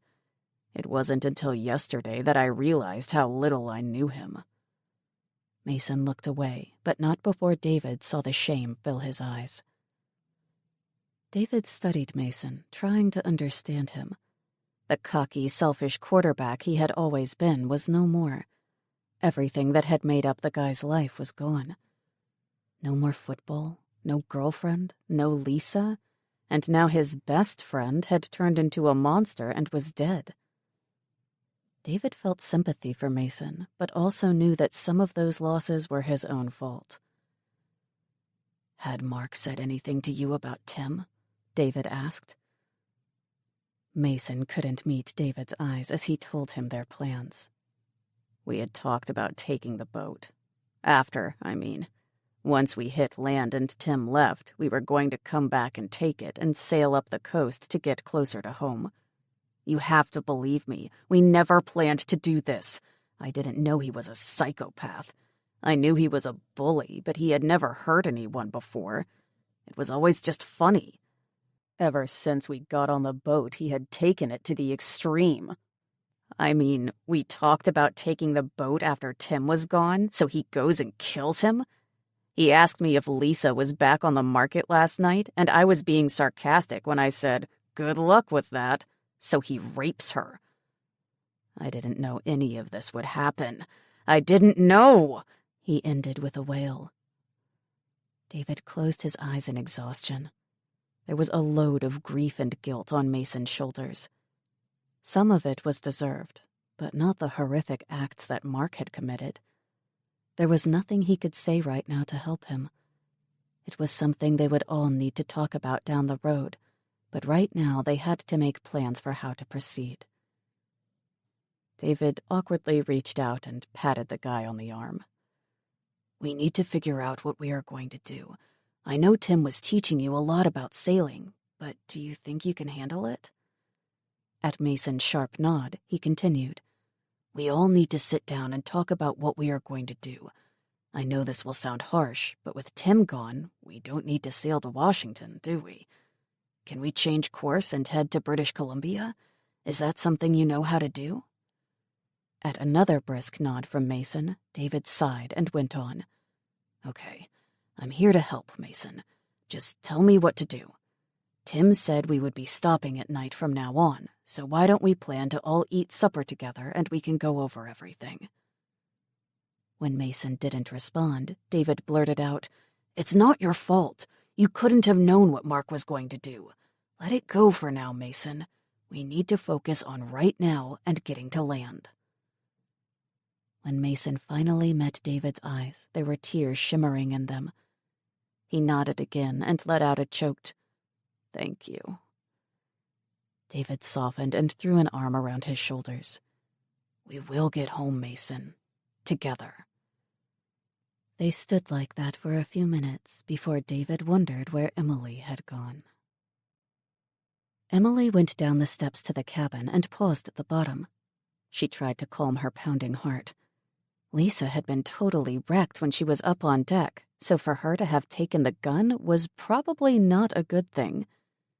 Emily was scared out of her mind with the thoughts of being on this boat with no real captain, and adding an unstable girl with a gun to the mix didn't make it any better. Being as settled as she was going to get, she turned to the door of the room that she and Lisa had been sharing. The door was slightly ajar, and she gently pushed it open. The bed was empty and unmade, with the sheets and blankets shoved into a pile on the foot of it. Emily stepped into the room and turned her head away from the bed. Lisa was sitting in the small armchair facing the bed. The girl was staring at the bed with a look of blank indifference on her face. The gun rested loosely in her hands in her lap. For some reason, the look on her face worried Emily more than tears would have. Taking a deep breath, she stepped into the room and sat on the bed directly in front of Lisa. Emily struggled to find the words to reach Lisa. The expression on her face told Emily that the girl was close to letting go of all hope. She sorted through the words in her head, words of comfort, of consoling, and rejected them all. She felt frustrated and angry at everything that had happened today and decided to just go with harsh bluntness. "So are you going to kill yourself or not?" Emily asked in a flat voice. The shock of the cruel words had Lisa's head whipping up and her eyes widened in surprise. But before she could say anything, Emily continued. "I mean, what's one more death today? Tim's gone. Mark, that bastard, is dead. And by the way, thanks for that. You probably saved my life and David's life. I'm sure we were next on his to-do list. So are you going to add yourself to the list? Because I'm really ready for this day to end." Lisa sat open-mouthed with shock at Emily's harsh words. She finally managed to get herself together and speak. "Why shouldn't I? I'm useless," she breathed out in a choked whisper. Emily nodded thoughtfully. "Is that what you want to be? Because killing yourself would be just about the most useless thing you could do right now. Look, Lisa, what Mark did to you was horrific. No one should have to go through that. But instead of cowering in the corner like a useless person, you stepped up and took the power back from him. Not only that, but you stepped between him and your friends and protected them. That's not something that a useless person would do. You have a choice now. You can stand with me, with us, and fight for our lives and fight our way home, or you can do the easy thing and check out. You are the only person who can make that decision, but I would really like it if you stood with me." Emily held her breath in fear at Lisa's reaction to her words. Was she too harsh? Would she make the right choice? Lisa had dropped her head again and stared at the gun that she turned over and over in her hands. Emily could see the tears dripping off the girl's face and had to struggle not to reach out in comfort. This was something Lisa had to do herself. Emily slowly let the air out of her lungs when Lisa finally held out her hands towards her with the gun lightly resting in them. She reached out with both hands and used one to take the gun and put it behind her on the bed. With the other, she pulled Lisa to her, and the girl collapsed against her, sobbing. It wasn't long before Emily's tears joined hers. The two girls held on to each other and sobbed out their sorrow for all they had lost, all that had been taken from them, and the uncertainty of where they were going. Chapter 15. The girls stayed down in the cabin for the rest of the day. Emily went up briefly to take the boys some food and bring down the last of the dried clothes. Mason had been giving instructions to David on how to trim the sails, and Emily was reassured by his confident tone. Emily stripped the bed of the sheets in Lisa and her room and made it up with the clean bedding she found in the small storage cupboard in the room. Taking the gun off the bed, Emily stuffed it deep in a drawer under some clothes. She didn't want Lisa to have to deal with the task. After that, they worked side by side, tidying up the cabin and resorting the supplies that they still had. They knew they were getting closer to shore, and they had to decide what to take with them once they left the boat. As they worked, they talked to each other about their lives. Emily was surprised by Lisa's revelations of her home life. She had no idea that Lisa's mother was such a cold perfectionist. It gave her a better understanding of why Lisa acted the way she did. She couldn't help but feel lucky with her kind, supportive parents. They had always supported and encouraged her in anything she set her mind to. Emily couldn't help but wonder how Lisa's mother was surviving in this new world without electricity. When she asked Lisa, the girl laughed without humor. I don't even know if my dad was home. He was away in the city more than he was ever at the house. Knowing my mother, she would have flirted or charmed some man into doing the heavy lifting. If there's one thing you can count on with her, it's that she can manipulate some guy into taking care of her. I'm pretty sure that's how she got my father. I don't think there are any real feelings between them. At least I've never seen any on display. She shook her head. Honestly, I'm not all that excited to be in the same house as her in this new reality. They continued to share details about each other's life, and slowly the two girls saw each other with a new respect. Emily showed Lisa how to make a simple soup from the limited amount of ingredients they had, then whipped up a small batch of biscuits to put in the small oven under the stove. It didn't surprise Emily that Lisa had no knowledge of cooking, but she was happy at the interest that the girl showed at learning. After closing the oven door, Emily looked up and smiled at her new friend. Lisa still looked haggard, but she was starting to get some color back into her cheeks. The dark circles around her eyes would hopefully go away with some rest. She had seen tears come into her eyes throughout the afternoon, but they never fell. It was going to take time to heal the wounded shadows in her eyes. Emily knew she had to broach a difficult subject before the boys came down to eat. They had to talk about Mason. After everything that happened today, they all had to work together if they were going to make it home. Lisa, I know you blame Mason for part of what happened. I think you guys are going to have to talk about things. There are only 4 of us left, and once we get off this boat, we have to work together. I'm not asking you to forgive him, but you do need to talk to him. Lisa sighed sadly and looked away. What I said before on deck? I didn't really mean it. I know it wasn't his fault what Mark did. It wasn't even all his fault what happened between us either. I was the one that kept going to him. I guess I just needed someone to focus all my anger on. I'll talk to him. I don't know if we can ever be friends, but we'll work together. None of that really even matters anymore. I'm finally realizing that all the petty high school drama is over. This is real life now, and I'm going to try my hardest to survive it. She turned to Emily and met her compassionate eyes.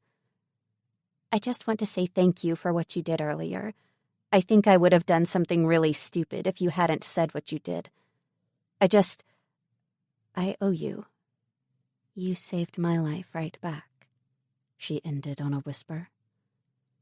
Reaching out, Emily squeezed Lisa's hand and said, I think we might have more life-saving in the future, so I'm glad you decided to stay.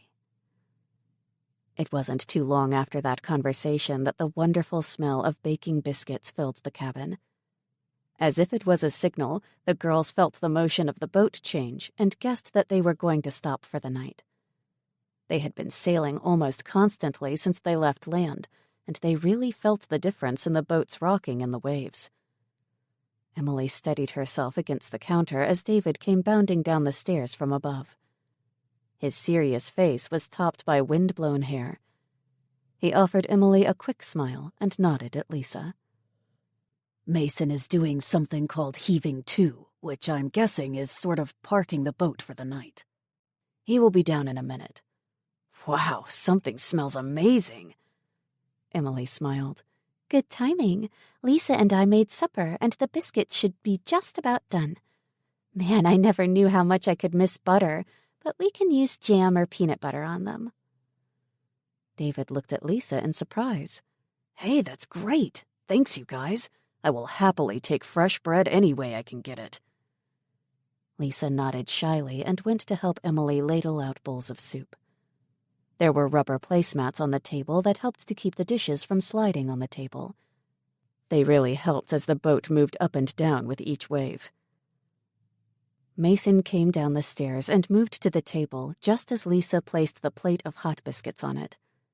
He looked up at her in surprise before quickly looking away.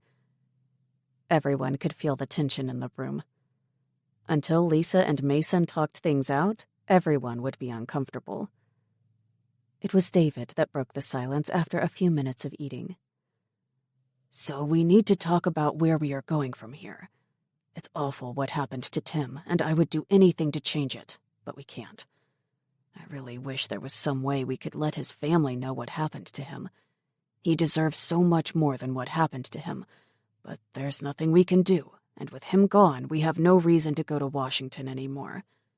If we change our course, we can head northeast and try to sail up to British Columbia. If we can land somewhere south of Vancouver, it will save us weeks of traveling by foot. What do you guys think? Mason was the first to reply.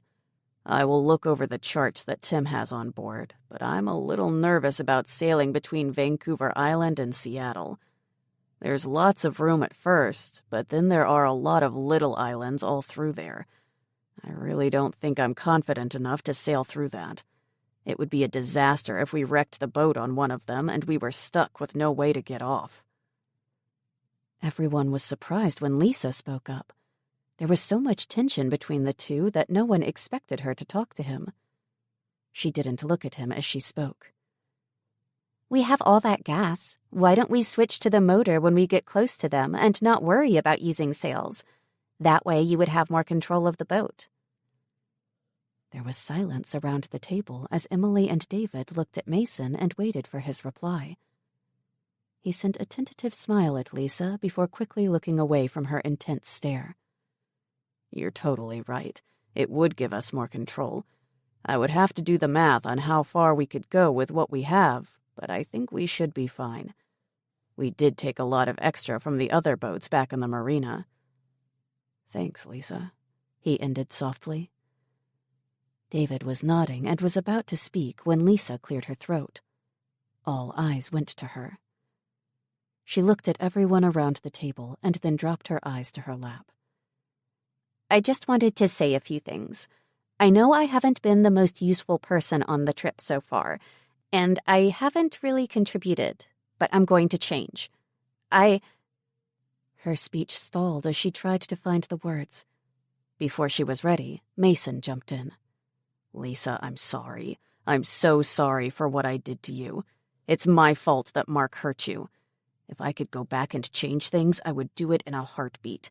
You didn't deserve what happened, and I'm going to try my hardest to protect you and take care of you and get you home safe. I hope one day you can forgive me. David and Emily's heads swiveled towards Lisa to see how she would respond to his heartfelt admission.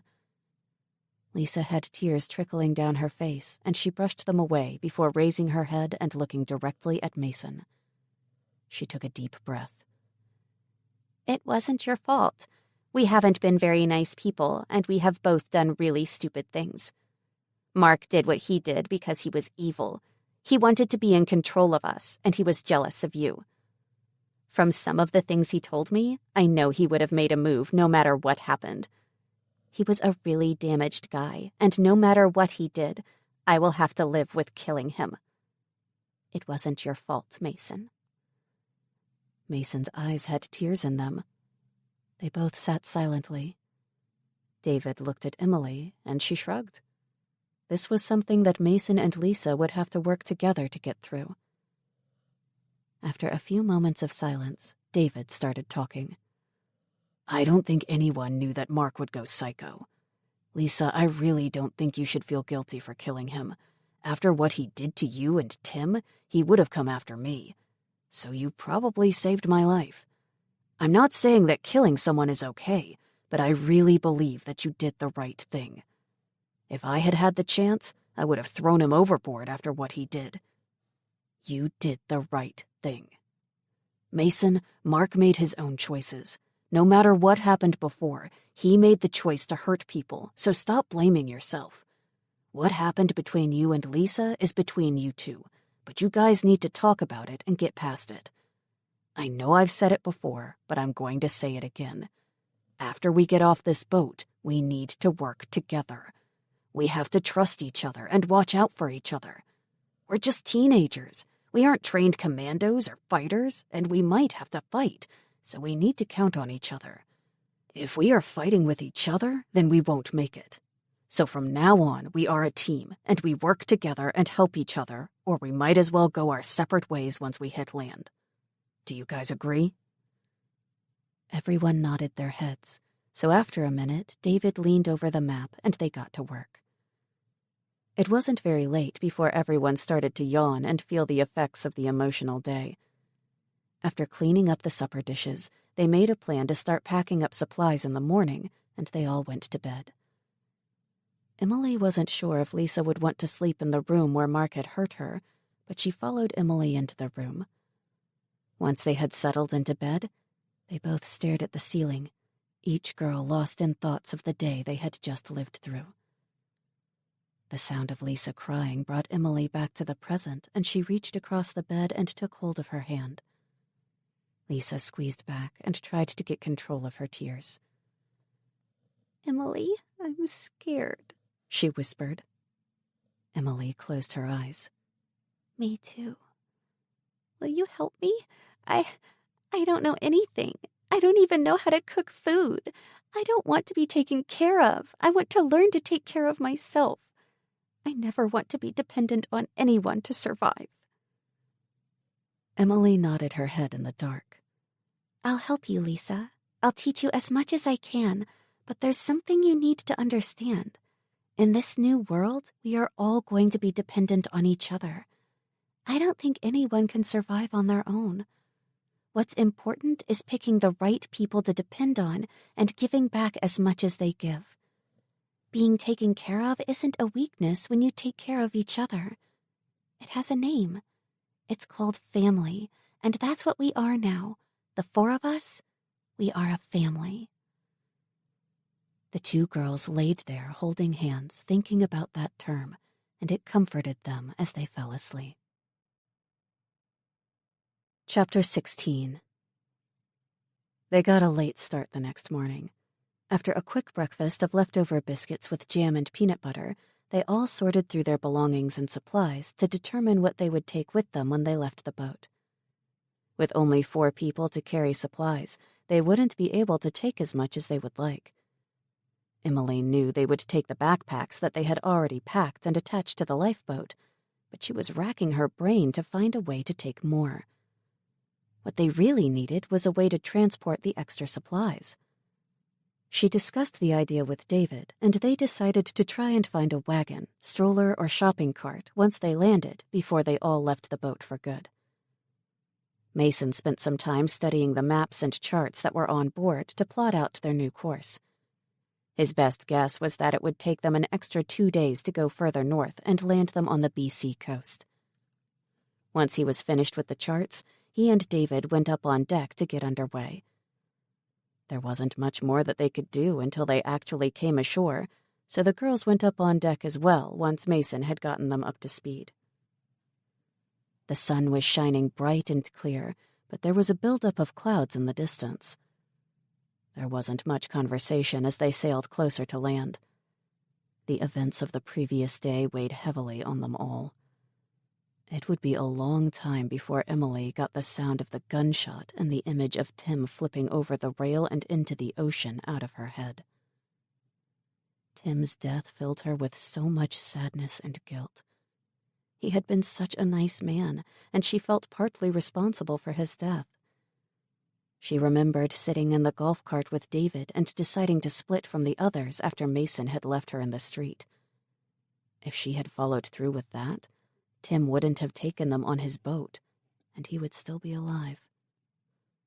Sighing deeply, she looked at the others spread out on the deck. Lisa was staring out to sea, and Emily could only imagine what must be going through her head. She had suffered major emotional trauma. Having been raped and then having to kill would damage anyone. Emily had seen a new side of Lisa before those events had happened, and she admired the core of strength that the girl had shown by not taking the easy way out or reverting back to the shallow, useless person she had been previously. It took a lot of guts and strength to make it through what she had and become a better person. Emily knew in her heart that she and Lisa would grow closer and be there for each other. Looking back at Mason, she saw that he was frowning in concentration at the wheel. He had said all the right words about being a different person, but Emily knew it would be hard to trust him fully until he proved that they could count on him. David stood tall at the mast, scanning the sea ahead of them. He was her biggest comfort in the whole mess of this trip. He had not had the easiest life, but he was a strong and loyal friend. She marveled that he wasn't full of anger and bitterness. After his father had left for the final time, his mom had struggled with depression herself. He had stepped up and looked after himself and his little sister Emma. Even after his mom found her feet and moved on from the loss, he had taken so many responsibilities on himself. They had scaled down their farm quite a bit, but there was still so much work that he took care of himself after his mom had to get a job in town. Emily knew that David harbored a lot of anger and disappointment towards his dad, but he never let it affect his attitude toward others or life in general. She was just so thankful that he had come with her when she had split from the rest of their friends. Emily looked out at the ocean and wished for land. She knew how much harder it would have been to walk the huge distance that they had traveled by boat, but she was sick of the water and wanted to be on land. She had to laugh at the irony of that. Her biggest passion was swimming through the water, and here she wanted to get away from it. Shaking her head at the way life could change, she stood up and headed towards the cabin steps. Making food and cleaning up at least helped to pass the time. She was almost to the stairs when David called out for the binoculars. Grabbing them quickly, she returned to David and handed them to him. After looking through them for a few minutes, he handed them back to her. "Take a look. There's a boat ahead of us. It looks like a cabin cruiser, and I can see at least 2 people on board. It's still too far away to see clearly who they are. Keep an eye on it. I'm going to talk to Mason, and we should decide what we want to do." What do you mean what we should do? These are the first people we have seen alive since we set sail. Aren't we going to stop and talk to them? They might be stuck out here. We need to help them, Emily exclaimed. "I know, Em, but they might not be friendly. We have to be careful. If we stop and they try to take the boat from us, we could be in a huge amount of trouble. We need to be smart about this, so keep watching and let us know what you see, okay?" Nodding her head in understanding, Emily brought the glasses up to her eyes and tried to focus on the boat that was ahead of them. She could see it, but the details weren't clear. There was definitely movement on its deck, but they weren't close enough to see who it was. She looked away when she heard Mason, Lisa, and David arguing. "I'm just saying that we are so close to land that it would be stupid to take such a chance," Mason argued. That is so selfish. What if those people have been stranded out here the whole time? Don't you remember the lifeboats with all those dead people? We have to help them. It's the right thing to do, Lisa said forcefully. "Whoa, cool it down, guys. You are both right. We need to be careful and find out who is on that boat and help them if they are in trouble. So we go in slow and keep our distance until we know the situation. Then, if it looks safe, we will do what we can to help them," David intervened. "No way, man. This is a bad idea. We only have so much food and water for ourselves. We can't just be giving it away, Mason protested. Before David and Lisa could start in, Emily pushed past them and got into Mason's face. How dare you? A good man took us in and helped us when he could have just left us to die in that city. We repaid him by killing him. Mark might have pulled the trigger, but we were the ones that brought him onto the boat.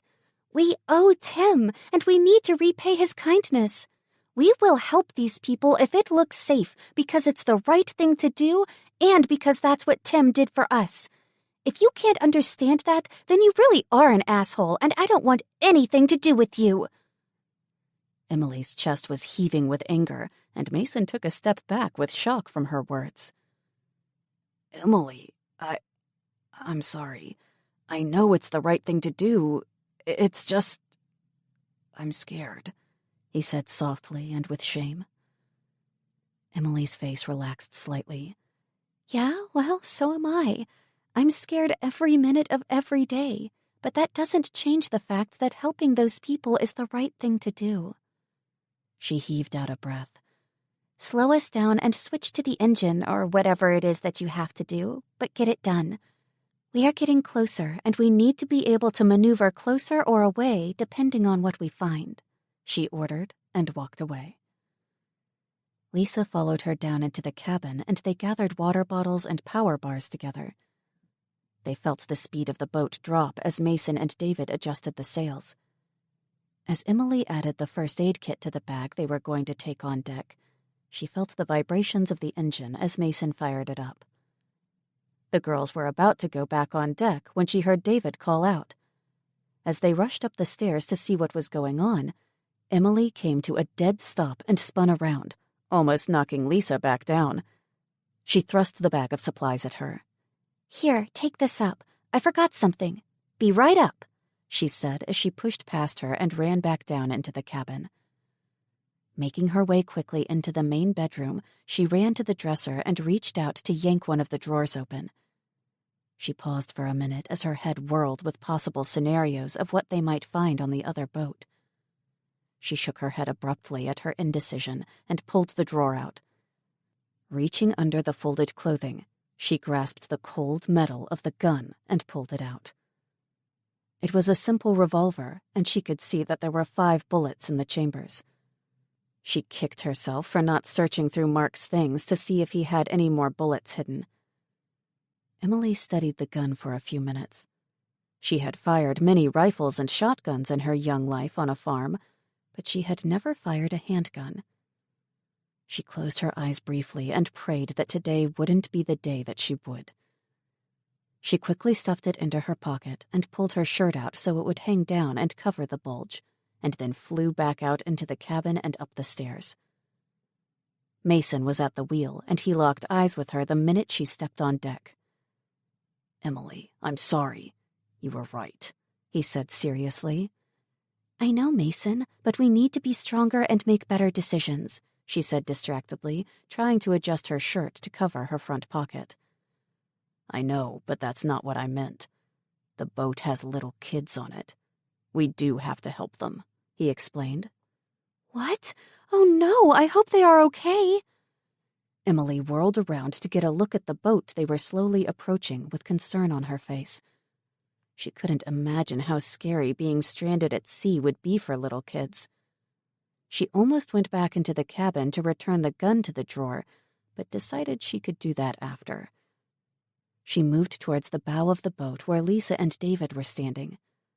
Lisa was waving at the 2 kids who were watching them come closer with scared little faces. She scanned the rest of the boat, looking for their parents, but the deck was empty. Emily turned to David, who had a frown on his face, and asked, Their parents? He shook his head. I haven't seen any adults so far, just the 2 kids, but we don't know if anyone is in the cabin. Why wouldn't they come up with the kids? I don't know. Maybe they're hurt or sick. We'll have to wait and see. But Emily, this feels wrong. Emily frowned and turned back to look at the children. They were close enough to see that it was a little girl who looked about 8 or 9 and a smaller boy who might have been 6. They both looked scared, which confused Emily even more. If the kids were stuck out here alone, then why would they be scared of other people? Why wouldn't they be happy or excited or even relieved that there were people here that could help them? She was about to say as much to David when she felt the engine stop and Mason came forward with the long-handled paddle. As they drifted closer, he leaned out and used the paddle to hook onto the other boat so they were closer, and quickly dropped it and tied the two boats together. Lisa was trying to talk soothingly to the kids, but they just stepped back away from the rail and said nothing. It's okay. We can help you. Do you need help? We have food and water. Are your parents on board? Is anyone hurt?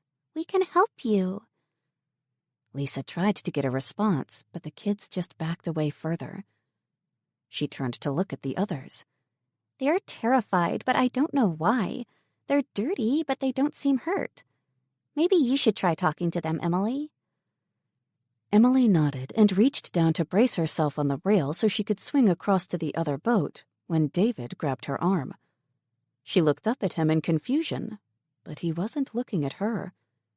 He was staring hard at something on the other boat. She turned her head and found herself looking down the barrel of a shotgun. Chapter 17. "Don't even move," said a harsh voice from behind the gun. Emily straightened up despite the order and saw a scruffy man who hadn't showered in days.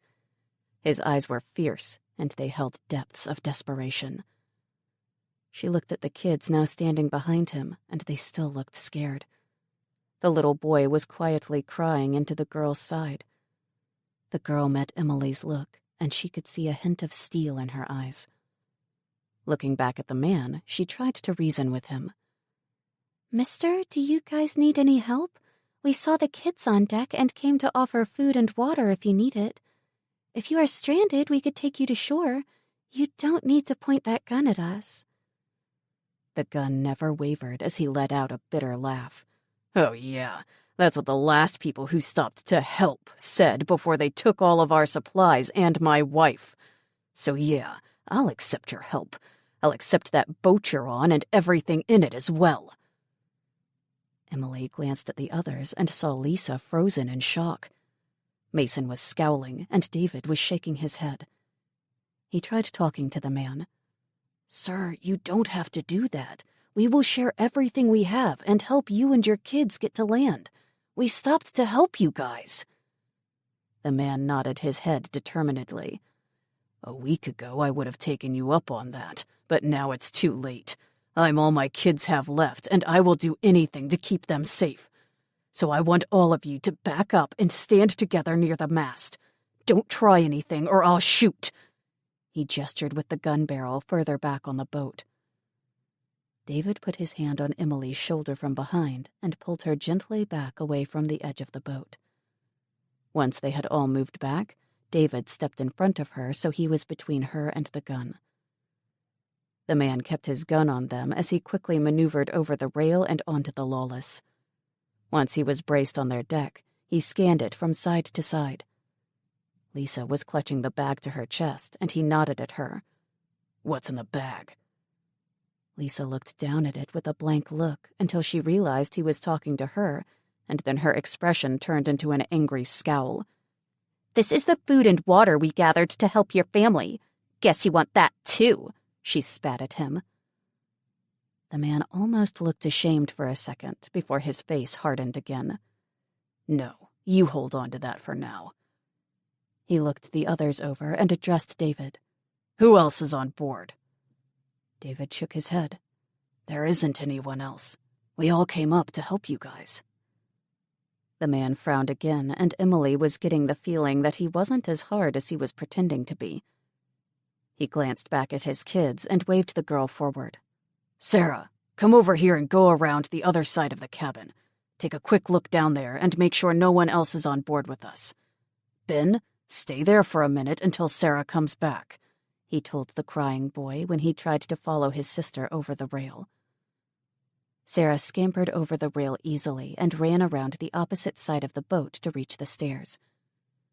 No one said anything while she was out of sight. When she popped back up on deck, she gave her dad a nod and ran back around to stand by him. He took a deep breath and told them what to do. "You guys are going to cross over onto my boat and stay there.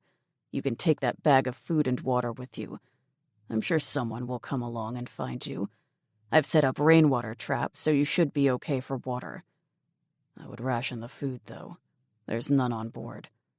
There are 2 fishing rods, so you can try and fish." He turned to his kids and instructed them. "Sarah, Ben, get down to our cabin and get some of your clothes and anything else you want. Sarah, grab some of my stuff, too. Be fast." The girl still hadn't spoken, and she just nodded and jumped back onto her boat and dragged her brother down below. Emily looked at the man and decided to try and reason with him again. She slid around David and gave the man her most sincere expression. "Sir, I'm sorry about what happened to your family, but we aren't a threat to you. We're just a bunch of teenagers trying to get home. We were in Disneyland when everything stopped, and we found a boat to try and get home. We live in Alberta, Canada, and if you leave us out here, we will never see our parents again. Please don't do this. We are only a day or 2 from land. Just tie us up and take us with you. We won't cause you any problems, I promise," she begged with tears in her eyes. The man closed his eyes in sadness, but slowly shook his head. In a soft voice, he told her, "I'm sorry. I just can't take that chance. I'm not a bad man, and I don't want to hurt you kids, but I have to make sure my kids are safe. I'm really sorry. I wish there was a different way." His eyes pleaded with Emily to understand. David spoke from behind her. "Sir, we can see that you are trying to protect your family, and that's the right thing to do. But if you leave us on that boat, we will probably die. That would make you a murderer. There is a different way that would give us a chance. Let us take our lifeboat. We can try rowing it to land. It would take us a long time, but at least we would be moving. Your boat is dead in the water. We wouldn't get anywhere in it. Let us take the lifeboat, and you can keep both boats. Please, sir, give us a chance to make it to land," he pleaded. While the man contemplated this, Emily was trying not to freak out. What was David doing? She couldn't get the image of the lifeboats filled with sun-baked dead people out of her head. She couldn't believe he had suggested that. She looked to Lisa, whose mouth was hanging open in shock at David. Mason caught her eye, and he gave her a brief nod. She was completely confused. Why did the boys think that getting into the lifeboat was a good idea? The man was staring at David with a thoughtful expression. "Do you really think that you can row to shore?" David shrugged. "It's better to try than to sit and slowly go crazy waiting for someone to maybe find us." The man nodded and gave David a grim smile. "I admire that. You're a strong boy. I hope you make it, and I'm sorry." David just nodded. "My friend and I are going to get the lifeboat in the water. The girls can stay here while we do it. As soon as we get it launched, I'll come back here while my friends get on board, and then I will follow them." The man raised his eyebrows at David's instructions. "You're awfully confident for a boy with a gun pointed at him." David stared him down before replying, "You're not going to shoot an unarmed teenager in front of your children who's done nothing to you but offer help. Like you said, you're not a bad man. Just a thief." He turned around without giving the man a chance to respond and tapped Mason to follow him. He looked at Emily and Lisa and said, "Sit tight," before going to the lifeboat case. David and Mason bent over and started to undo the clasps that held the case to the boat. Without looking at Mason, David said in a low voice, "Try and block his view of the bags. I don't know if he'll try and stop us from taking them, but let's not bring them to his attention." Mason nodded and shuffled around so his body was between the attached garbage bags filled with their backpacks and the front of the boat where the man was standing. Once the case was freed from its clamps, they piled the bags on top of it and carried it to the rail. David made sure he had a tight grip on the release cord before they heaved it over the side. They watched anxiously as the case went under the water and popped back up before splitting open and inflating. Both boys let out the breaths that they had been holding. If the lifeboat hadn't inflated, they would have been stuck on the man's boat with no chance of getting to shore. David was happy to see the lifeboat was slightly pulled down on one side, meaning that the bags of supplies were still attached. David stood up and handed the rope to Mason. "Pull it in close and help the girls get in. I'll be back in a minute," he said before heading back to where the girls were waiting nervously. Mason nodded and started to pull the boat closer. David joined Emily and Lisa and moved around them so that he was once again between them and the man with the gun. He gave him a cool nod before talking to the girls. Lisa had a fiercely defiant look on her face, and Emily looked slightly panicked. "It's okay, guys. Go over to Mason and he'll help you down." Emily shot the man a nervous look over David's shoulder and then leaned in towards him and whispered, "I have the gun. We have to stop him." Her eyes held a frantic look. David froze and stared hard at her for a second. His mind flashed to all the outcomes of using the gun to defend the boat. He shook the images of screaming children and a deck covered in blood out of his head. "No, just go to Mason and get in the lifeboat," he said firmly. Emily shook her head. "David, you saw what happened to those men in the lifeboats. We will die if we go out there," she pleaded in fear.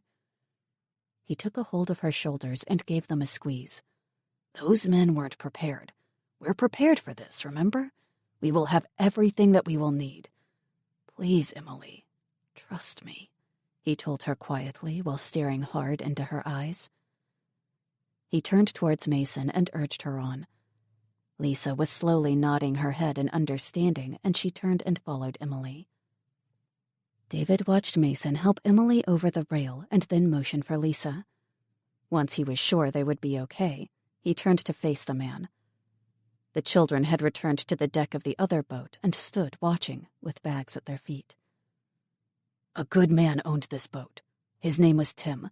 He was trying to get home just like the rest of us. We were strangers, but he took us with him because it was the right thing to do. One of the guys that had come with us went bad and killed him and ended up dying himself in the process. Tim lost his life because he helped us. We stopped to help you because it was, again, the right thing to do, and we wanted to pay back Tim for helping us by passing it along. I want you to remember this. Today you did a bad thing for a good reason. You saved your children, but you also showed them not to trust or help others. You need to make that right. So if you come across anyone who needs help in the future, you should do the right thing and help them. Show your children that there is still goodness in this new messed up world." With that said, David nodded at the man, turned, and got into the lifeboat. Chapter 18. Emily watched as they drifted further from the Lawless. The others were busy pulling up the bags with their backpacks in them, but she was so despondent that she made no effort to help. She pulled her knees up closer to her chest and laid her head down on them. How could this have happened? Her worst nightmare had come true, and all she could think about was what happened to the last lifeboats she had seen. She couldn't understand why David and Mason had chosen this. She also was struggling to understand how that man could do this to them after they had tried to help his family. Was this what they had to look forward to for the future?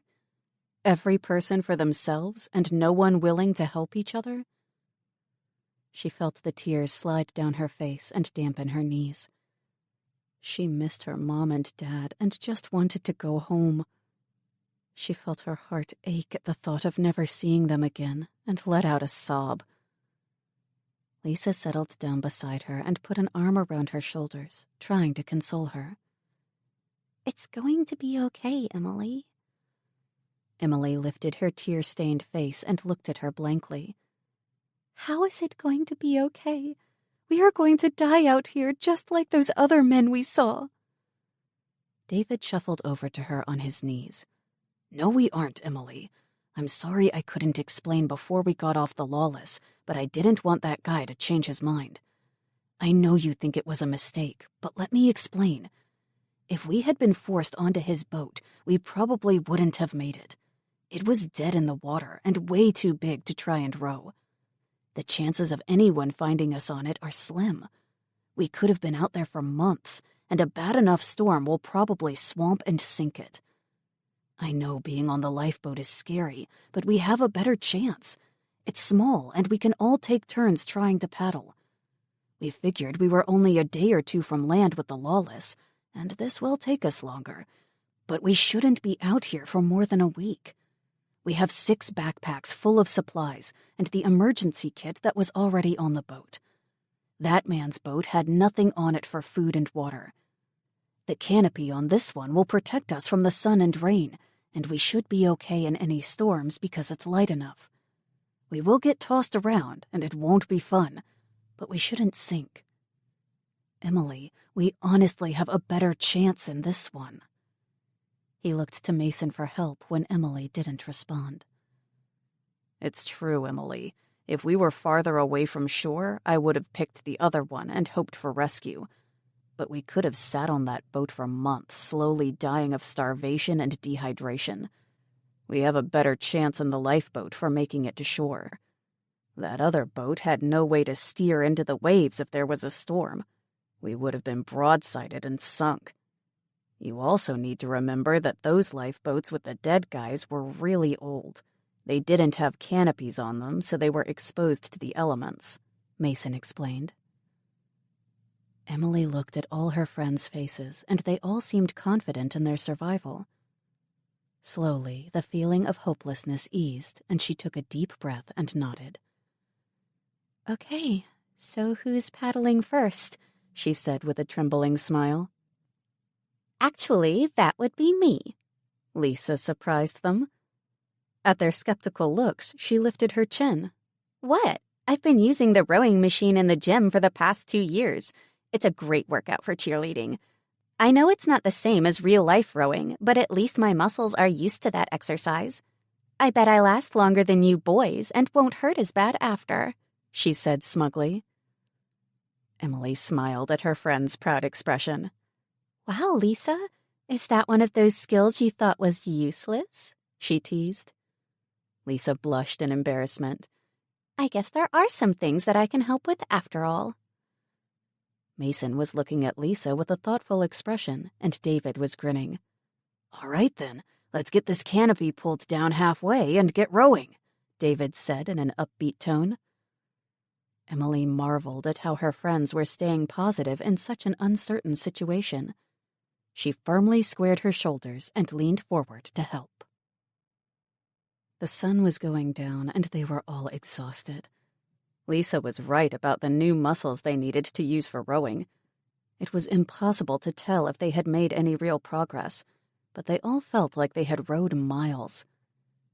David checked the compass often to make sure they stayed on course. They had a simple dinner of water and beef jerky with half a power bar each for dessert. The dark clouds they had seen earlier in the day were much closer, and they were all resigned to the fact that it would be raining sometime tonight. Emily prayed it was only rain and not a fierce storm. She almost laughed at the irony. 2 weeks on a large, comfortable sailboat, and they had no bad weather. But the minute they leave it, they get hit with a storm. Murphy's Law was rearing its ugly head. After they had eaten, there was some uncomfortable and embarrassing business to attend to.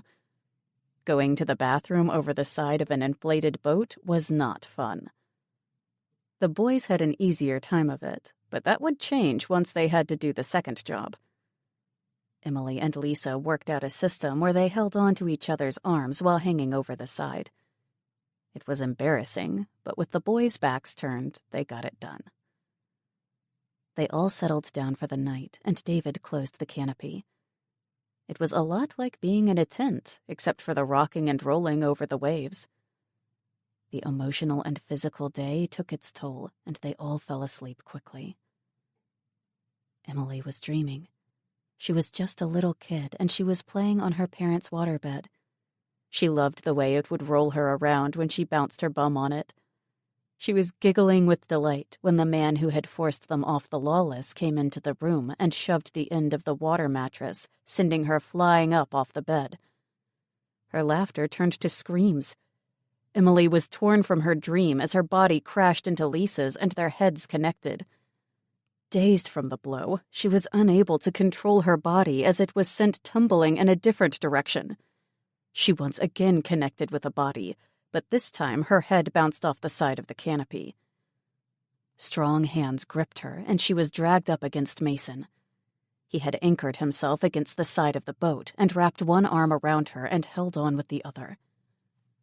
When Emily's head cleared enough to process what was happening, she saw David holding on to Lisa, who seemed to be unconscious. The boat was being tossed all over the place, and Emily closed her eyes in fear. That was a huge mistake, because her stomach lurched and she couldn't control the hot wave of vomit that came rushing up her throat. She was powerless to do anything except let it out. Hot tears of misery poured down her face as her stomach heaved again and again. Emily wasn't the only one to lose her stomach contents that long, wave-tossed night. Sleep was impossible, and they were all weak with exhaustion from clinging to the sides of the boat so they wouldn't collide. Emily had no idea where David found the strength to hold on to Lisa for so many hours. The roaring wind made talking nearly impossible, but he shouted out that she was breathing, just knocked out.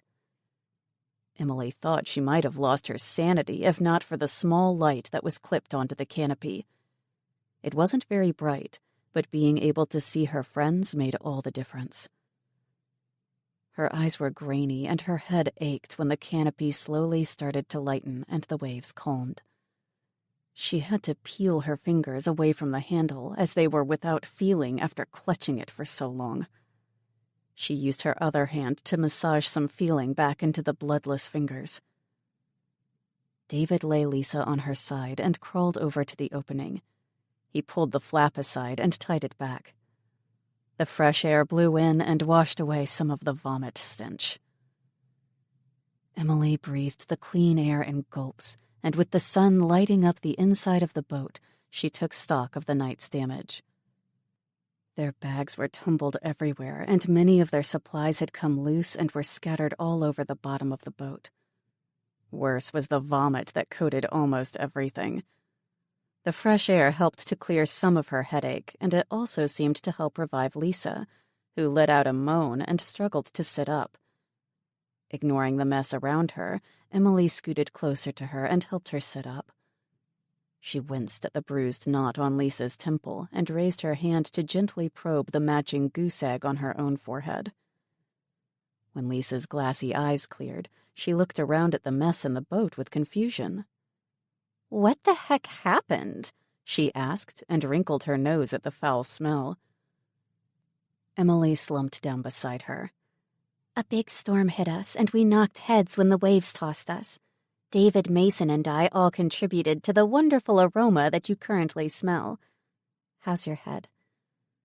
Lisa tentatively rubbed the lump and winced. Ouch? Yeah, me too.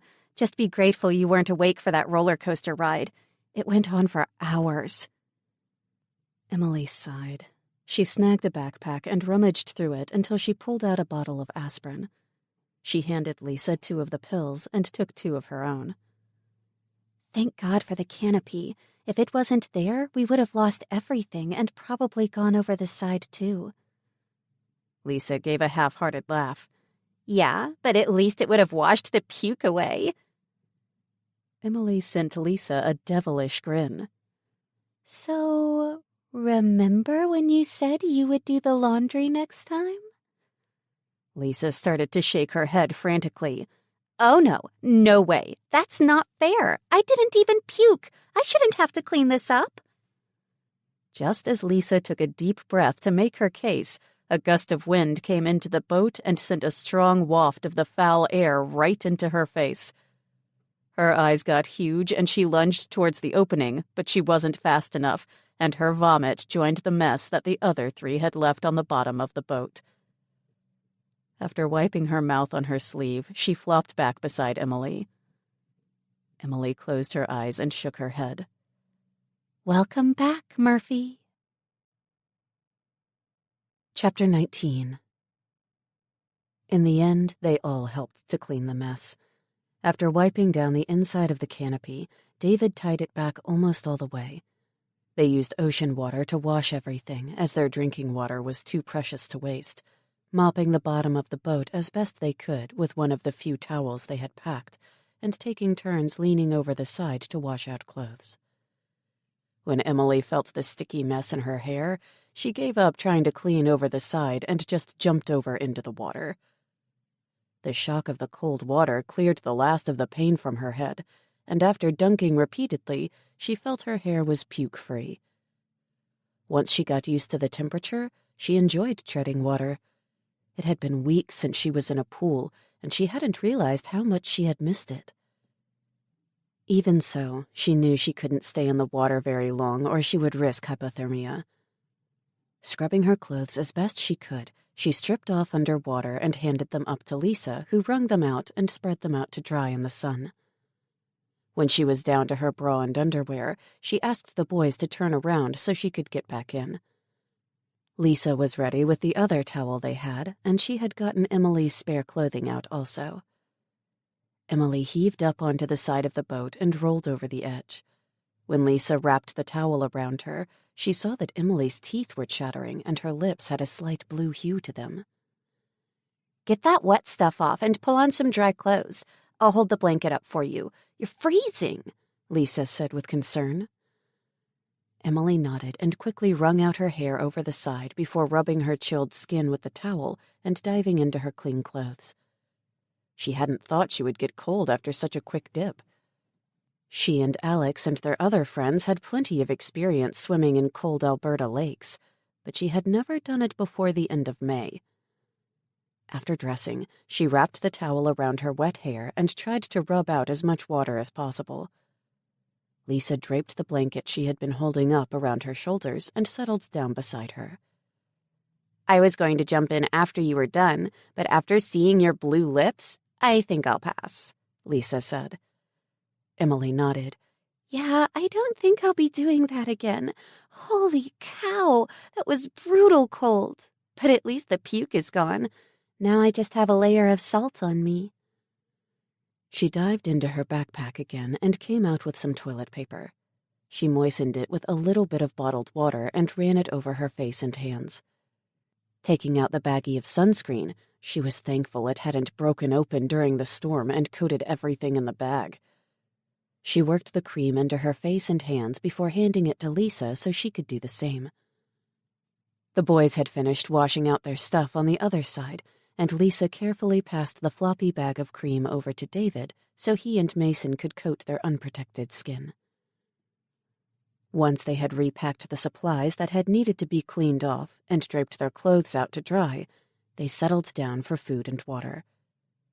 There was no chance of making anything close to a real meal, but the water and granola bars were enough to soothe their aching bellies. The almost continuous dry heaving they had done in the storm had taken its toll. There was no way of knowing where they were after the storm had tossed them around, but the sun was still rising, and they could use that and the compass for direction. Emily was adamant that they all coat themselves with sunscreen and wear the hats she had packed. The ocean breeze kept them cool, but the sun baked down on them. Lisa once again started off paddling, impressing Emily and the others. With all the aches and pains from being tossed around the night before, Emily felt the soreness in her arms the most and didn't mind a little more rest. Mason and David tried to use the canopy as a type of sail, but didn't have much luck. They could tell that they were moving east, but there was no way to tell how fast they were going or the exact direction. It was frustrating not having more control, but Mason was quick to point out that it was better than sitting dead in the water. Emily tried to see it that way, but she kept getting images in her head of them floating all the way back to California. She tried to stay calm and focused, but after 24 hours at the mercy of the sea, she was anxious and restless, constantly scanning in all directions for dark clouds. She tried to distract herself by thinking about what was happening at home, but that just filled her with sadness and longing. The same feelings hit her when she tried to guess where Alex and the others would be by now. After being away from land for so long, it was easy to dream about what was happening there. She imagined that there would be refugee camps and military people helping to put things in order. Her fondest wish was that they would get to shore and find out that only California had been affected. Finally shaking her head, she focused on the people with her. Lisa had really surprised her. She had changed from a selfish, spoiled diva to a friend and helper. If anything, she was doing better than Emily was. David's calmness never cracked. He just kept on going and took every hit in stride. She looked at him now and smiled at his sun-kissed hair. The muscles on his arms flexed as he rode, and when he turned his head and met her eyes, the concentrating seriousness on his face changed to a smile. When she smiled back, she felt a flutter in her belly, and she looked away in confusion. David had always been one of her best friends, but as the days passed, she found herself looking at him differently. Had she been so blinded by Mason that she had overlooked what was right in front of her? When she felt a feeling of regret, she shoved it aside. This wasn't the time or place to even think about these things. Even so, when she glanced back at him, she couldn't help but wonder if she was that clueless. Turning away again, her gaze fell on Mason. She was still on the fence about him. She had seen all his sides and hoped they could trust him, but she just wasn't sure. He had strongly objected about stopping to help the people they had lost the Lawless to, and in hindsight, he had been right. But he hadn't said one word about it. Mason, I'm sorry we didn't listen to you. You were right, she said abruptly. He looked at her in confusion. About what? He asked. You didn't want us to stop and help those people, and you were right. We lost our boat because of it, so I'm sorry. Mason started to shake his head. No way. I was wrong, Emily. I was being selfish and scared. Even though we lost the boat, it was still the right thing to do. I've made a lot of bad choices in the past, but I don't want to be that person anymore. We tried to help and do the right thing. There was no way we could have known it would turn out that way. Emily's respect for Mason went up a notch at his admission, and David and Lisa nodded as well. If they made it to shore, there would be other situations that they would face when it came to helping others. Emily knew that they would be more cautious in the future, but they would still try and help others if they could. Despite their current situation, she knew that they had been lucky so far. They'd had very little physical hardship, and they had been eating well. She knew that millions of people couldn't say the same. The day dragged on, and they were all lost in silence for most of it. Lisa and Emily tried to play cards, but the rocking boat made it difficult, and after one game of Go Fish, they gave up. The hardest part was not knowing how far they had come or where they were. The storm could have sent them north towards Vancouver Island, or it could have sent them south back towards southern Washington or California. The worst-case scenario was that the storm sent them west and further from land. It was late afternoon, and after another boring meal of beef jerky and water, everyone except Lisa, who was rowing again, had laid down to sleep. She was the only one who had slept the night before, and they needed to rest. Emily was dozing. She was in that place between awake and full sleep when Lisa yelled out. Emily's gritty eyes popped open, and she pushed herself up and frantically looked around. David and Mason had sat up as well, and they were looking around in confusion.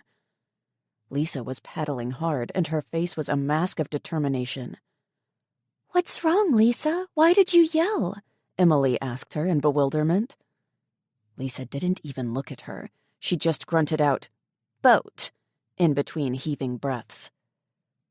Emily and the others scrambled up onto their knees and scanned the way ahead. It was Mason that spotted it. "There! It's right there!" He pointed towards a dark shape ahead of them. David slid over to the emergency kit that had come with the boat and searched through it until he found the small pair of binoculars. Turning back, he scanned ahead again and cautioned, "It could just be another dead boat, guys. But even if it is, we might be able to scavenge stuff from it." Everyone waited impatiently while he looked through the glasses. It seemed to take forever before he lowered them and smiled. "There are people on deck. It looks like they are fishing." He handed the glasses to Emily, who was closest, and she quickly brought them up to her eyes. When she had found the boat, she squinted to make out two people who looked like they were hauling a net over the side. A sense of panic overtook her, and she almost threw the glasses at Mason as she dived for the other paddle. She shoved it at David. Quick, we need to get closer before they leave. It's late afternoon, and it looks like they were hauling in nets. They might be done for the day. You're stronger than me, so paddle, please." David's eyes widened in understanding, and he quickly moved to the side and got into position. Emily sat on her knees in the middle of the boat with her eyes locked on the fishing boat in the distance. She chanted a mantra in her head over and over. "Please stay. Please stay." Mason went to try and take over for Lisa, but she just shook her head and kept paddling. He watched her in admiration for a minute before turning to the emergency kit that David had left open. From the corner of her eye, Emily saw him remove something, and her whole body jolted away from him. Mason was holding a gun. She slapped at her pockets and remembered in a flash that she had put Mark's gun in the bottom of her backpack. A whimper of fear escaped her. Mason looked at her terror-filled face with shock and quickly looked down at the gun in his hand. Emily, it's a flare gun. We can signal them," he tried to explain. When her frozen brain finally understood what he was saying, she fell back onto her butt and dropped her head into her hands. When she felt Mason put a hand on her shoulder, she looked up into his sad eyes. "I'm sorry. I'm so sorry, Mason. I just flashed to Mark when I saw the gun in your hands," she whispered. He shook his head in disbelief. "I would never hurt you or the others. I know you don't trust me, but please know that." The hurt in his eyes sent shame flooding through Emily. As he turned away, she grabbed his wrist. "I know you wouldn't, Mason. I really do. It's just that in the past 3 days, I've had 2 people point a gun at me, and I panicked. Honestly, it wasn't you. It was the gun," she pleaded with him to understand. He searched her face for a moment before nodding and squeezing her hand in understanding. Then his face went fierce. "I will protect you. No one will hurt us again." He turned away before she could respond, and all she could think was, "Wow." She glanced towards David, and he gave her a quick nod before focusing back on his paddling. Emily grabbed the binoculars and looked at the boat ahead of them. She could see that they were on the other side of the boat now, pulling up a different net. It wouldn't take long before they were done, and if she guessed right, they would leave. She wanted to scream in frustration at how long it was taking to get closer. They had to signal them, but they had to do it when the people were looking so it wouldn't be missed. "Get ready, Mason. When I see one of them turn this way, you need to shoot the flare," she told him. "Just say the word. I'm ready." Through the glasses, Emily watched as the people pulled the fishing net on board. The sun shone off the silver fish that spilled over the edge of the boat and disappeared onto the deck. She barely let herself breathe while waiting for one of them to turn. When it finally happened, Emily almost fell backwards. It seemed from a distance that the man who turned around was looking straight at her. She yelled, "Now!" and jumped when Mason fired the flare. Her eyes followed the flare as it zoomed up over their heads, and then she quickly brought the glasses up and looked at the boat to see if they had seen it. After finding the focus again, she found herself looking at two people that were waving their arms above their heads. Emily couldn't quite make out their features, but she thought it was a man and a woman. The person she thought was a man lowered his arms and moved away from the woman and disappeared. "They see us, guys! I think they see us!" she told the others. Lisa slumped back against the side of the boat and tried to catch her breath. David leaned back also and rested his paddle on his knees. He wiped the sweat and salt spray from his face with his sleeve before speaking. "Do you think they will come and get us?" he panted. Before Emily could answer, they saw the boat turn towards them. "Here they come. Please let them be nice people," she begged. Emily closed her eyes at the thought of more misfortune finding them. She looked at her backpack and decided she would be ready for anything. Snagging it with her foot, she pulled it closer and dug deep into it until she found the cool metal of the gun. She pulled it out and stuffed it into the pocket of her jacket. When she looked up, Mason was looking at her with a frown on his face. Emily nodded at the flare gun he was still holding. "Are there more flares for that? It's not ideal, but it could be used as a weapon." He opened his mouth to say something before closing it and slowly nodded. He turned to the emergency kit and pulled out 2 more flares. David looked at Lisa and told her, "Keep that paddle with you. You've got a great swing. Don't hesitate if things go wrong." Lisa gripped her paddle close to her chest and gave a sharp nod. The sound of the fishing boat's engine was getting louder, and they all turned to watch it approach. Everyone in the lifeboat was struggling with their emotions. They were excited at the possibility of being rescued, and wary of what kind of people might be on the fishing boat. Emily prayed that they would be decent and willing to help them get to shore. She hated that there was an automatic suspicion after what happened on the Lawless. When the 2 boats were about 50 feet apart, the sound of the engine changed as it reversed and slowed to come alongside the lifeboat. This close, Emily could clearly make out the features of the woman that was staring down at them from the deck. She was an older woman, and Emily guessed her age to be in the 60s or early 70s.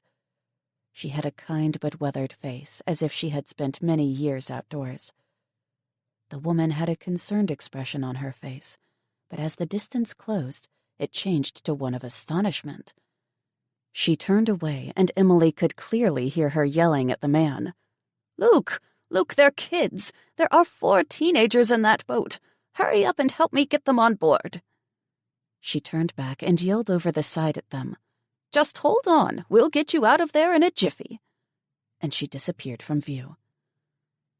Emily looked to the others to gauge their reactions. They all seemed to relax slightly, but David looked a little apprehensive still. "I think they are okay, but just stay sharp."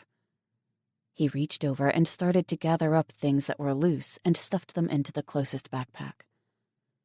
Mason nodded and emptied the emergency kit supplies into another pack. There were still a few clothes draped out to dry, so Emily and Lisa folded them up and packed them away. It didn't take long before the fishing boat was alongside them, and David used his paddle to maneuver the lifeboat down its side and under the ladder. He tied them off on it and shouldered his pack. Looking up, he could see the woman staring down at him with concern. The man, who must be Luke, stuck his head over and waved David up the ladder. His face was weather-creased and brown with the sun like the woman's, and his eyes were also concerned. David scrambled up the ladder and felt strong, steady hands grip him as he came over the rail. He almost panicked and struck out at them until the grip changed to a pat on his back. "There you go, young fella. You're safe on board now. Don't you worry. We'll get all you kids up here safe and sound," the man said in a gravelly voice. He turned away and peered over the side for a moment before reaching out and helping Lisa over the rail. Emily and Mason quickly followed, and the kids grouped together on deck, watching the 2 strangers warily. The woman scanned them each in turn and nodded to herself. "Well, you all look healthy enough. You must not have been out there for too long. My name's Joanna, and that's my husband, Luke. We were just headed back in when we saw your flare. Good thing, too, as the weather will be turning in a few hours, and you kids would have been battered right hard in that little dinghy. Well, come on, then. Let's go get settled, and you can tell us your story on the way." She waved them towards the cabin, but none of them moved. David stepped forward.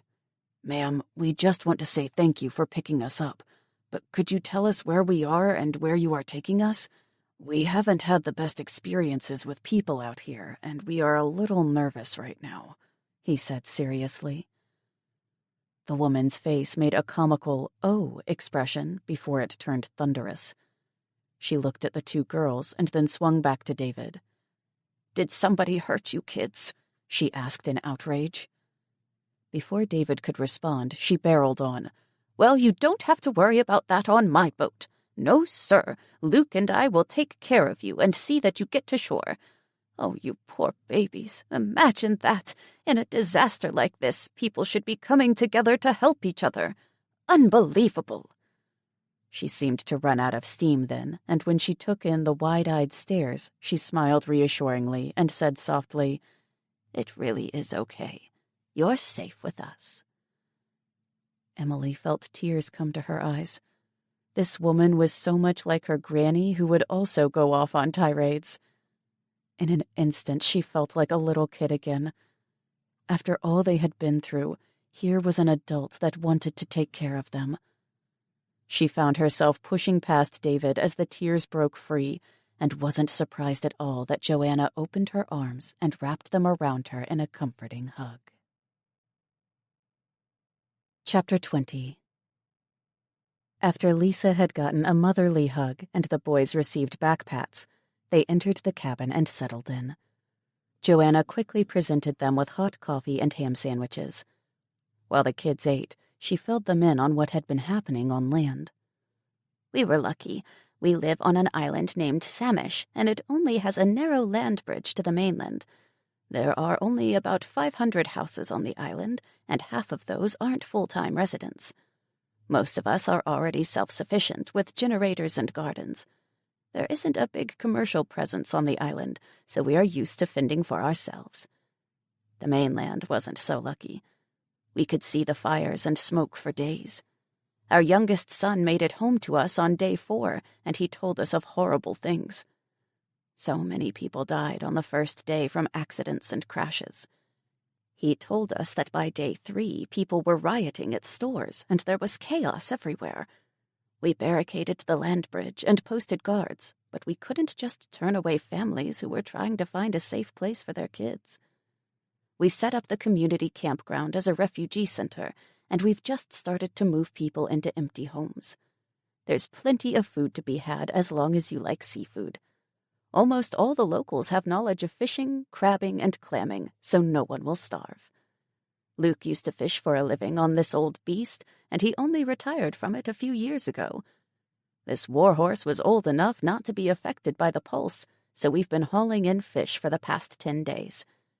It helps that we have an ice plant on board, so we can store the fish and pack it to transport it. We have about 12 working vehicles on the island, and we have set up a delivery system to help some of the refugee camps on the mainland. I'm sorry to say that we have to send armed guards with them after they were attacked by starving people." When she paused to shake her head sadly, David jumped in. "Where are we? We were caught in a storm last night and blown all over the place." Joanna stood and peered out of the window and then waved them over. She pointed out to the northeast. "You can just see it now. That's Vancouver Island. We are headed into the Strait of Juan de Fuca. Samish Island is just northwest of Burlington and Mount Vernon." David's expression was hopeful when he asked, "How far is that to the Canadian border?" Joanna was surprised by the question. "Well, it's probably about 60 miles or so up the interstate. Why do you ask? Are you kids from BC?" Wide grins had spread out on all the kids' faces at her answer. They had made it so close to their home country that hope swelled in them all. Emily answered Joanna. "No, we are from central Alberta." "Alberta! Then how in the heck did you kids end up in the Pacific Ocean? Emily explained about the class trip to Disneyland and how they had found their way to the coast and onto the Lawless. Joanna was shocked at how far they had come. Well, that's just incredible. What are the odds of that? You know, you kids are so lucky. Luke and I have no reason to even be out here. There's plenty of fish closer to the island. The only reason we came out into open water was to look for friends of ours. They had gone out the day before the Pulse for a family getaway in their new cruiser. We were hoping to spot them adrift out here. We are so worried about them. Their 2 kids are like grandchildren to us. The silence from the kids and the looks they sent each other confused Joanna. What? What's wrong? No one wanted to say what they were thinking, but Lisa spoke up. The kids, they wouldn't be named Sarah and Ben, would they? The shock on Joanna's face said it all. Lisa shook her head and let out a bitter laugh. You don't have to worry about them. They are probably home by now, she said sarcastically. What? You met them? How? What? Joanna stuttered out in confusion. Lisa just shook her head and looked away. Joanna was looking from face to face in bafflement. Emily sighed and explained, They took our boat. Or rather, their father did. We stopped to help them, and he had a shotgun, and he ordered us off the boat and took it, she said quietly. Now that's a load of bull. There is no way Jacob would do that. Besides, I thought you said you were in a storm. Her face held disbelief and anger. David intervened. We were in the lifeboat when we were caught in the storm. Before that, when we had the boat, we stopped when we saw the children on deck. We offered to help them, but the father was scared. He told us that another boat had stopped and stolen all their food and water. They took his wife. He was desperate and scared. He said he couldn't take the chance with us. He just wanted to protect his kids. He wanted us to go on his boat, but we convinced him to let us take the lifeboat so we would have a better chance of making it to shore. David paused as Joanna deflated and slumped down into a chair. I think he was crazy with grief and desperation to protect his kids. I got the feeling he wasn't happy with what he did. David tried to console her. Joanna just sat there, shaking her head in disbelief. After a while, she looked up at them. I'm sorry. I'm sorry for what he did, but you are all safe now, and in a few hours we will be back on land, and I will do whatever I can to help you kids make it home. She gave them all a sad smile and left the cabin. The next 2 hours were mostly spent in silence. They were all exhausted, and they dozed off one by one. Emily found herself nodding off, only to jerk awake with thoughts of home. It had been more than 2 weeks since they had last stood on land, the day the whole world had changed. On one hand, she wanted desperately to get to shore so they could continue their way home. But on the other, she was scared of leaving the ocean. Even after all the terrible things that had happened, they were somewhat sheltered from the reality that awaited them on land. She gave up trying to sleep and quietly left the cabin so as not to wake her friends. She went to the bow and took a long look around. The sight that greeted her made her gasp. They were surrounded by land. She could see many small and large islands and mountains in the distance. They were almost to shore. Emily closed her eyes and tried to picture the area they were heading to on the map they had studied. From what she remembered, they would come ashore south of Bellingham. She knew that was a small city a lot of Canadians crossed the border to shop at, so it couldn't be too far from Canada. She opened her eyes with a sigh. With only their feet to travel on, everywhere would be far. Joanna came up to the rail beside her. The older woman didn't speak at first, just stared out at the view. When she finally spoke, it was with great sadness. So much death and destruction. The world will never recover to what it once was. She turned to Emily with such sorrow in her eyes that the girl couldn't help but reach out and take her hand. Jacob and Claire are good people. They are like family to us. I just can't believe she is gone and that he did the things you said he did. Joanna wiped a tear from her face. Emily squeezed her hand. I think that a lot of people are making bad choices for good reasons. We are all going to have to find a balance in this new world. The rules have changed, and we will have to do what it takes to survive. We just have to be careful that we don't lose our humanity along the way. I honestly don't know what I would have done in Jacob's place. He had watched his wife being kidnapped and his kids starve. If I was him, I might have done the same thing. I just don't know. What I do know is that he didn't physically hurt us, and he could have. What I also know is that he was a good enough man that you risked yourselves to try and find him, and that led to you rescuing us. That is too much of a coincidence for me. There is something or someone watching over us, and whatever it was, it just steered things. Joanna smiled down at Emily and pulled her into a loose hug. You're awfully young to be so wise. They stood watching the small islands go by until Joanna pointed ahead of them. There it is. Home. You should go get your friends.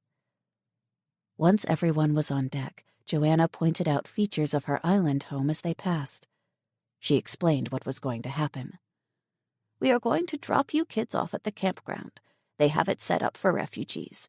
There are cabins and a first aid and food station. They will get you guys settled, and you can relax for tonight. Luke and I need to unload this beast, and then I will find out where there will be another shipment sent out. You kids can catch a ride with them to get you closer to the border. I'll come around in the morning to check on you, and we'll make some plans. She gave them a reassuring smile before pointing at the shore. That's our house. They all looked at the pretty home overlooking the water. The raised beds around the house were full of blooming spring flowers. As the house slowly slid past, they could see a man come around the side and start waving at them. That's my son, Will. She beamed and waved back. Will waved both arms over his head and pointed in the direction they were going. They all looked ahead, and there was silence at what they saw. The nearest house to Joanna's also looked over the water, and sitting at the home's dock was the Lawless. Joanna's face was filled with relief that her friends had made it home, but it quickly turned to determination when she looked at the kids and their blank expressions. All right, then. I want you kids to know that we are going to make it up to you. What Jacob did was flat out wrong, and I'll see to it that there is payment made. We will do everything in our power to get you guys home. You leave it with me, and I'll take care of it. Emily smiled, and David shook his head. Ma'am, thank you, but we made it, and I'm happy that those children are safe. She just smiled, and Emily knew from the look in her eyes she was planning something. It didn't take much longer before they were pulling in at another dock. Emily could see people gathered further up on shore, and there were a few men walking on the beach with shotguns and rifles. She shot a nervous look at Joanna, and the older woman waved at the closest one. You don't need to worry about them, sweetie. There have been a few boats that have come over from the mainland, full of people who thought it would be better to take than receive. So we patrol the beaches now. Anyone who comes looking for help is welcome, but we are ready for anyone who is unfriendly. You kids can sleep soundly tonight. Joanna shot them a reassuring smile and moved to help tie off the boat to the dock. Luke came out on deck carrying a crate that was full of ice-packed fish and stacked it by the ladder. David immediately went over to help, and the two quickly stacked 3 more crates to be offloaded. They handed down the crates to men who had come out to help. Once they were done, Luke looked over at the group of teens that he had rescued and gave a brief nod before returning to the cabin. Joanna smiled at his back and rolled her eyes.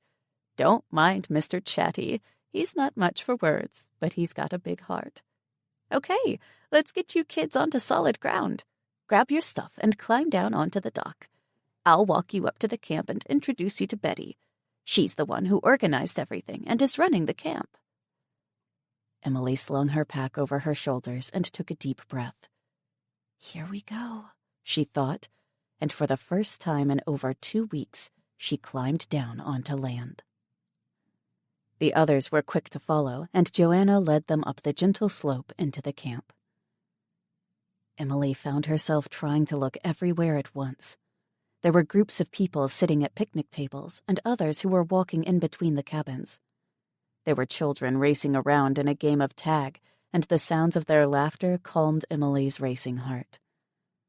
She could see 4 women hanging clean laundry on clotheslines that were stretched between trees, and others that were sorting items from a stack of boxes.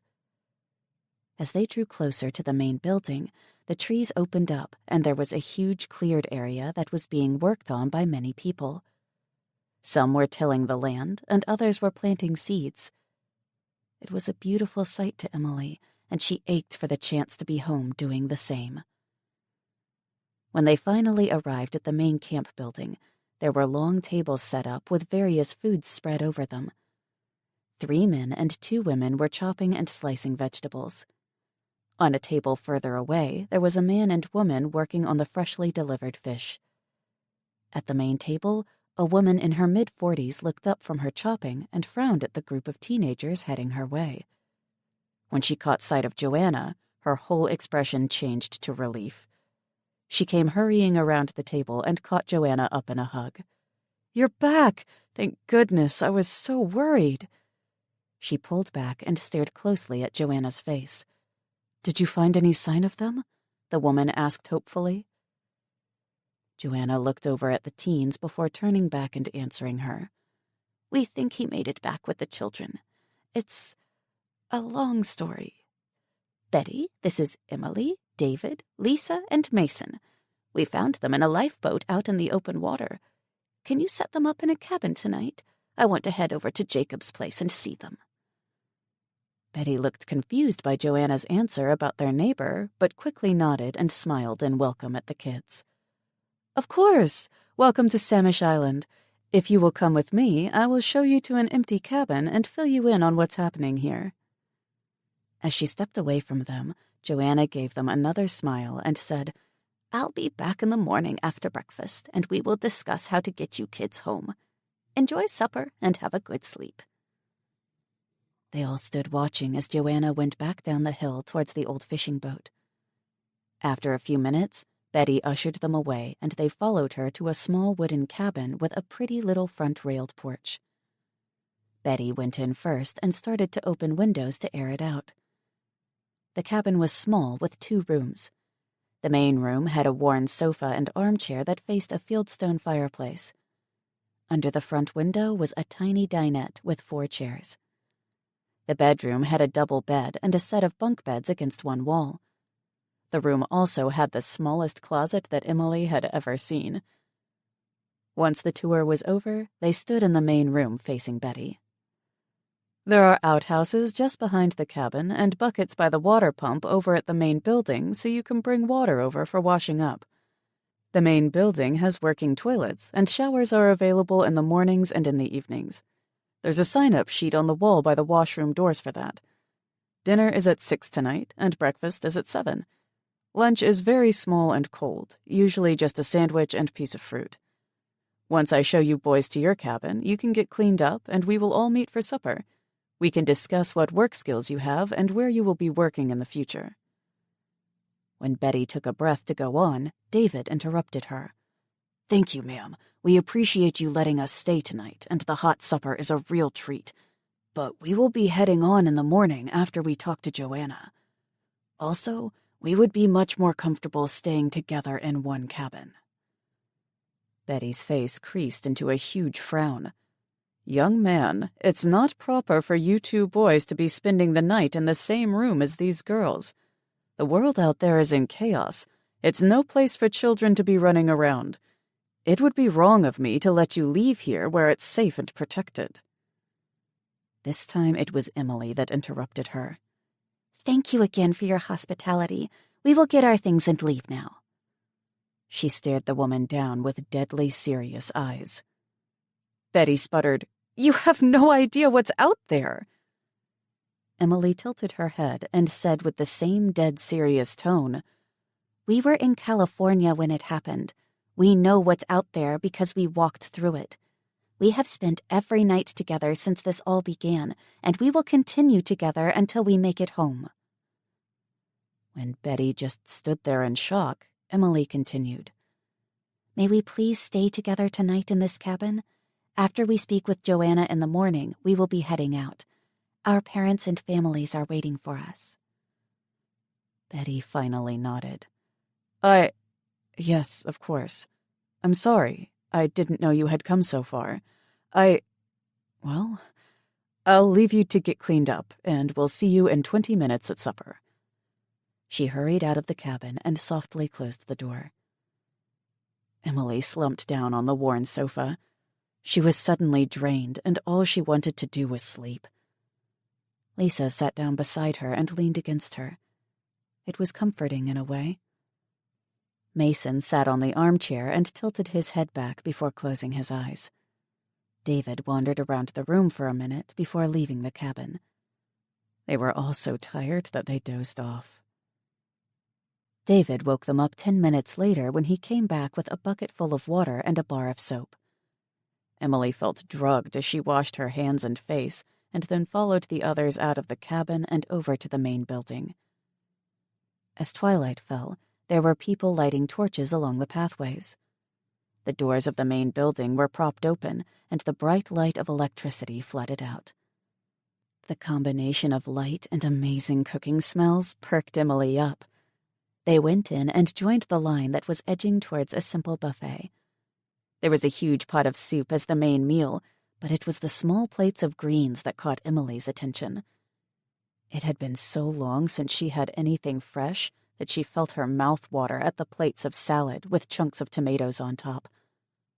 There were pans with fried fish and small glasses of juice as well. David let out a whoop of excitement when he spotted the tray with tiny oatmeal cookies, and the woman behind the table laughed at his expression and handed him an extra. They picked a table away from the main part of the room and dug into their simple but filling meal. Once the edge of her hunger was sated, Emily let her eyes roam around the room and took in all the other people that were dining. Most seemed to be content, but there were a few that looked shell-shocked and overwhelmed. The one thing they all had in common was that they all looked clean. Emily scratched at her itchy head. Her hair was brittle from the salt water, and her clothes were stiff. David noticed her fingering her hair and smiled. "When I came over earlier to get the water bucket, I put all of our names down for showers tonight. There are a few people ahead of us, but it shouldn't be too long of a wait. There's a tray by the door that has little paper cups filled with soap and shampoo. I can't wait to get this salt crust off of me." Emily and Lisa beamed happily at him, and Mason nodded with a smile. They finished up their food and took their empty trays back to the dishwashers. The thought of being clean sent them straight back to the cabin, and they all grabbed their one extra change of clothes. Emily made a note to herself to see about washing their salt-encrusted clothes before they moved on. When they arrived at the shower room doors, there were only 4 people waiting in line. The 2 men and 2 women waiting there stared at the kids before turning their backs. David raised his eyebrows in a question at the others, but they just shrugged. Emily didn't care. She just wanted to be clean and then sleep. The camp was a nice setup, but she wanted to be home, and she wasn't looking to make friends. Once it was their turn, they all took the little cups of soap and separated into the men's and women's rooms. The hot water felt like heaven, and if there had been more shampoo available, Emily would have scrubbed her hair a second time. As she pulled on her clean clothes, she felt sluggish and drowsy. The hot meal and hot shower had sapped all her strength as the lack of sleep from the past few days caught up with her. Lisa had to steer her back to the cabin, and she helped her into bed. As Emily closed her eyes, she had a small smile on her face. Next step, home. Chapter 21.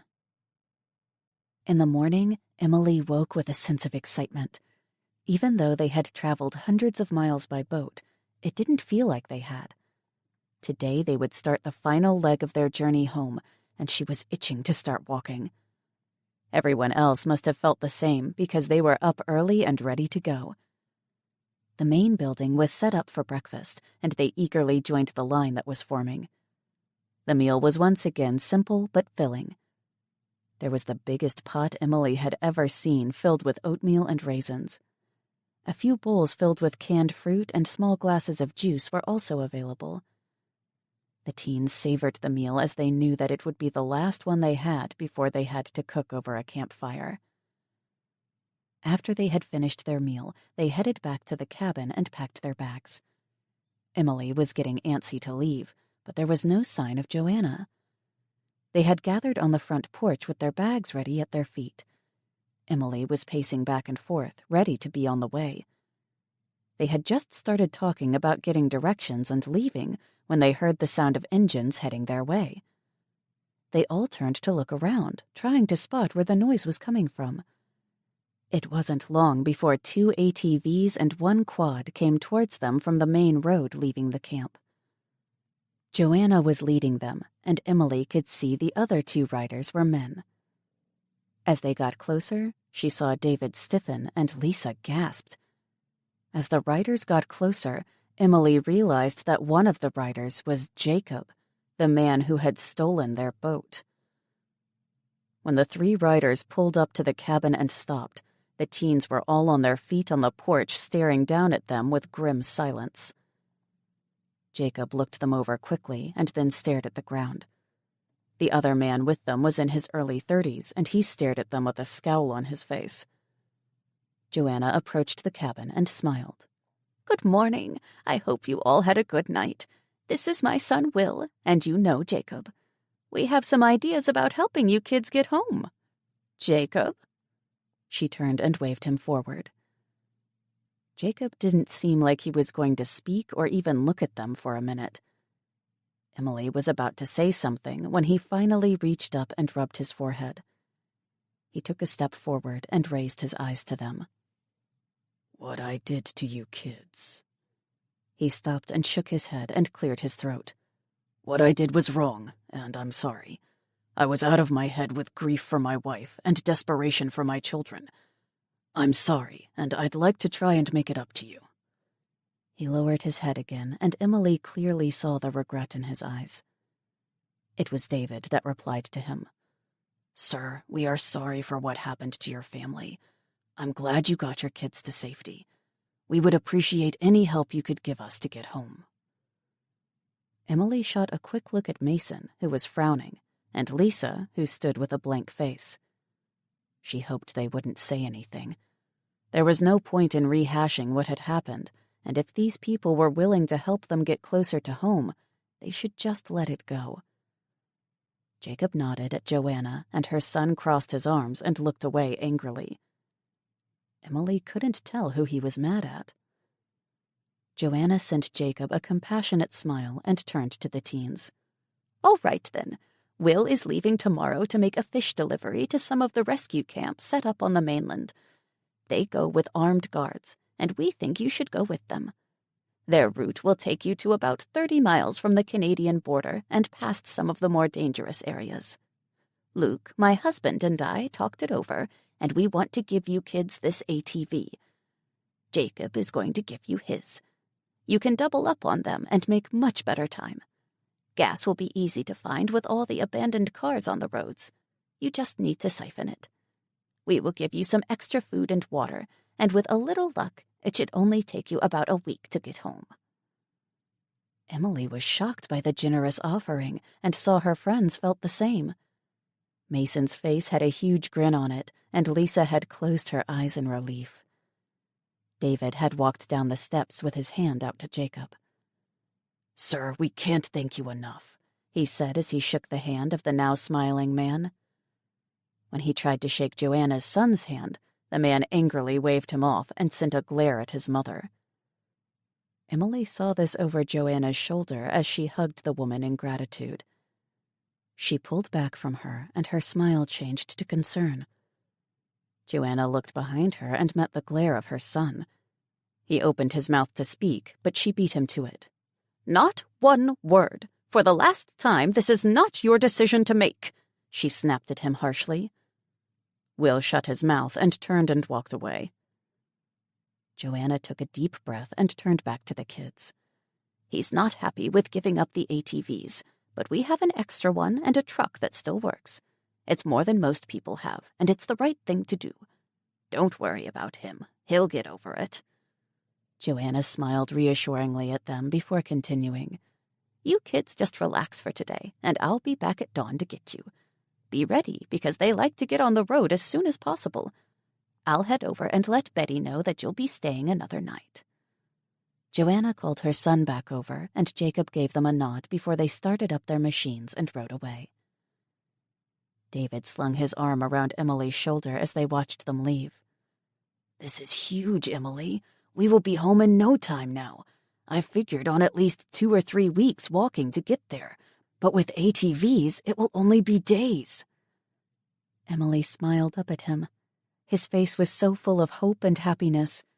She was happy too, but she couldn't get the angry look on Will's face out of her mind.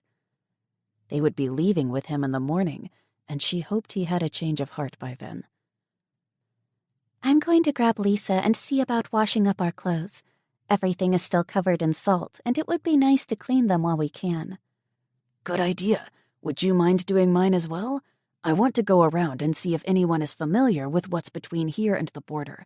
It would be good to know what we are facing before we get there," he said. "Yes, of course. We might as well do Mason's clothes too, but you boys are doing the next load," she teased him. Lisa and Emily unpacked their bags and sorted out the salt-encrusted clothes. Once they had the boys' laundry, they headed to the main building to see what the setup was. They were directed to a fire pit off to the side of the building that had a big barrel of water over it. There were 10 washtubs and plastic containers set up in a row. Emily was delighted to see an antique roller wringer on a stand. After washing and rinsing the clothing, they took turns feeding each piece through the wringer while the other cranked the handle. There were clotheslines strung between trees, and they hung everything to dry in the spring sun. When they got back to the cabin, David and Mason were gone. She puttered around the small room, but couldn't seem to settle. Lisa was staring out the window with a far-off look on her face. Emily knew her friend was still trying to deal with what happened on the boat with Mark. She wished that she could help, but knew that Lisa would have to come to terms with it herself. She gave the girl a hug and reminded her that she was there for her if she wanted to talk, but Lisa just sadly shook her head. "I'm going to go for a walk and see what else is around here. Are you sure you don't want to come?" "Thanks, Emily, but I just need to have some time to think. Thank you for being such a good friend. It means more to me than you will ever know." After another quick hug, Emily slipped out of the cabin. She needed something to occupy herself, or she would go crazy waiting to leave in the morning. She saw people carrying boxes and crates into the main building and decided to head over and see if she could help out with anything. When she poked her head in the main doors, she saw that all the tables were empty, but she heard voices coming from the kitchen area. When she saw Betty walking by the door, she headed that way. The kitchen was bustling with people prepping for the next meal, and when she caught Betty's eye, she went over to the lady. "Excuse me, ma'am. I was hoping you could put me to work. I'm pretty good in the kitchen, but I could lend a hand with whatever needs doing." Betty wiped her hands on a towel and smiled at her. "We can always use extra hands around here. It's Emily, right? Follow me and I'll introduce you to these busy ladies. They'll love the extra help." Emily spent the rest of the day hard at work with her mind occupied. They all chatted as they made up sandwiches for lunch and prepared the food that would go into dinner. Her heart felt light in the warm room. It was so much like being at home during the holidays when her mom and all her aunts would work together to prepare the holiday meal. At one point, she felt tears dripping down her face in homesickness. The woman next to her handed her a dish towel and rubbed her back. "Don't worry, sweetie. I do that at least 3 times a day." She worked all day helping to make food and clean and wash dishes. When the dinner was being served, Betty handed her a tray and told her to go and eat. She offered to stay and wash dishes, but the older woman just shooed her out. "Go on now, eat with your friends. You've done enough today, and Joanna says you will be leaving at dawn. I put your name down on the evening shower list. You've got a long road ahead of you, so take what comforts you can before you leave." Emily impulsively threw her arms around Betty. Thank you for letting me help out today and for everything else you have done for us. I won't forget you. Betty smiled and nodded, then pushed Emily towards the dining area where her friends were waiting. When she settled at their table, they were talking about tomorrow and what David and Mason had learned from some of the others in the camp. David was talking about the border crossing. "They said they tried to cross into BC because they have family in the interior, but that guards have the border crossings locked down. They aren't letting anyone cross, even with Canadian ID. Other people that know the area said it was just a chain-link fence, and if you go further away from the crossing, there would be no one to stop us from just going over it. They said there isn't even a fence in some places. We shouldn't have a problem. With the ATVs, we don't even have to stay on the roads. We can easily go over fields if we have to." He looked at all of them and grinned. "We will be in Canada tomorrow night." They finished their dinners and stacked their trays in the dish area before heading back to the cabin. Emily was happy to see the neat pile of clothing that Lisa had taken down from the lines and folded. After they had repacked their backpacks, they headed to the showers. They all knew that it would probably be the last one they had for a very long time. Lying in bed, Emily stared at the ceiling and thought about Alex. Where was she?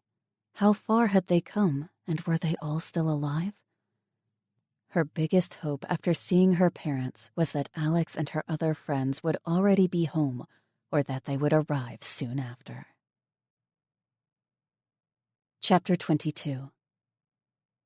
The night was barely lightened in the east when Emily and her friends filed out of the cabin and stood on the front porch. The outline of a person was walking towards them from the main road. Emily felt a surge of apprehension. For some reason, she felt that things were not going to go by the plan. She let out the breath she didn't know she was holding when Joanna stepped into the torchlight and she was smiling and greeting. "Good morning. I see you are all ready to go. Follow me. The trucks are waiting out on the main road." She turned back the way she had come, and they followed her out of the campground. Waiting on the road were 3 old pickup trucks and 7 different ATVs and quads. 2 of them had supplies strapped to the back, but were riderless. Joanna walked them over to them and waved her son Will to join them. He was still clearly upset by his mother's decision, but he didn't say anything. "I want you to stay between the trucks at all times. The men will be on guard, and they all have weapons. Stay with them until you get to the last drop-off, and then William will show you the way to go from there. You should try and stay off the interstate. There are a lot of desperate people out there that would kill you for what you have." She paused and looked at each one of them before continuing. "I will pray that you get home safely. Good luck." Joanna pulled Will into a tight embrace and spoke softly to him. When they separated, she smiled at the kids again and turned to walk away. Emily called out to her, "Thank you, Joanna. Thank you for saving us." Will stared at her for a moment before barking out at them. "Load up, stay between the trucks, and keep your mouths shut. Once we get to the mainland, anything or anyone could be waiting for us. We need to stay sharp, and we can't be babysitting you bunch." He practically snarled the last sentence before turning away. Emily saw Mason's face darken in anger, and she quickly grabbed his arm and shook her head. There was no point in fighting with the jerk. In a few hours, they would be away from him and on their way alone. David, Mason, and Emily were all experienced riders, but they had decided to let the boys drive for the first leg. Once they were on and settled, Emily climbed on behind Mason, and Lisa joined David.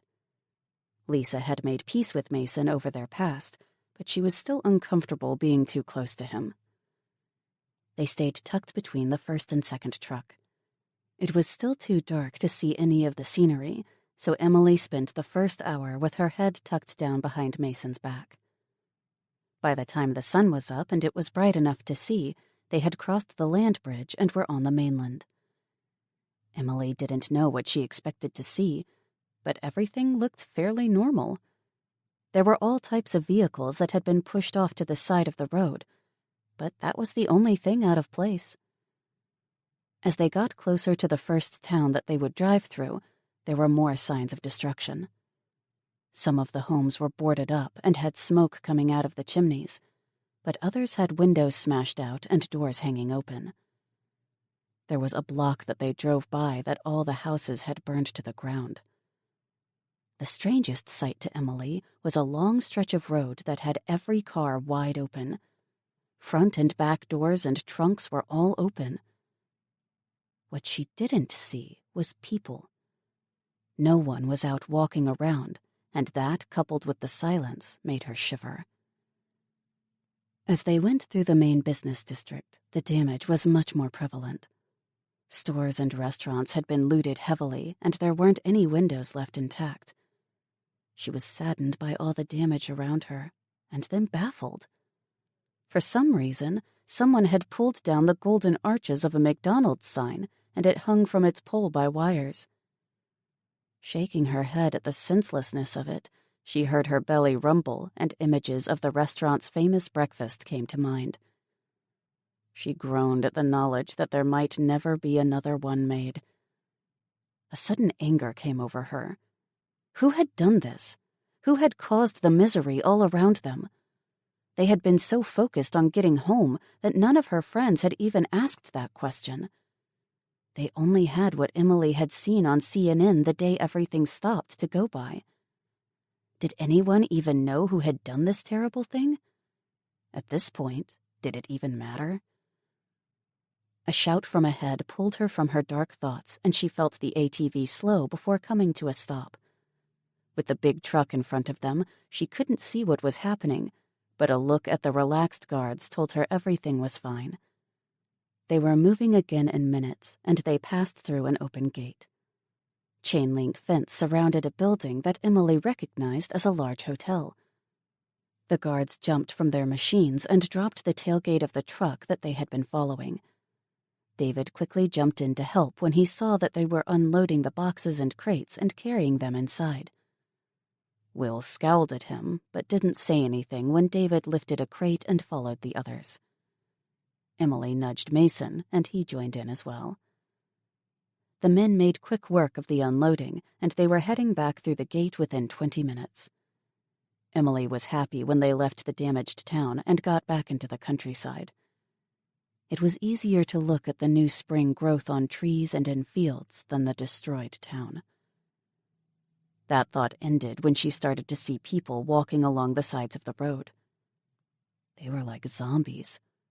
Whole families would stop and stare at them as they drove by with empty eyes. They were filthy and ragged and way too thin. Emily had to sob when they passed a mother and father with their 2 small children. The mother was holding a toddler, and it looked like it was dead. The father held the hand of a little girl in a ragged pink dress, and when they passed them, she waved her stick-thin arm like it was a parade. Mason reached down and squeezed her arm that was around his waist, but they didn't stop. She wanted to scream at the guards to do something, anything to help, but their blank faces told her that they wouldn't. The next time she looked to the side of the road, they were passing a pile of bodies. They had been thrown in a heap like garbage. After that sight, she couldn't take any more, so she tucked her head down behind Mason's back and stayed that way until they came to the next stop. Emily didn't even look up when Mason left her to help unload. She couldn't face any more of the horror in this new world. Then they were moving again, and she tried to distract her broken mind with all the things her parents would have done in the last few weeks. They had plenty of food in the cellar, and with the chickens and cows, food would not be an issue. at least not right away. She tried to remember if there was anyone in their area who had older farm equipment. She knew that Quinn's grandparents had a few antiques that they displayed at farm fairs, so they most likely would have started tilling and planting some of the fields. It was too soon to plant the garden where they lived, and it was possible that there had even been a final snow. She could picture all her neighbors gathering for a meeting to plan for getting the fields planted. Her mother's face popped into her head, and Emily could imagine the worry lines between her eyes deepening as she tried to come to terms with her only child's fate. "I'm coming, Mom. I'm coming," she whispered softly. The ATV slowed a third time, and Emily straightened her shoulders.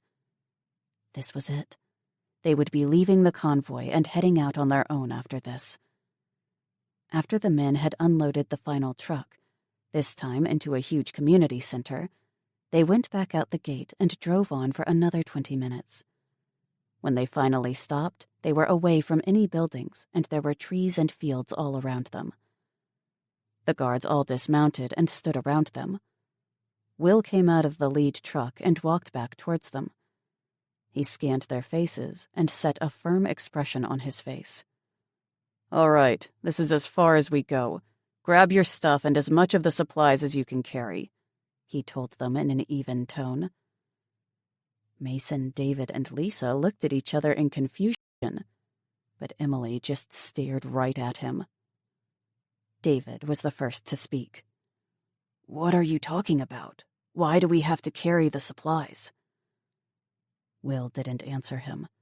He just stared him down with cold resolve. Emily pulled herself from behind Mason and grabbed a pack. As she started to pull things off the back of the machine, she answered David for him. "He's not letting us take the ATVs. He was never going to let us go with them." Her voice was flat. She had somehow known last night that this would happen. Once the ATV was unloaded, she looked up at David. "Get your stuff, David. Once they are gone, we will try and spread it out amongst our packs." She started to carry things over to the side of the road when Lisa grabbed her own pack and started to help her. Her friend's face was fierce, but she didn't say anything, and she didn't even look at the men that were waiting for them to finish. David spun around and shouted at Will, "How can you do this? Your mother was trying to help us. Jacob was trying to make up for what he did to us." Will said nothing. He just waited. Finally, with a yell of frustrated rage, David spun away and started to pull the supplies from the back of the machine that he had been riding. When they were finished, there was a large mound of backpacks and supplies sitting on the side of the road. Two of the men who had been passengers in the trucks jumped onto the machines and moved them back down the road. Will stepped forward and looked at the pile of supplies that his mother had given them, and then looked at each one of them. "There's no way you'll be able to carry all of that. I'll take—" That's as far as he got before Emily stepped right up to him and yelled in his face. "You will take nothing. You went against her wishes with the ATVs, but the supplies she gave us are ours. I will stand here and give this food to the starving people you and your men so callously drove past. Unlike you, we are good, decent people, and we will help others if we can. So if you want this food, you will have to shoot me to get it." She stood there with her chest heaving in a rage and met every one of the men's eyes until they looked down in shame. Emily seared Will with her anger until he too broke away from her stare and backed away. "Load 'em up. I want to be home by supper," he called out to his men. None of them looked at the kids on the side of the road as they turned their trucks around and drove away. Emily stared defiantly down the road until the sound of the engines faded. When David stepped up to her and put his hand on her arm, she turned and stared at him. "Every time we find good people, we get slapped with the bad. David, I just want to go home." "It's okay, Em. We'll get home. I promise. Come on, let's get this stuff sorted out," he told her. She looked down at the pile of supplies and nodded. There was too much for them to carry, but they could still take a lot of it. As they divided up the pile, Emily glanced at Lisa. She hadn't said anything, but her face was tense and her eyes were filled with anger. Mason just looked lost. As he latched his pack and swung it onto his shoulder, Emily saw a glimpse of tears in his eyes. He would have to adjust. He had been handed almost everything in his life, and now the harsh reality was that he would have to work for it all. Once they had crammed as much as they could into the 6 backpacks, there was still a pile on the road. Emily hoped that it would help some poor family make it through another day. David spread the map open on the road, and they all crowded around it. He pointed out their location and ran his finger north towards the border. "We should get off this road. If we take side roads and cut across fields, we should have less of a chance of running into other people. I think we should head northeast. That way we can cross over the border somewhere here." He pointed out an area that had no towns or official crossing. "Walking is going to take longer, but we should still be in Canada within 3 or 4 days. The last town we dropped supplies in was only 40 miles south of the border. We just need to keep going." He looked up at the others, and everyone nodded, so he folded the map and stood up. He grabbed one of the extra packs, and Mason hauled the other one. They would have to take turns carrying them, but the supplies were too precious to leave behind. No one spoke as they started north. They were still reeling from the betrayal of Joanna's son, and soon they fell into a rhythm. There was nothing to do but walk, one foot in front of the other, every step taking them closer to their country and home. Chapter 23. The highway they were traveling on ran straight north to the town of Sumas. People in the campground had told them that the border guards weren't allowing anyone through, so they took the first eastbound side road. They walked past fields that hadn't been planted and farmhouses that had been boarded up. Twice they saw men with cold faces standing in their driveways with guns. They kept walking. When the road they were on bent to the south, they cut across fields until they found another road going east. The fields were soft with spring mud, and they were all exhausted by the struggle to get through them. When they got back onto a road, they would stop and scrape the sticky mud from their pant legs and shoes. Emily felt like she was walking in concrete blocks instead of shoes when the mud dried. They eventually came to a forested area and entered the cool dimness on a game trail. The forest floor wasn't as muddy, and they kept plowing ahead. Emily saw Lisa stagger over a root and called for a break.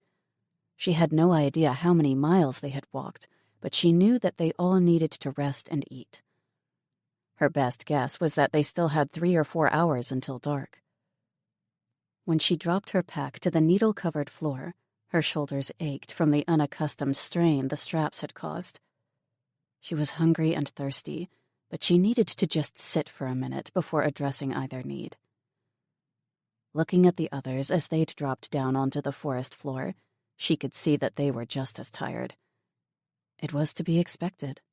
None of them had done any exercise in the last 3 weeks other than sitting on a boat, and they all felt the pain in their muscles.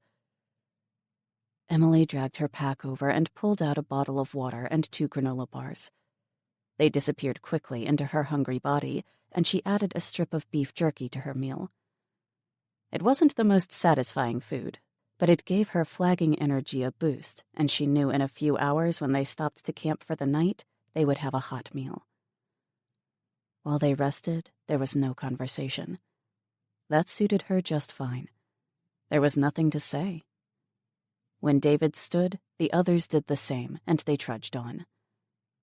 After 20 minutes of navigating the trail, there was a crash of foliage ahead of them as some large animal fled through the forest. All 4 of them froze in their tracks, and Lisa let out a frightened squeak. Emily saw a flash of tan as the deer they had startled fled deeper into the forest away from the trail. They continued on, but it reminded Emily that bad people weren't the only thing they might have to worry about. Bears, cougars, even wild pigs could be a danger to them if they stayed in the forest, and they would have to be on watch for them as well. She slid her hand into her jacket pocket and felt the cold, hard metal of the gun. She had put it in there before they left the campground that morning and was reassured by its presence. It wouldn't stop a charging bear, but it might help scare one off. As much as Emily tried to stay focused on her surroundings, she found herself blanking out as she followed behind Lisa and David. Her eyes stayed on the floor of the forest to avoid tripping on the roots that covered the trail. It was 2 hours later when she walked right into Lisa's back. Quickly catching her balance, she looked up and saw the light had changed. They were at the edge of the woods that they had been traveling through. Emily moved up to stand by David, and she looked at what was ahead of them. There was an unplowed field that ran all the way to a town in the distance. There were several fires burning, and she counted 8 smoke trails. They backed up further into the woods and tried to decide what to do. David rubbed his face in exhaustion. "I think we should move further back into the trees and set up a camp. I don't know about you guys, but I'm beat. The sun will be down in an hour, and it would take longer than that to circle around that town. What do you guys think?" he asked. Mason kicked at a root that was sticking out of the ground before answering. "Yeah, I think we're done for the day." Lisa just nodded. Instead of replying, Emily moved back down the trail and started looking for a good place to set up camp. She found a decent clearing and dropped her pack. She asked Lisa to help her, and they started searching for rocks. They collected enough to make a fire ring, and she used a sharp-edged stone to scoop out some dirt before going to search for small twigs and moss to help start the fire. While the girls got the fire ring arranged, the boys started to collect dry firewood. Emily let David start the fire, as he had always been better at it than her. She pulled a pot and a pan from the backpacks and started to sort through the food. Emily didn't have a lot of energy left, but she wanted a hot meal. Joanna had included powdered eggs, 3 tins of ham, and a dozen potatoes in the supplies she had packed for them, so that's what they had for supper. It was simple to prepare, and it filled them up. After they had eaten, they washed the pan with as little water as possible and set the pot on the coals for hot water. As it was heating, she helped Lisa clear a spot for their blankets and had to dig up a few rocks that would have stabbed them.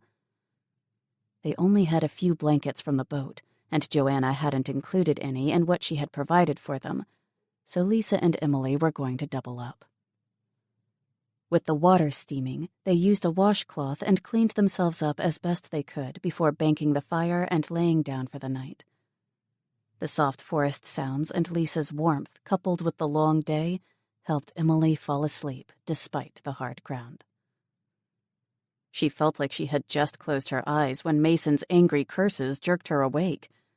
There was a soft, hazy gray light of dawn, and she could see him stomping around. She sat up quickly and grasped the gun in her pocket while looking frantically around for the threat.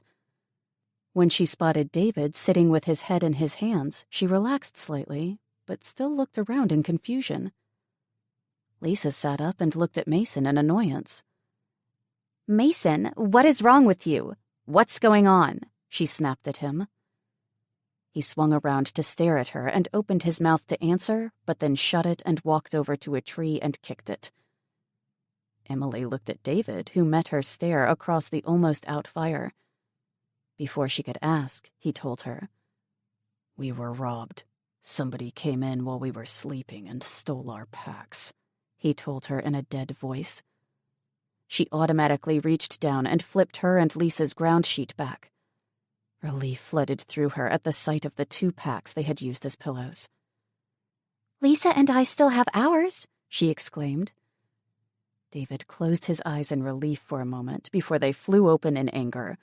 "Ah, I'm such an idiot. We should have never had a fire until it was dark. They would have seen the smoke and known right where to find us. What a stupid mistake." He dropped his head into his hands again. Emily shook her head. It was a dumb mistake, and so was not posting a watch. They were going to have to start being more careful if they had any chance of making it home. She pulled open her pack and dumped out the contents and did the same with Lisa's. 8 water bottles, 6 granola bars, 4 power bars, 2 small bags of rice, 4 packages of ramen noodles, 1 bag of beef jerky, and some multivitamins was all the food they had. 2 changes of clothes, 2 flashlights, some first aid, 2 toothbrushes, a stick of deodorant, and a roll of toilet paper were all that was left for 4 people. They had lost almost everything. Emily stood up and went over to pick up the pot and pan by the fire. She brought them back to her bag and started stuffing everything back in except for 2 water bottles. When she was done, she handed 1 bottle to Lisa and 1 to Mason. Half for each of us. Enjoy your breakfast. She started to roll up the blankets and make a sling of them. She was on autopilot and didn't notice the others staring at her. When David said her name, she looked up and saw them all looking at her. What? People suck, but they didn't kill us, and there's nothing we can do, so let's go. She stood and slung the blankets over her shoulder and across her chest. Everyone was still standing and staring at her, so she shook her head and started back to the trail. There was no point in dwelling on what they had lost. All they could do was keep moving.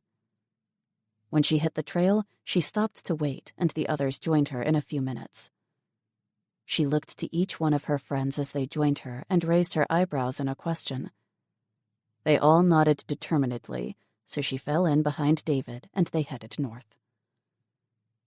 They had left their camp at dawn and walked for hours. They skirted the small town they had seen the previous day and kept going.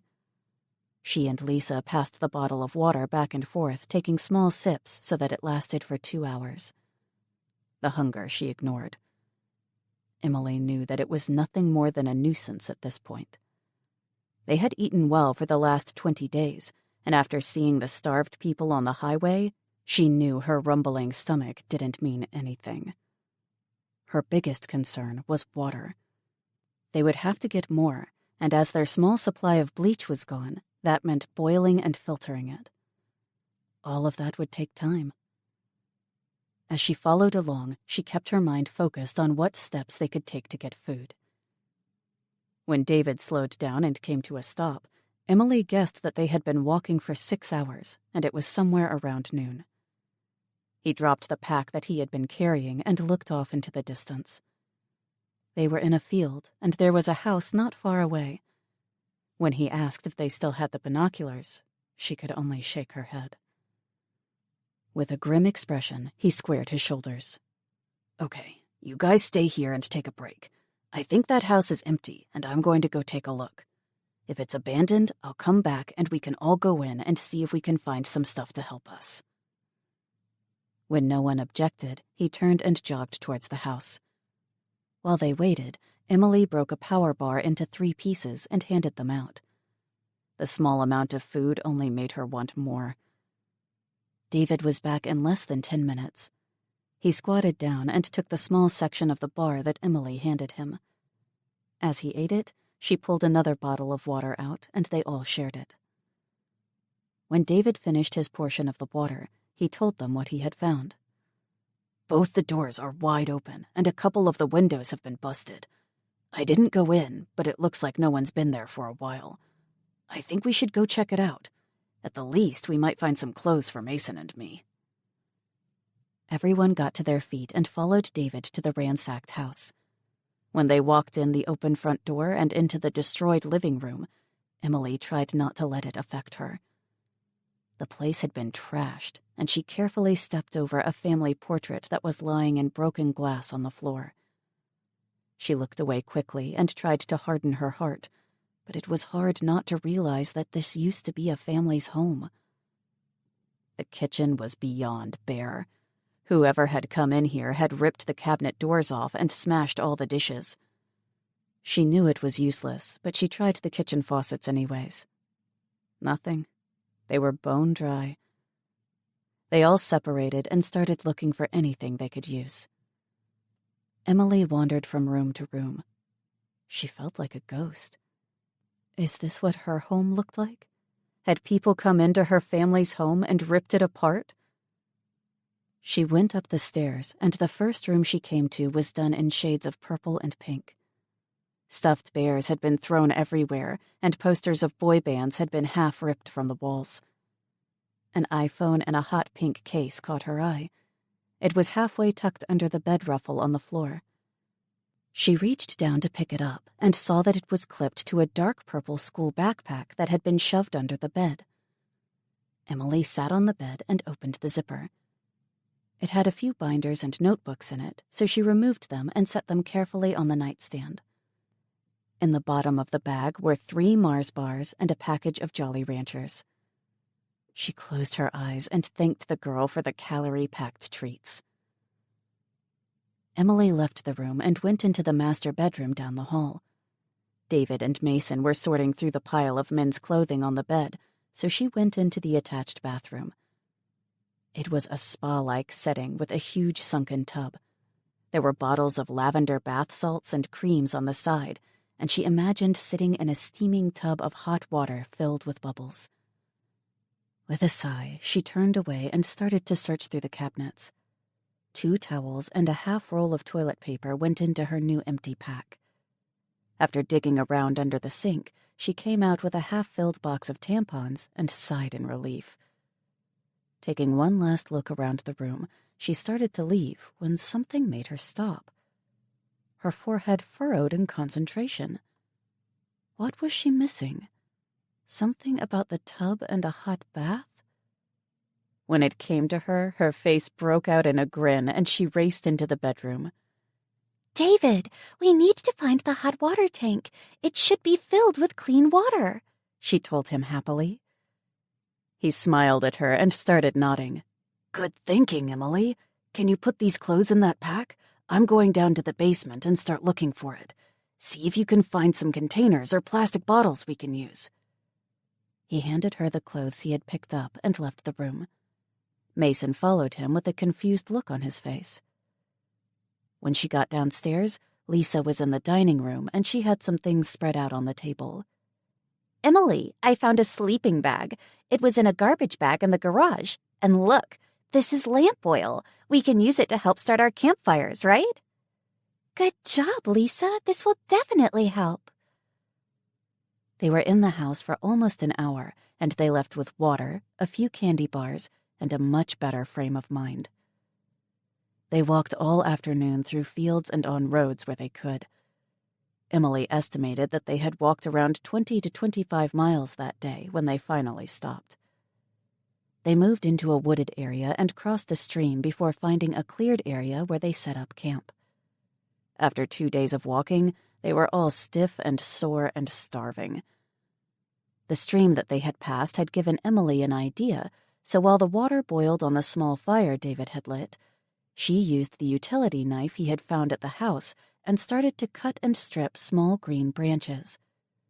She bent them into shape and used the bark strips to tie it all together. It was almost full dark, so she used the flashlight to make her way back to the stream. She scanned the stream until she found a narrow spot and collected rocks.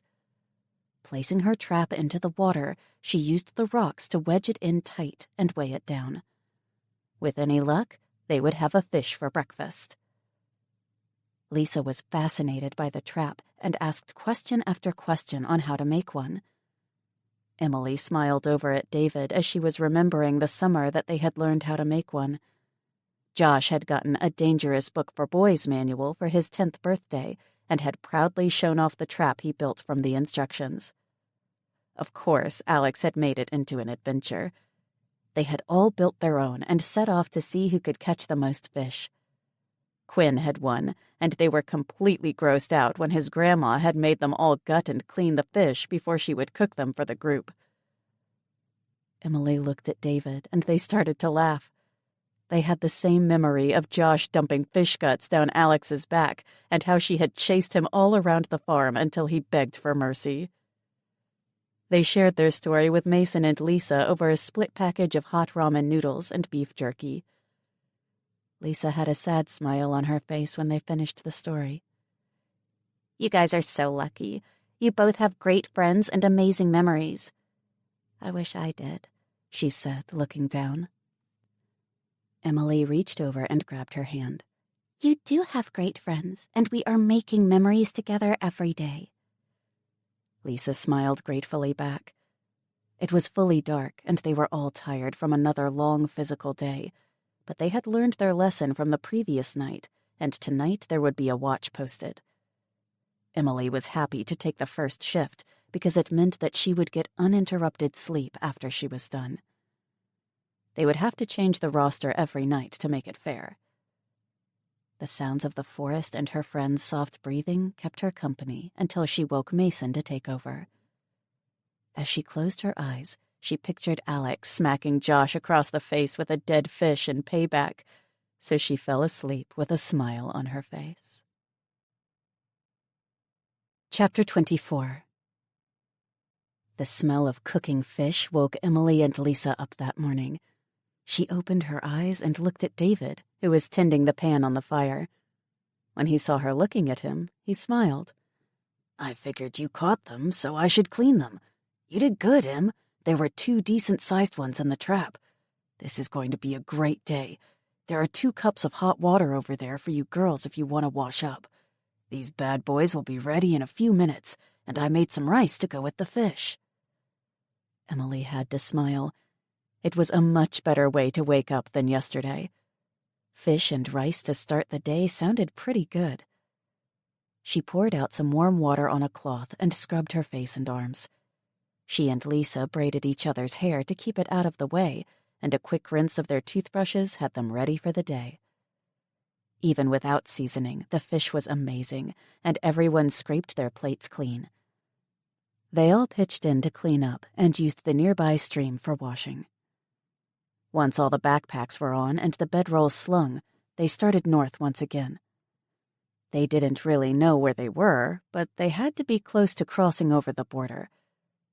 It was 2 hours into their 3rd day of walking when they left a field and climbed onto a paved road. Emily's leg muscles thanked her for the even surface. Walking through muddy, hilly fields was hard work, and climbing over fences was annoying. The road ran east, so they walked into the sun. A glint of steel in the distance flashed at them now and again, and as they got closer, they saw it was an abandoned car. All of the doors were open, and there was trash spread out around it. There was nothing they could use, so they just leaned against the sun-warmed metal and took a break. Emily handed out some of the candy she had found back in the house they had searched, and they all enjoyed the sugar rush. All the teens were feeling the effects of the food rationing. They were burning up a lot of calories walking all day, but not replacing them. David was leaned over, pulling wires from under the steering wheel and tossing them out onto the road. Once he had a small pile, he climbed out and started to sort them by length. He wound them up into a ball and stuffed them into a side pocket of the backpack. Mason was watching him with a frown. What are you going to use those for? He smiled and looked at Emily. Well, I can't let her do all the work feeding us. She'd never let me forget it, he said in a teasing way. When we stop tonight, I'll strip the plastic off the wires and set them up as snares. We should be able to catch a few small animals to stretch our food supply. Mason was grinning in appreciation. Wow, you really are a Boy Scout. David sent him a scowl. That was something that Mark had said as an insult, and David didn't find it funny. When Mason saw the look, he quickly backtracked. No, it's awesome. You and Emily know all this stuff to get food and water. It's really great. I just wish I could help too. I'm a total dead weight, and I don't know anything that would help us, he said, looking down in regret. David studied him for a minute before nodding. Well, there are a lot of things we could teach you. Don't feel bad, Mason. Emily and I have lived on farms our whole lives, and we spent a lot of time camping and hunting. That wasn't part of your upbringing, so it's not your fault. Things are different now, so watch and learn how to do these things, and you will be just fine. Before Mason could reply, Lisa called out. She was standing at the back of the car looking into the open trunk. Hey guys, come and look at this, she called out excitedly. The three of them went to the back of the car and looked into the trunk. There was nothing in it but a spare tire. They looked at a grinning Lisa and shrugged. She laughed in delight. Not in the trunk, under it. And she pointed at the back end of the car. It took Emily a minute to process what she was seeing, but when she got it, she let out a whoop of joy. On the white rectangular license plate were the words, "Beautiful British Columbia." Somewhere, sometime, they had crossed into Canada. Even though they were still hundreds of miles from home, Emily felt a surge of hope. With a renewed determination, the group turned east and continued on their way. They had no idea where exactly they were in the province, but they were headed in the right direction. After an hour of walking, they came to some railway tracks that were headed north. The group decided to follow them, and it made for easier walking. They followed the tracks through many fields with distant homes visible, but kept walking. When they saw that the tracks were headed to a built-up area, they left them and turned east. The mountains were in front of them, and they got closer with every step. Emily knew they would have to hit a main highway to get over them. There was no way they could travel through the mountains unless they followed the highway. Traveling on the main roads meant towns and people. She knew there were a lot of good people in the world, but after their previous experiences, she would rather just avoid everyone. They camped that night in another clearing, and dinner was one granola bar and one strip of beef jerky each. David and Mason stripped the plastic from the wires, and David showed him how to set them up. They all hoped for something to eat in the morning. The next morning started off bad and went downhill from there. It had started raining in the night, and they were all wet and cold. They had left their camp in the clearing and moved deeper into the woods, but the rain came through, and they huddled together for warmth. When David had checked his traps, he was disappointed to find them empty, so breakfast was some water and the last of the jerky. It was too wet to try and start a fire, so they just stayed under their meager shelter and waited for the cold spring rain to pass. Being under trees didn't keep all the rain off of them, but they needed any shelter they could find. After 2 hours, the rain became a drizzle, and the dark clouds moved further away. They came out from under the tree they had sheltered under and stretched their cramped muscles. It was time to move on, and they could only hope that the sun would come out to dry their drenched clothes. Lisa and Emily headed deeper into the woods to find some privacy to go to the bathroom. They had only gone 20 feet when they stumbled out onto a wide trail. What shocked them the most was the 2 men who were also on the trail leaning against 2 quads. The men were just as surprised to see the girls, and their mouths hung open in shock. Emily eyed them warily and moved closer to Lisa. It didn't take the men long to overcome their surprise, and they both stood and looked the girls up and down with big grins. The first man to speak was big and rough-looking. He had dirty, greasy hair and a bushy beard. "Well, looky here, Wayne. We got ourselves some company." He gave his friend a knowing leer. "I bet we could have some fun with them." Wayne was smaller than his friend, but looked just as rough, and his brown eyes were cold. "What about the others? Should we take them back to camp?" "Hell no. They're at least 10 miles from here. Why would we want to share? They don't even have to know." Lisa clutched Emily's arm while the 2 animals talked about them like they weren't even there. Her face was bone white, and her eyes held pure terror. Lisa knew exactly what these men planned to do to them. She took a step back, and a whimper escaped her lips while Emily stood stock still. The tall man glanced over at Lisa, and his face split into an amused grin. "That's good, sweetheart. I like it when they cry." He took a menacing step towards them and then flew backwards and toppled over his quad. Emily had no memory of pulling the gun from her pocket, but when the shot man's friend bellowed in rage, she swung it towards him and pulled the trigger again. The shot caught him in the shoulder and twisted him sideways so he was leaning on his machine. Emily stood frozen, watching as he pushed himself up off of it and turned to her with hate-filled eyes. He opened his mouth to speak, but before he could, she pulled the trigger for the third time, and his face disappeared. Someone was screaming. Emily hadn't moved, and she stared straight ahead where the ugly man's face had been. She was unaware of the rain and tears mixing and flowing down her face. She didn't hear David and Mason's frantic yells for them, or feel the ache in her hand that continued to clutch the cold, heavy gun. It was only when David tried to take it from her that she finally came back into herself. She yanked her hand and the gun away from him and clutched it to her chest.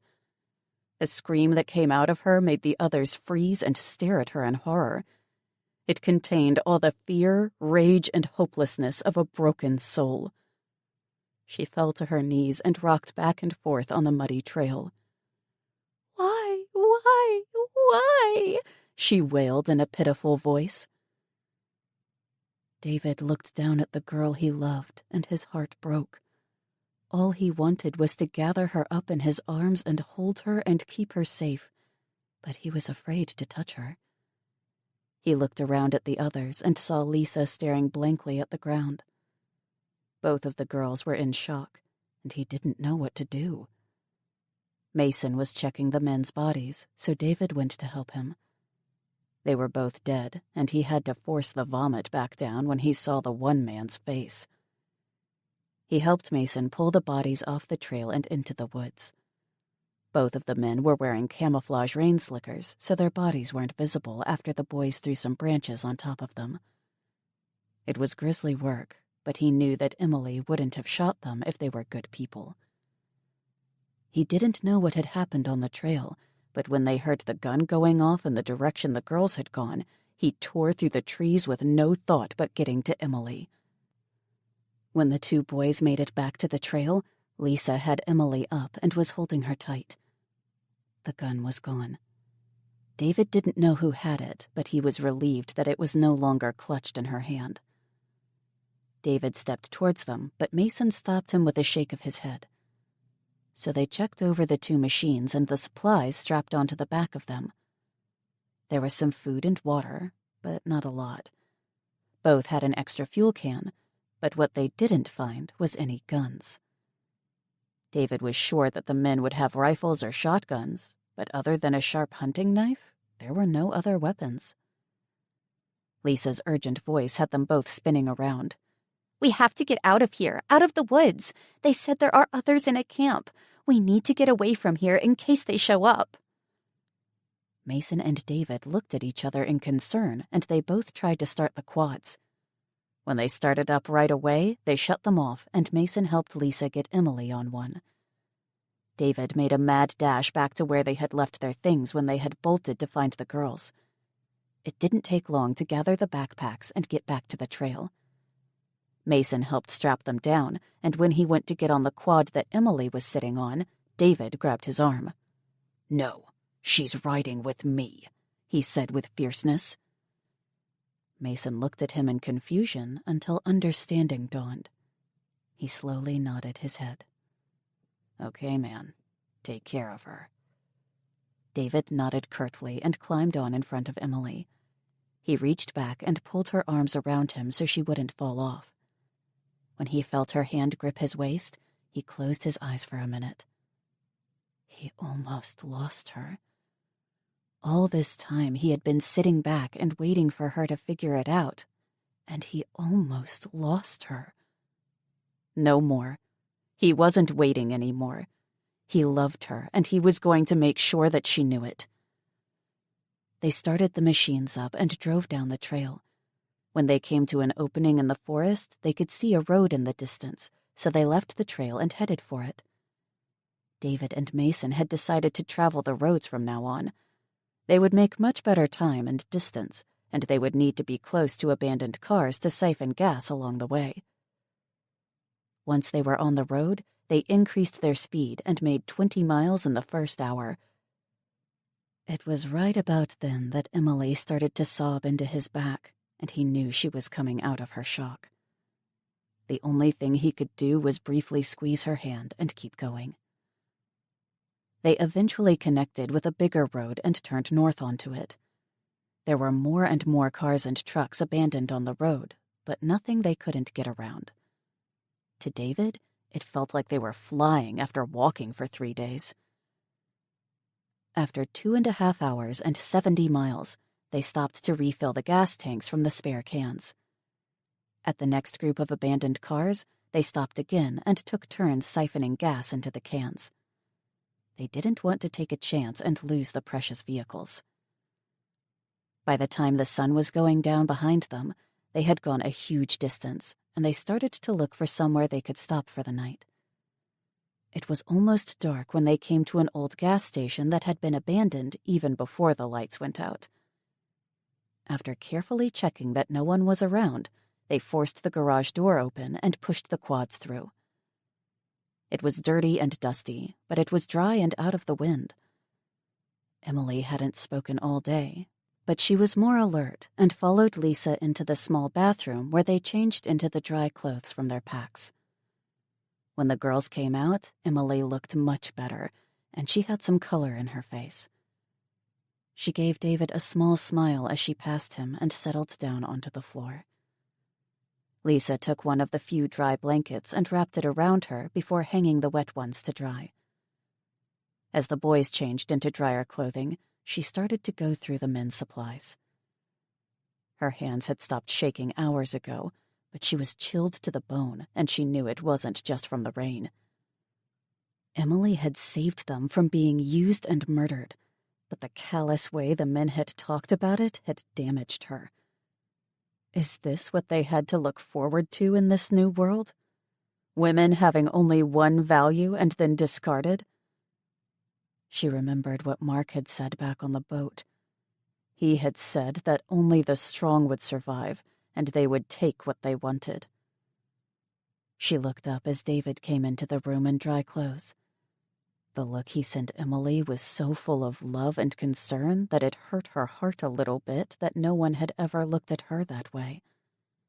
She turned away so no one would see the tears in her eyes. Was she that unlovable? Even her own parents had only ever shown her approval, never love. She flinched when Mason came over and put his hand on her back.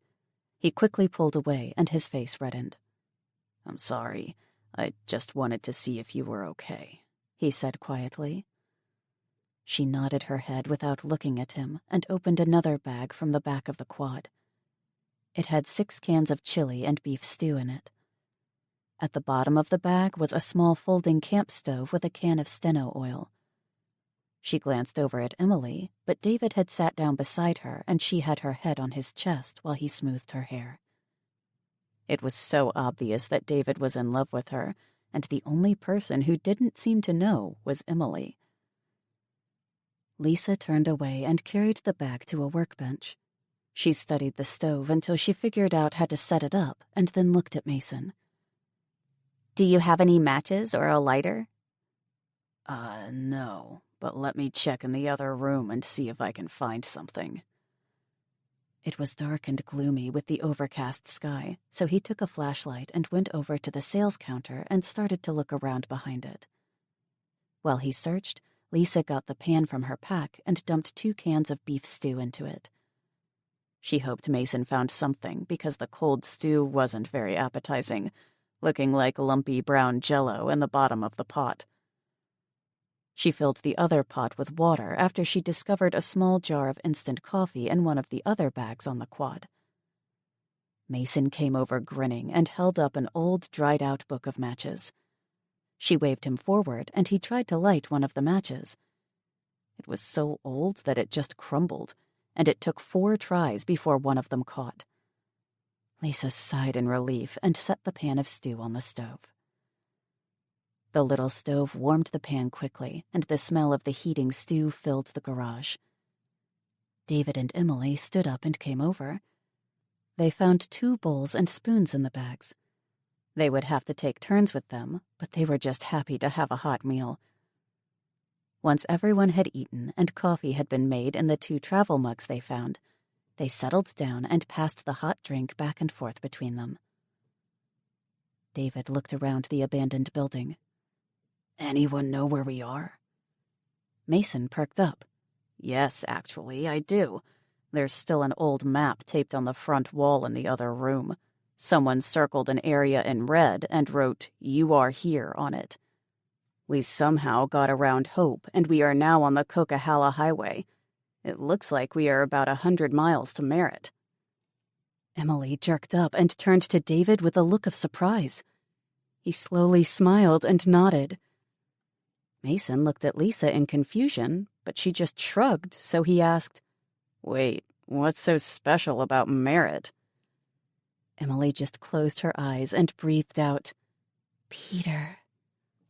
David laughed at her dramatics and explained, "Peter is Alex's older brother. He's an RCMP officer, and that's where he is stationed. It would be really nice to see a familiar face right about now." Wow, that's great. Do you think he will help us? Lisa asked hopefully. Oh, yeah. Peter might as well be my big brother. I've been driving him nuts with Alex since we were 5, Emily told her. Emily was looking so happy, but suddenly the smile melted off her face and her eyes filled with tears. Oh my God, what am I going to tell him? I just killed 2 men. What? How? Lisa was the quickest to react. She slid over and grabbed Emily's arm and shook it. Well, we better tell him about me too then. I killed Mark, so he can deal with both of us, she said fiercely. Emily's mouth dropped open in shock. What? That was self-defense, Lisa. You saved us all. Lisa nodded and loosened her hold on Emily's arm. So what do you think happened today? They talked about what they were going to do to us. We both know what would have happened if you hadn't shot them. Emily, you once told me that I had done the right thing and that I was a hero. Now I'm telling you the same thing. You saved us this time. Lisa sat back and let the tears fall. The tension went out of Emily and she reached out and pulled Lisa to her. As the girls wept, David and Mason looked at each other. They didn't know what had happened on the trail today, but they were both grateful that the girls had made it out alive. Mason was surprised at how he felt at the possibility of losing Lisa. He was so ashamed of the hurt he had caused her, and every day on the road, she impressed him with her new determination and attitude. He had never seen her as anything other than a shallow cheerleader, but she was so much more. He wished he could change things between them. He wished she would give him another chance. They settled down for the night in the cold garage. With most of their blankets wet, they all huddled together and tried to sleep, hoping that the next day would bring them closer to home and family. Chapter 25. The sun was out to wake them the next morning, and they were all happy to see clear skies. They decided to forego breakfast and just drank some hot coffee to start their day. Emily was anxious to get going.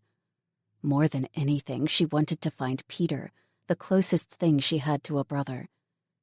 She wouldn't let herself think of all the things that could have happened to him since the lights went out. He was a cop, and he would have been in danger from the very start. As they traveled the famous highway north, they saw a lot of wildlife. Deer and elk wandered freely across the road and weaved in between the stranded vehicles. The cars were spread out, and there were a lot of transport trucks on this road. A huge dual-trailered Safeway truck had jackknifed into the ditch, and they stopped to see if they could get into it. There were padlocks on both trailers, and they were sealed up tight. David looked around until he found the mile marker and memorized it. The kids might not be able to get into the grocery truck, but the people of Merritt could come and get it open.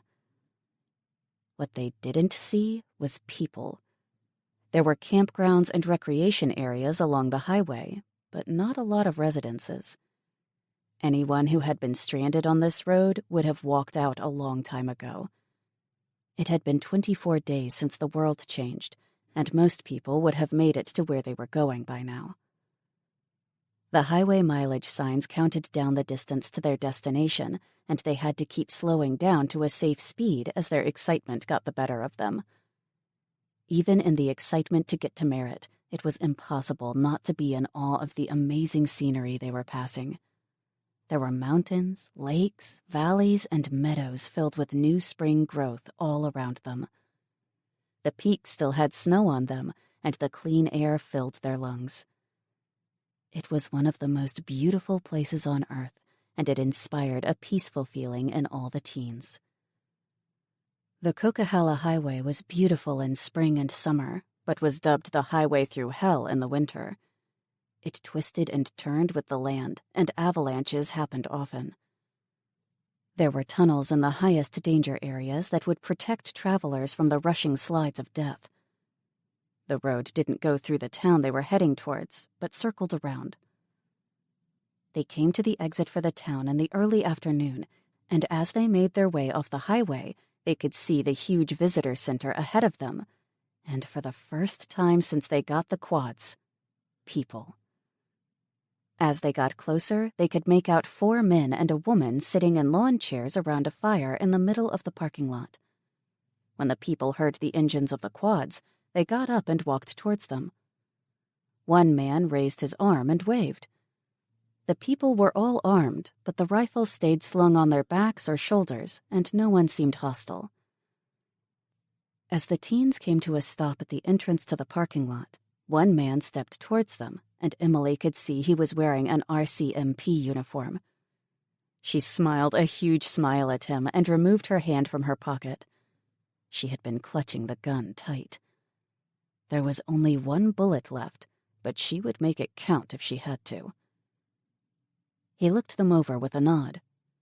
Hello, where are you kids heading? Emily took the lead. We were hoping to head into town. My best friend's brother lives here, and we were hoping to find him. Sure, you guys head on in. If you don't find him, there are 2 refugee camps set up, and anyone in town will direct you. If you kids are planning on staying, there's a registration desk there, and they will get you set up with food and housing. The officer smiled at their looks of disbelief. Lisa asked him tentatively, Is it safe? He gave her a sad smile. Yes, it is. We have a small population, and when the event happened, most everyone stayed calm. We had a few bad apples that started some trouble, but we put them down fast. Most people here are used to losing power, so we have a lot of generators, and the hunting around here is pretty good, so food wasn't much of an issue. I take it you kids have seen some trouble? Before they could answer, the woman came over and handed out travel mugs she had filled from the pot on the campfire. The teens smiled gratefully and sipped at the hot chocolate in the mugs. The woman looked them over with compassion. How far have you come? The shocked looks on their faces were comical when Emily said, California? The officer sputtered, What? How? There's no way! Emily and the others nodded with serious faces, and she explained where they had been and how they had come so far. The people just stared at them in awe, so she kept talking. We live in central Alberta, so after we find Peter, we plan on continuing on. The officer just shook his head in amazement. His eyes narrowed at a thought, and he asked, Wait a minute. You kids were on a class trip, and you're all from Alberta? When they nodded, his face broke into a grin. You're looking for Pete Andrews, aren't you? He asked in disbelief. Emily leaned forward. Yes, how do you know that? Do you know him? She was almost vibrating with excitement as the officer started to laugh. Yes, I know him. We work together. He told me a while back about his sister being in California. He assumed she didn't make it. A city that size would have exploded with violence. You said she was your best friend. Is she with you guys? He looked at Lisa questioningly, and she shook her head. The woman stepped forward and handed a radio to the officer. Bill, call down to the station and get Pete up here. He can lead them to his place. He took the radio and stepped away to make the call. The woman waved them over to the campfire, so the kids left the quads and went to stand around the fire, warming their hands. "When was the last time you kids ate?" she asked with a frown. David smiled at her concern. "We had a hot supper last night, but nothing today, ma'am." She quickly opened a cooler and pulled out a plastic container of sandwiches. After thanking her, they all devoured them. A thick slice of venison roast on freshly baked bread with spicy mustard was heaven to the kids, and they all groaned in pleasure at the taste. Emily couldn't keep her eyes from watching the road to town, and she paced back and forth waiting for Peter to get there. She was dreading having to tell him about Alex. While they waited, David told them about the sealed-up Safeway truck and where they could find it. The four of them were happy to hear about it, and the woman started making calls on the radio. When the sound of a motor finally reached her ears, she stood frozen and watched Peter come tearing into the parking lot. He had barely come to a stop before he was out the door and running towards her. The look of joy on his face was all it took for her to launch herself at him, and his big arms wrapped around her and swung her in a circle. He was laughing as he set her down and looked at her tear-covered face. He planted a huge kiss on her forehead and then looked at the other kids that were standing watching the reunion. Peter grinned at David and nodded at Mason and Lisa, but his eyes were searching the parking lot for his sister. When he didn't find her, he looked down at Emily with confusion. Where's Alex?" Emily's face crumpled. Looking at him was like looking at Alex. They both had the same strawberry blonde hair and green eyes. It made it even harder to tell him. "Oh, Peter, I don't know. I'm sorry. I'm so sorry," she wailed. He pulled her back into his arms and held her tight. It's okay, he soothed her. As Emily sobbed in Peter's strong arms, David told him what happened and how they had split up. "She's with Quinn and Josh and a few others, so they are probably home by now." Peter nodded and gave a half-hearted laugh. "Oh man, I can just imagine the trail of destruction that group will have left behind," he joked. "Okay, let's get you guys to my place. Susan will help you get settled. I need to get back to work, but we can talk about our next steps over supper when I get home." Emily went in the truck with Peter so they could talk, while the others followed behind on the quads. "How is Susan? Did she have the baby yet?" Emily asked him. She didn't know Peter's wife very well. He had met her in Lethbridge, where he had been posted when he had first started in the RCMP. His wife had visited their hometown a few times before their wedding, but they had spent most of their time with Peter and Alex's parents. She was pregnant with their first child and was due at any moment. Peter smiled. "No, her due date is still 2 weeks away. She's been pretty tired, and our doctor wants her to take it easy. I thought about going home to Prairie Springs after the event, but with her so close to delivering, I felt it was safer to stay put. I think the hardest part of this whole thing is the not knowing. It's driving me crazy not knowing what's going on at home." He glanced at her and smiled. "I've been so worried about Alex, but even though we don't know if she made it home, I feel a lot better knowing that they tried to get out of that city. I can't imagine how bad it was, but if they took off right away, they had a good chance of making it." Emily watched the town slide by and was amazed at how calm everything was. A lot of front lawns had been dug up and were ready to be planted for gardens. There were many tree stumps with piles of cut logs in a lot of driveways. There were plenty of people out walking in the spring sun, and she even saw a few mothers pushing strollers. It was almost like the town hadn't been touched by the new world. Peter kept talking as they drove to his house. "After the baby is born, I want to give Susan a month or so to recover, and then we can all travel to Alberta together." Emily looked back out the window at the peaceful town and considered staying here safe and sound for the next 2 months. It sounded like heaven, but she knew they couldn't do it. Her parents had no idea where she was or even if she was alive, and the others all had families to get home to as well. Thanks for offering to let us stay, Peter, but we need to get home. We will probably want to get going in a day or two.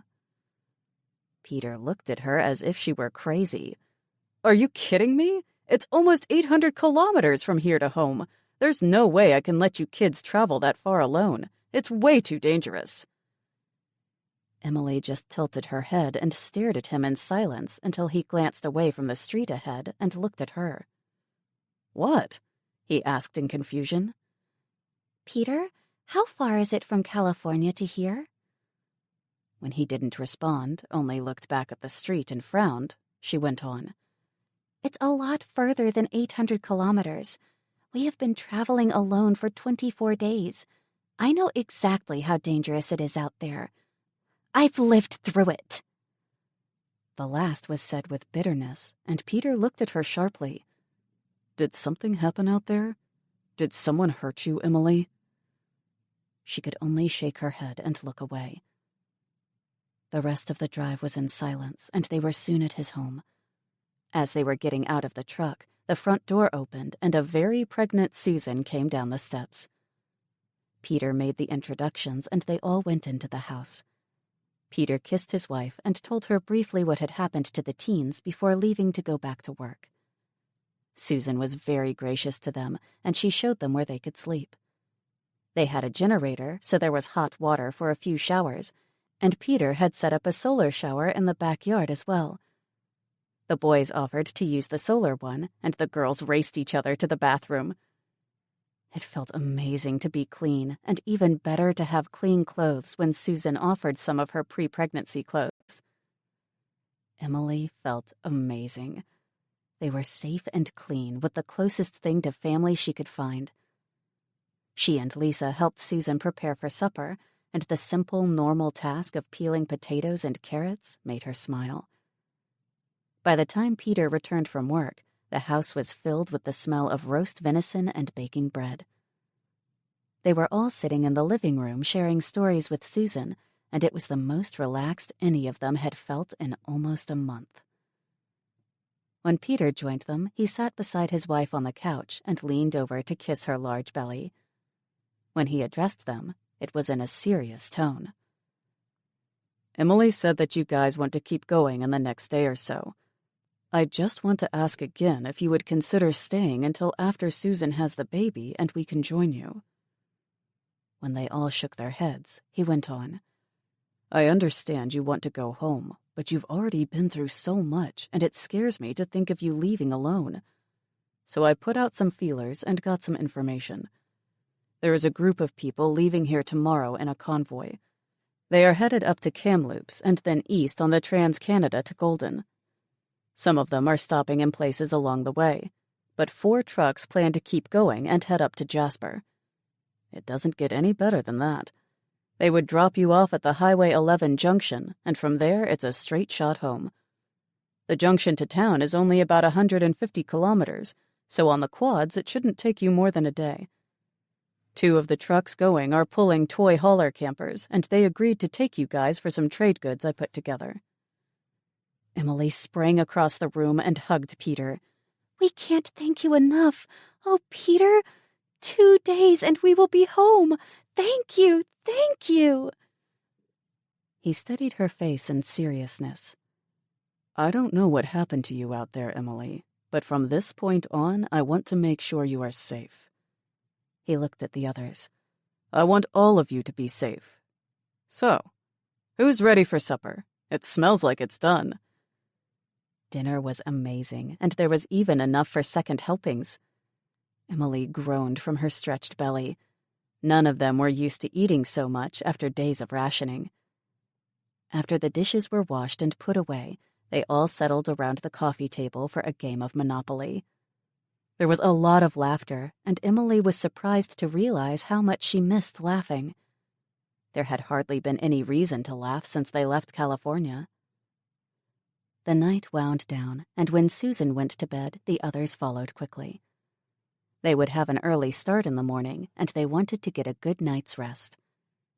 Emily and Lisa were sharing the queen-sized bed in the guest room, and the boys were on the pull-out couch.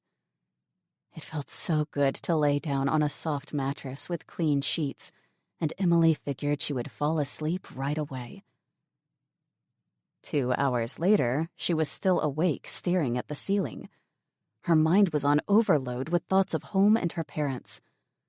She finally gave up and got dressed. She quickly slipped out of the room so she wouldn't wake Lisa up and crept through the house to the back door. She grabbed one of Peter's jackets hanging by the door and went out to sit on the back patio. The night was cold and crisp and beautiful. She let herself go back and retrace the whole trip in her head. All the horrible things that had happened and the things she had seen flashed through her mind. She was a different person than the girl that left Disneyland. They all were.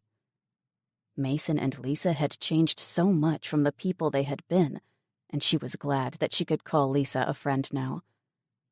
And David, he had always been a good friend, but she saw him differently now. He was so much more than a friend, and she wasn't sure what that meant.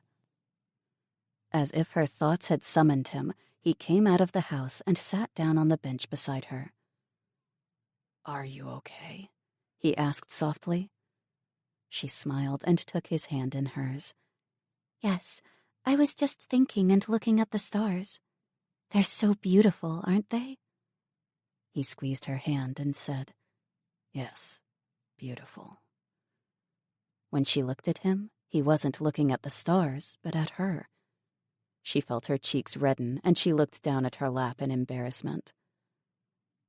"I'm an idiot, right?" she whispered. He laughed and tilted her head up so she was looking at him. "Yes, but so am I for waiting so long." He took a deep breath and stared deep into her eyes. "I've loved you since you had pigtails, Emily Clarkson, and I've waited all this time for you to notice. I almost lost you yesterday, so I'm not going to wait any more." "Oh, David, I'm sorry I was so blind," she said sadly. He was very serious when he said, "It's okay. I know how you can make it up to me." When she raised her eyebrows in a question, he leaned forward and kissed her. It was the sweetest, most meaningful kiss of her whole life. Emily's body lit up with love and hope. This was where she was supposed to be, and this was the boy she was supposed to be with. When they pulled apart, they both had tears in their eyes, and they held on to each other. David and Emily had spent almost every day together while growing up, and they knew that they would spend the rest of their lives together, too. Chapter 26. Emily looked down the line of trucks, an antique school bus and 2 antique cars that were parked at the visitor's center. The owners of the toy haulers were finishing strapping down the quads, and they were almost ready to go. They had already put their backpacks and extra supplies that Peter and Susan had given them in the front of the camper, and all that was left was to say goodbye. She turned to Peter, and he handed her a letter to give to his parents. "Tell them we will be there in 2 months, and plenty of time to help with the harvest. Mom better get busy making cloth diapers, because we will be out of disposable ones by then." He pulled her in for a hug. "Be safe, Emily. Be careful, and give my sister a kiss for me when she shows up." Her voice was too choked with tears to say anything, so she just hugged him harder. David came up and shook Peter's hand. Everyone thanked him again for all his help, and then they were climbing into the trailer and pulling away. The trip to Golden was the easiest day of travel since they had come ashore. They sat at the dinette and played cards while the miles passed them by. The convoy stopped at quite a few towns on the way, but only long enough to get out and stretch their legs and say goodbye to one of the vehicles that were stopping, and then they moved on. When they finally got to Golden, it was just before supper, and the 4 trucks filled with families set up the trailers and started barbecues. It all seemed to go so fast to Emily, and she couldn't believe that they were down to hours before they would be home. She expected to have trouble sleeping again, but within minutes of crawling into one of the trailer's bunk beds, she was gone. Hot cereal and canned fruit were served at dawn for breakfast. With no electricity, people had started to get up with the sun and go to bed early.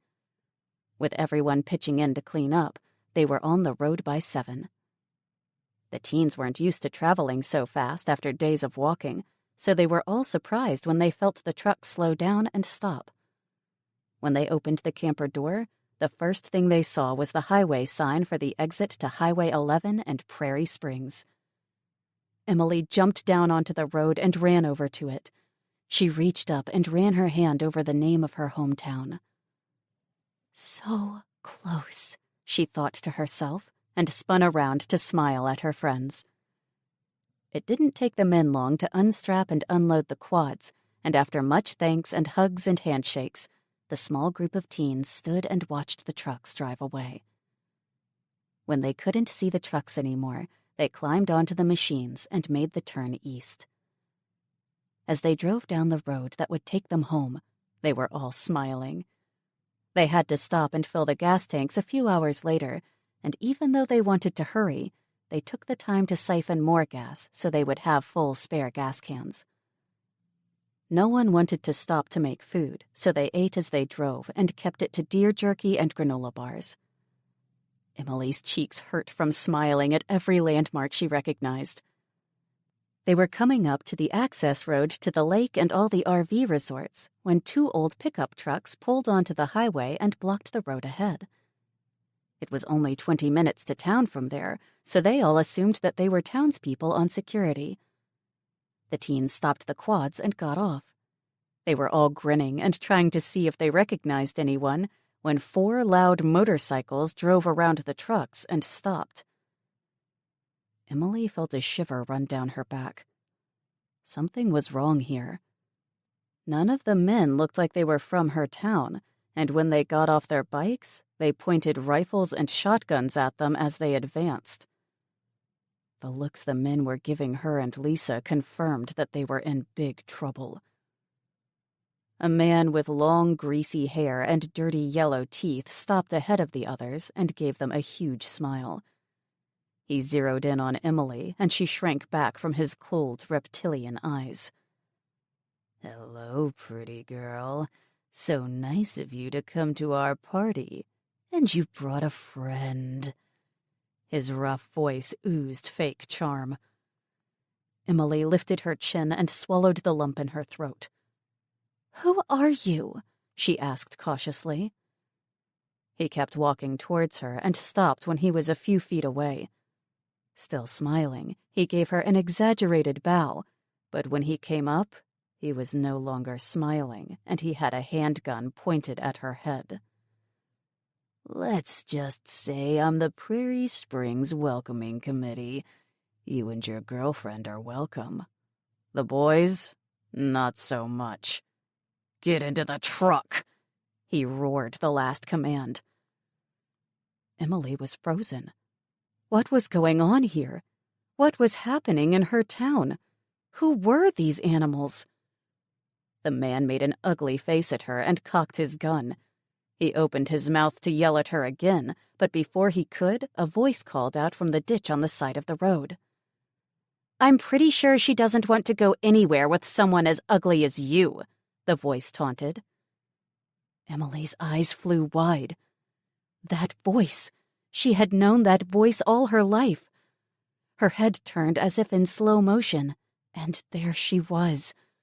Her red gold curls gleamed in the sun, and she stood tall and fierce with the biggest gun Emily had ever seen pointed right at the nasty man. He swiveled around and moved his gun so it was pointing at Alex. "Well, what do you know? Look, guys, we got another pretty little girl to join the party." And he laughed. A voice from the other side of the road called out, "Hey, it's really stupid to tease a redhead with a big gun, mister. If I was you, I'd duck and cover, 'cause she looks pissed." Emily knew that was Josh yelling out, and she wondered who else was hidden around the road. The long-haired man kept his eyes on Alex the whole time, but his expression changed to a smirk. "Don't worry, buddy. She'll be playing with my big guns soon enough."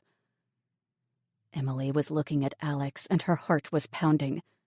Every childhood memory flashed before her eyes. Every adventure they had shared, every secret they had giggled over was right there. "That's my sister," she thought as she pulled the gun from her pocket and with her last bullet shot the man who was threatening her. Gunshots filled the air around her, and she felt herself being thrown to the ground as David tackled her and covered her body with his. As her head slammed into the hard pavement, her last thoughts before darkness took her was, "This is wrong. We don't have to fight anymore. We are home." This